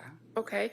And did she mention anything about that combination of Ativan and Benadryl in her treatment history that was of concern to her? Just that she had been taking it for 2 weeks. It worked really well, but then she was getting concerned about dependence, so she weaned herself off of that. And were you aware, did she tell you that she had been prescribed trazodone after that? Yes, after she went to the emergency room, she was prescribed trazodone. Did she indicate whether the trazodone gave her any relief to her sleep issues? She said she was able to fall asleep, but it was having difficulty staying asleep. Did she also indicate to you that one of her goals was not to be on long-term medications? Yes, she did.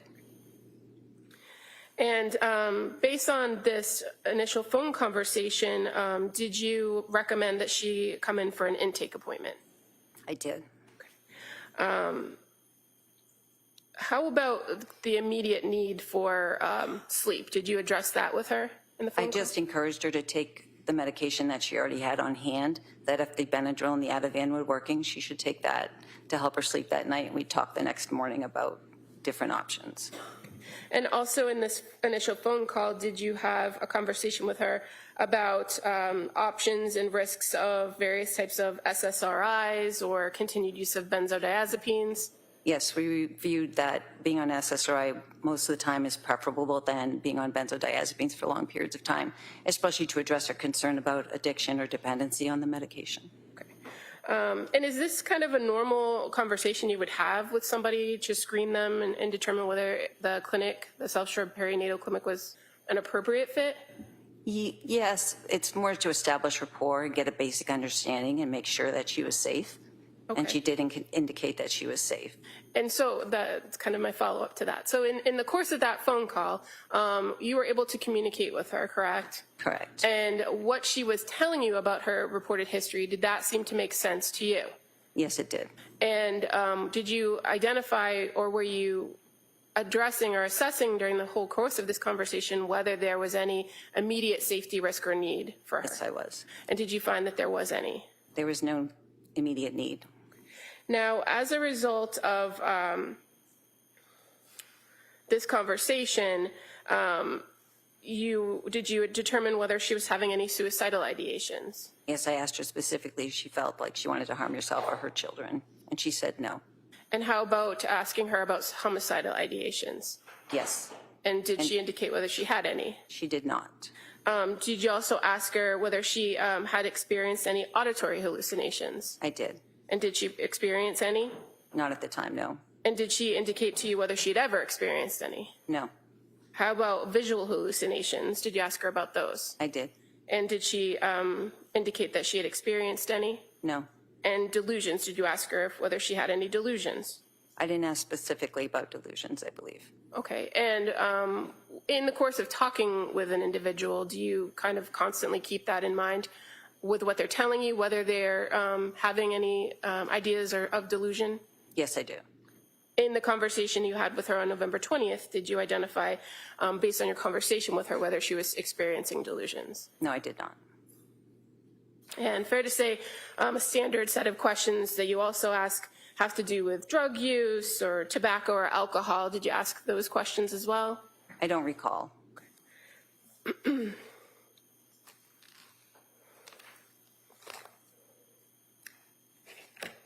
If I were to show you your note, would that refresh your memory? I have my notes right here. I could look at it. Okay, I'm gonna draw your attention to the note from November 20th of 2022. Yes, I did ask her apparently.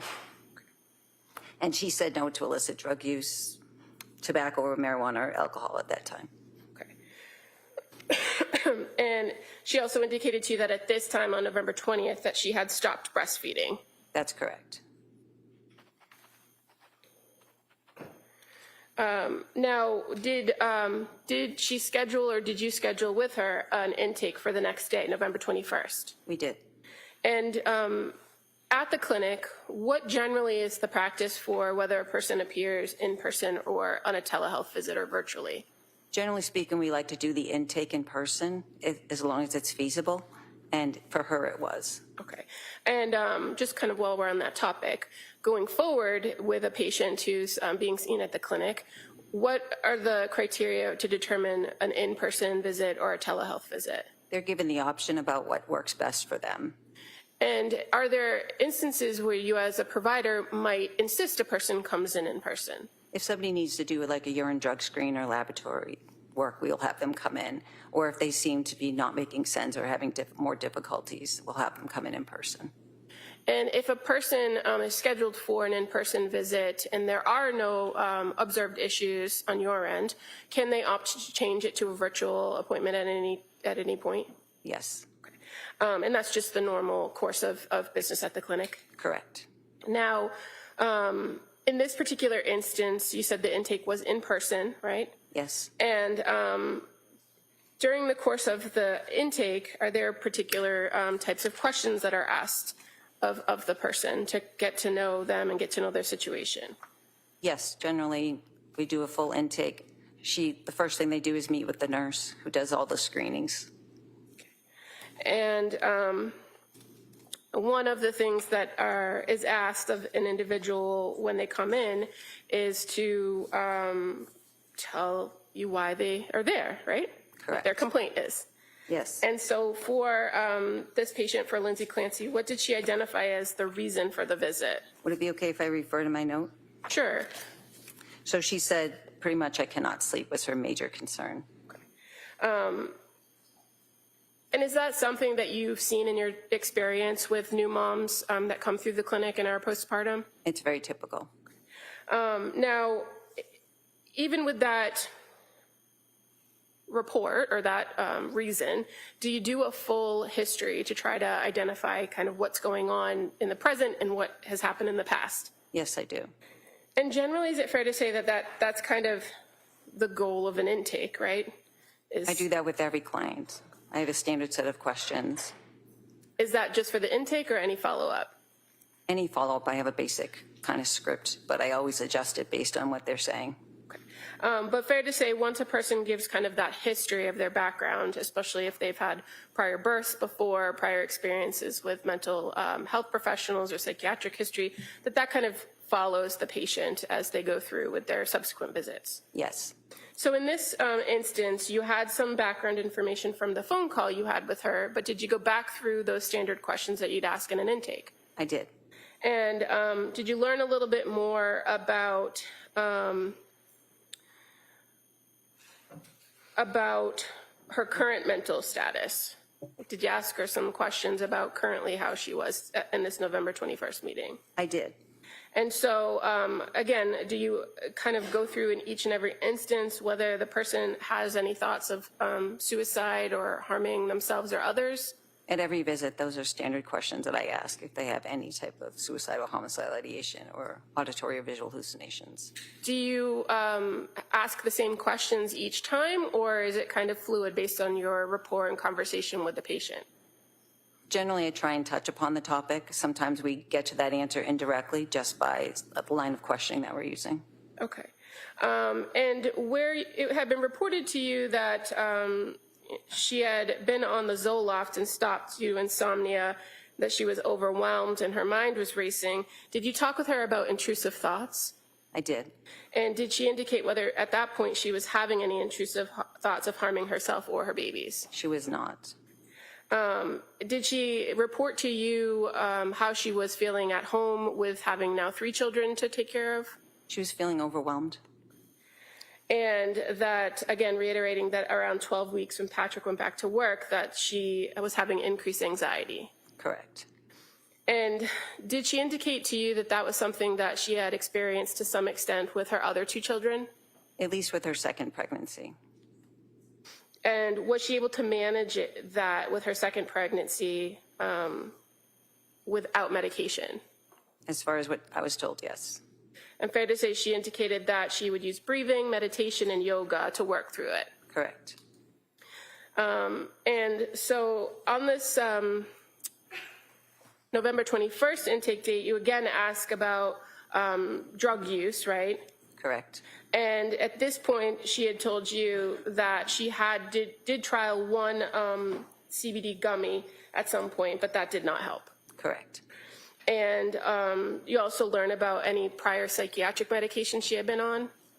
Yes, she had been on the Zoloft, the Ativan. She had been prescribed Buspar, but she didn't indicate whether she had taken that or not.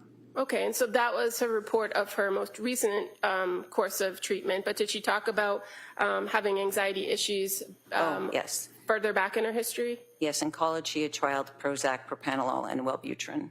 And fair to say she indicated that to you that she did well on those medications in nursing school? Correct, with the only side effect being sexual side effects. Did you talk to her at this point in November 21, 2022, about whether she had a plan to go back to work? I don't know if that was a specific day. I know that we talked about work at a different date. Okay. If you have your note in front of you, I'd just draw your attention to maybe the last paragraph of the history of present illness. Oh, I'm sorry. And you're talking about the day of the intake? Yes, sorry. Sorry, I thought you said the 22nd. So, yeah, she had planned to go back to work in October, but it got delayed. She pushed it forward to November because she was having anxiety. Okay. And during the course of this intake, again, you did those same mental status screens for any concerns, right? Correct. Did you know any in this face-to-face in-person meeting with her? No, she was goal-directed, linear. She was a great historian, actively participated in the care plan. And as far as some of the screenings that you do during these visits, for a person who is in that postpartum period, are there any specific screenings that you do? Yes, we do the Edinburgh Postnatal Depression Scale. We did the GAD, which is the Generalized Anxiety Depression Scale. We did the Mood Disorders Questionnaire Scale, the Colombian Suicidal Scale, as well as the 5 Ps, which assesses for substance use disorders in pregnancy and postpartum. And so as far as in each one of those screens, what did you find as it pertained to this particular patient? She was significantly high in the GAD-7, which is for generalized anxiety. She scored 21 out of 21, which is, they're just screening, so it's not diagnostic, but it did indicate that she was experiencing extreme anxiety And then with the Edinburgh postnatal depression scale, she scored a 23 out of 30. But the one that I look for the most in that scale is number 10, and she was negative, and that's for suicidality. Okay. And so why is it that you look at that one in particular, or why do you consider that most? Because that shows significant depression, especially if they have thoughts of harming themselves. Is it fair to say that that Edinburgh scale, it also could fluctuate with postpartum mom depending on their situation? Yes. And the other screens that you performed, did you identify whether there was any substance use issues? No, there wasn't. Now, once you were able to kind of gather all this information from her and do these screenings, were you able to come up with an assessment and a plan for how to help her? Yes, And what was going to be the plan with Ms. Clancy? So we had discussed starting Prozac. Okay. And is that, or why Prozac? Why start there? Because she'd had a history of being successful on it in the past, and that's a good indicator that instead of trialing multiple medications, to start with the ones that actually work. So I gave her 10 milligrams for the first 4 days to make sure there were no adverse reactions, and then I was going to increase her to 20 milligrams if she tolerated that well. Okay. And what about some of the medications that she had already, that she was already on, the Ativan and Benadryl and the Trazodone? Did you have a plan for those? I did. So I encouraged her to take the Ativan. So when Prozac can sometimes be very activating, it can make the anxiety worse before it gets better when you first start it. So I wanted to pair it with the Ativan just in the beginning, just to help her be more comfortable with the anxiety and to make sure that it didn't interfere with her sleep. And as far as Prozac goes, what class of medication is it? It's an SSRI, a selective serotonin reuptake inhibitor. Is it commonly prescribed to treat people with depression? Yes, it is a first-line treatment. You said first-line treatment? Correct. And the idea of pairing a particular medication like an SSRI with another medication, is that a fairly common practice with psychiatric medications? Yes. As far as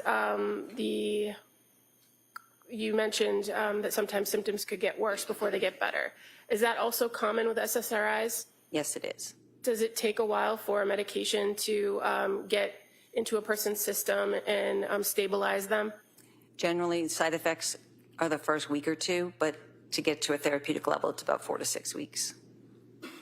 And was this something that you discussed with her about the timetable it would take to reach a therapeutic level? Yes. And when we say therapeutic level, what's the goal of reaching therapeutic level? Is remission in symptoms. People start to feel better then, right? Correct. Now, even though you were advising that she continue with the Ativan and she had told you that she had concerns about continuing with the benzodiazepine, did you indicate that there would be a plan to taper that or reduce that? Yes, once the activating symptoms went away, then we would look at reducing that and moving away from the Ativan and moving more towards like a Buspar. Okay.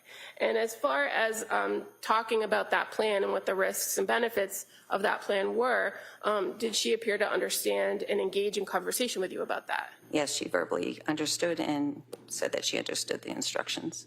Did she ask the appropriate questions or follow up? Yes, she did. And as far as kind of overall what the plan was moving forward, was medication the only recommendation that you were making, or did you have other recommendations for her? No, I set her up with talk therapy with Letitia Dukes as well.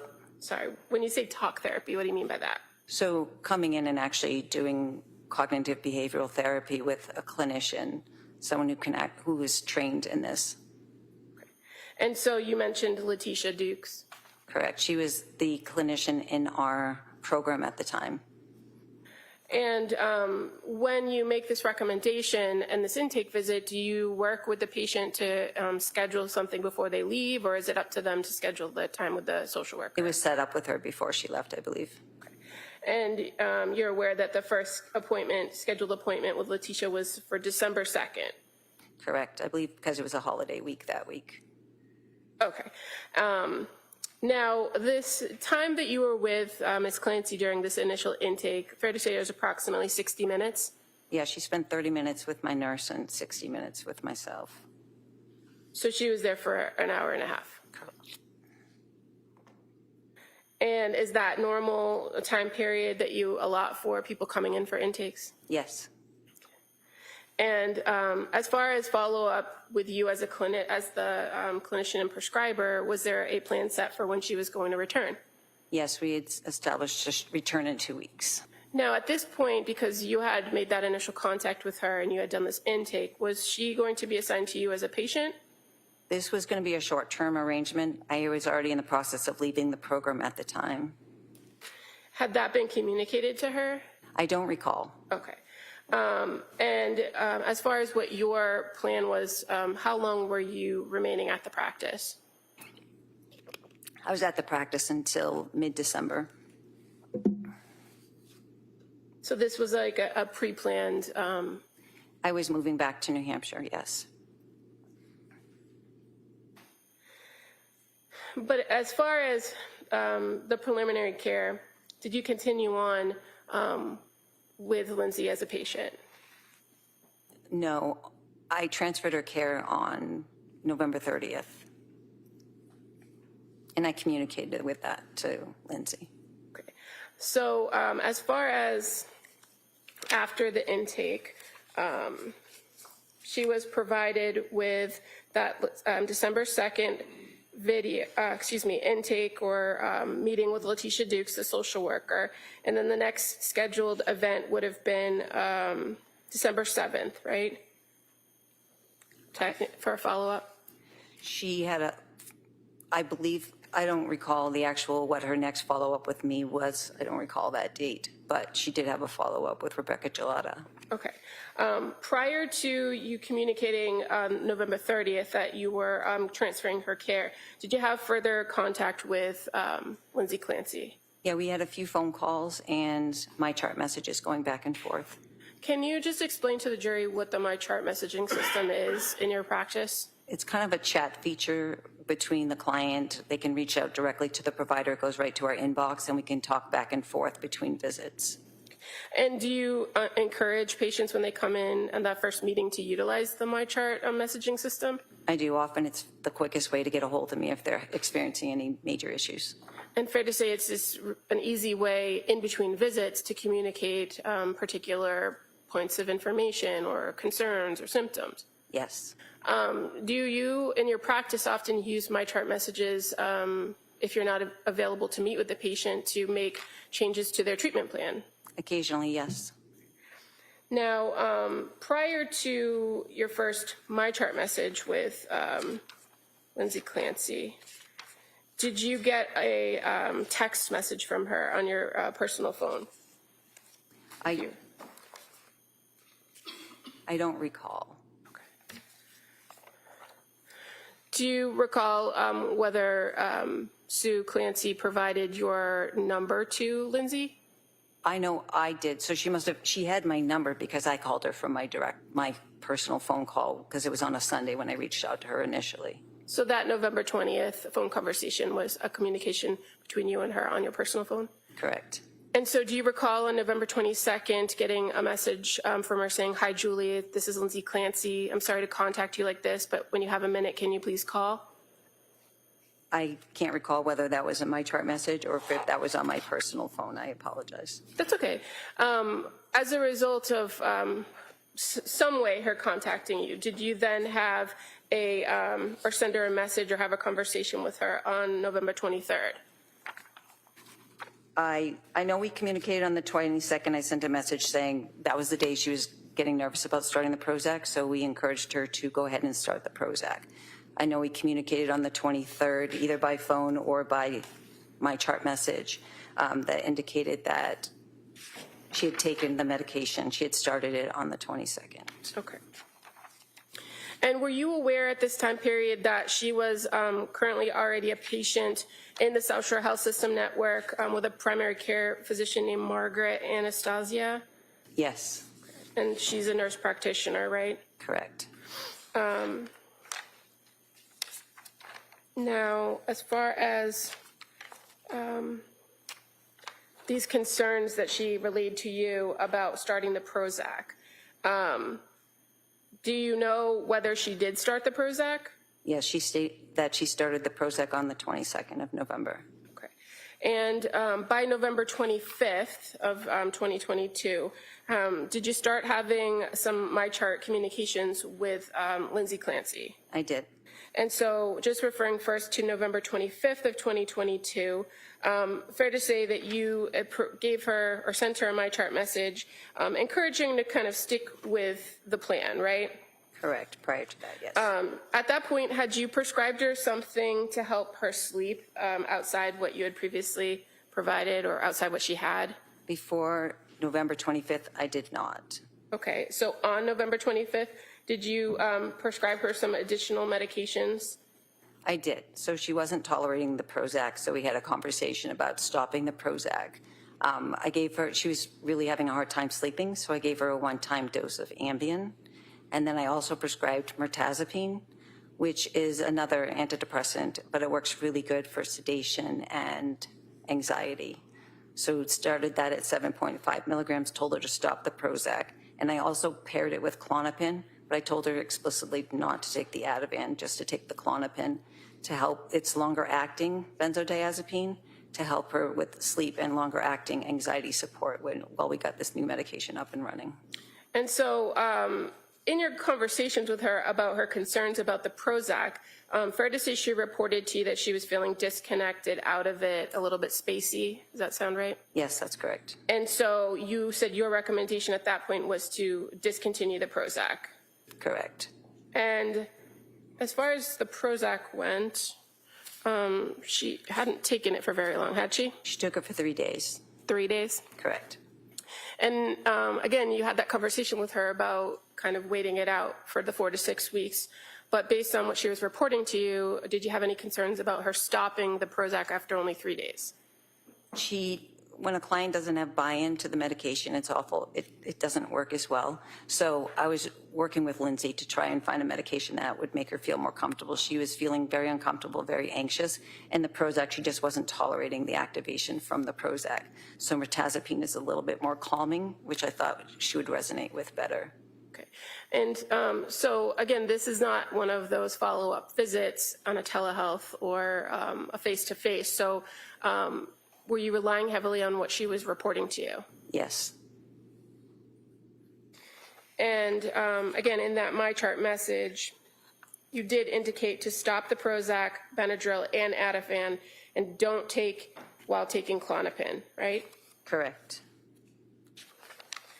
And in your practice as a psychiatric nurse practitioner who prescribes medication, is it common that you have to kind of trial different medications to find the right one to work for any given patient? Yes, it's pretty common practice in psychiatry.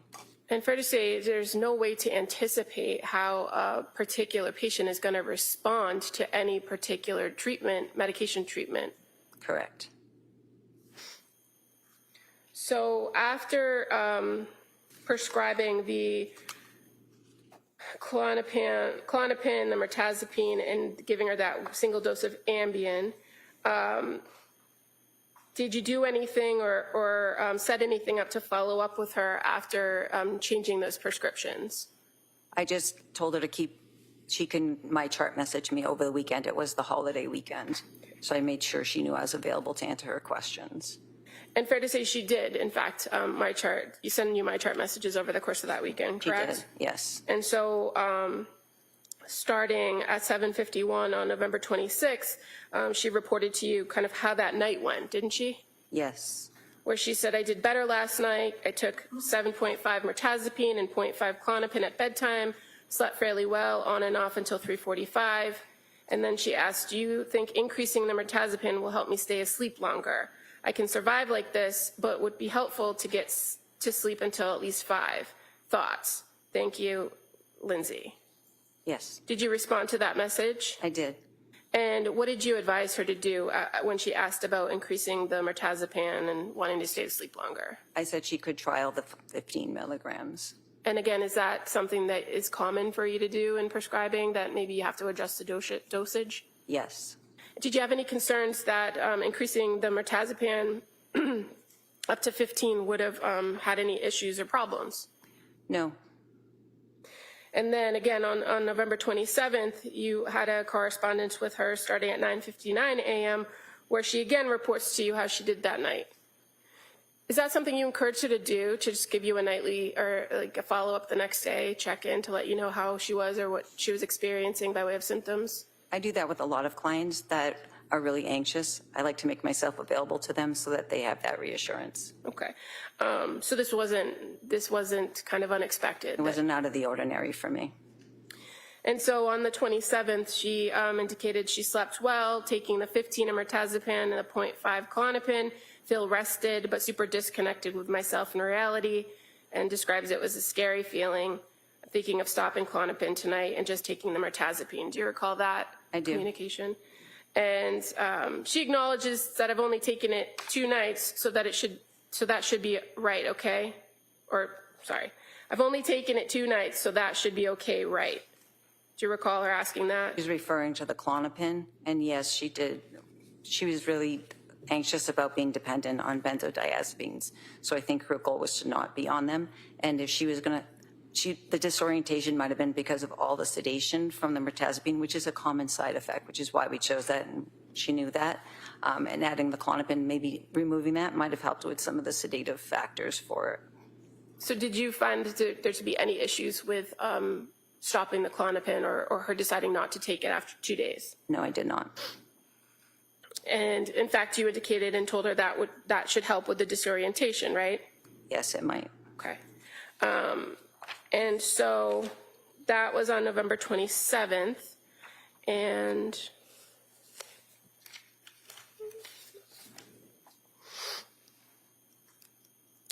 fair to say that there was another communication via my chart on November 28th with Lindsay Clancy. Yes, there was. And at this point, she was asking for, or there was some back and forth about needing a note for work, correct? Correct. And is that something that you had talked about with her, about getting another note for work? Yes, that's what I do that often. And in fact, you kind of went back and forth with her, and ultimately she said never mind, that she didn't qualify for short-term disability anymore, and she's just going to be on personal leave. Correct. So on the 28th, there was no back and forth about her taking the medicine and the effects or how she was feeling? She actually had a panic attack earlier in the day before those communications about work. And I recommended she take 0.5 of Ativan and go for a run. And I also recommended that she consider doing the partial hospitalization program at women and infants. And what was her response to the recommendation for the partial hospitalization program? At that time, she felt it wasn't going to work logistically for her or her family. Okay. And why did you recommend maybe going for a run? To get rid of some of the adrenaline from the anxiety, and running has been a really good thing for her in the past, and I thought it would help calm her down. Okay. Now on November 29th of 2022, that was the first day that she actually met with Rebecca Gelada, but you had some conversation with her, or she sent you a message, I should say, earlier in the day, correct? She sent me a message earlier in the day, and at that time I wasn't working that day, and Rebecca had an opening, so I offered the appointment with Rebecca for her. So I didn't actually communicate with her that day. Okay, but you did receive her message at 6:05 a.m. Where she reported that at that point she took 15 Remeron and CBD and it only worked slightly. Correct. So how did you get from what you have told us now was the mirtazapine, or that's Remeron, right? Correct. How do we get from just the mirtazapine with not the other, without the Klonopin or without some other? The Klonopin was an as-needed medication, so I honored her choice to be able to decide whether she wanted to take that or not. Okay. So after this panic attack, after the communication about the work form, she reports the next morning that she took the 15 of the mirtazapine or Remeron, and then she was having some sleep issues, right? Correct. And that she tried breathing meditation and muscle relaxation, but that she ended up having to take the Ativan. Correct. Now, had you had any conversation with her in this back and forth in these MyChart messages about whether Ativan was something that she should continue to take? It was understood that she wouldn't take it until I had that conversation with her. I was under the understanding that she wouldn't be taking it while taking the Klonopin. But she had told you she wanted to discontinue the Klonopin. Correct. And so you said as of November 30th that you had then fully transferred care. I let her know that I would be leaving the clinic, and I thought it would be best if she saw a clinician that was working 5 days a week. And Rebecca Gelada, is she a clinician that works at the clinic? Correct. And had you worked with her for quite some time? She had been in the clinic, I think, for 2 years, I believe, at the time.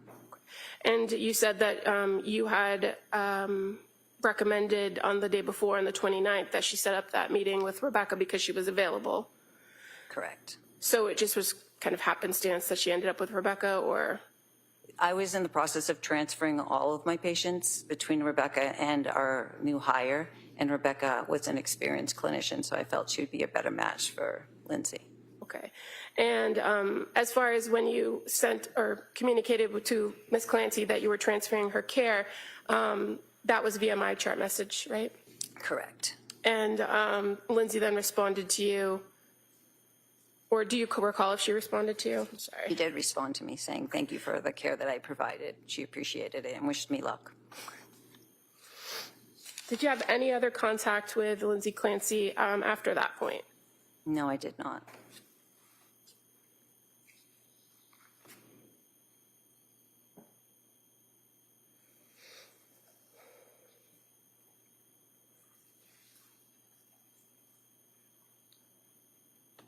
And just to be clear, so when we were talking about moving from November 28th to the 29th in time, did you have a phone call with her outside the MyChart messages about that panic attack?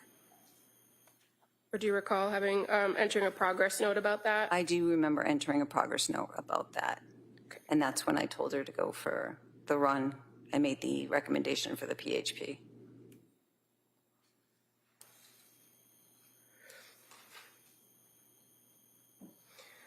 Did you ever have any further contact with Sue Clancy about Lindsay Clancy's care after that first contact on November 20th, 2022? I don't recall that.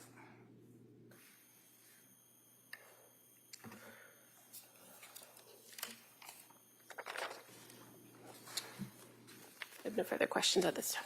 Counsel, can I see it? Sidebar.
All right, ma'am, you may step down.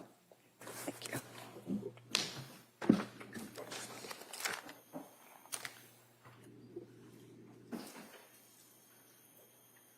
All right, well, members of the jury, just a couple minutes. So we're going to break. The Commonwealth is finished on their direct.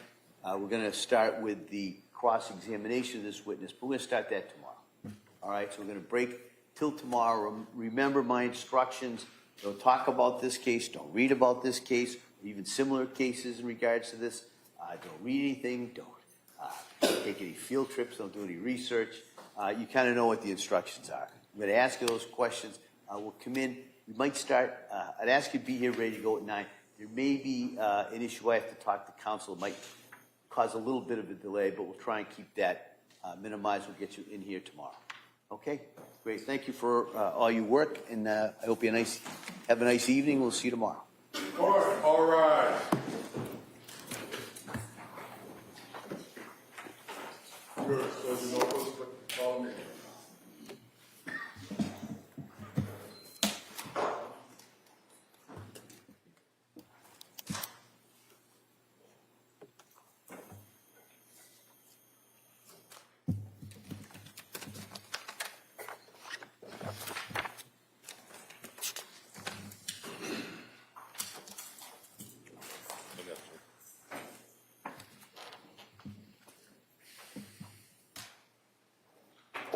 right, so the quorum of this court's in session, please be seated. All right.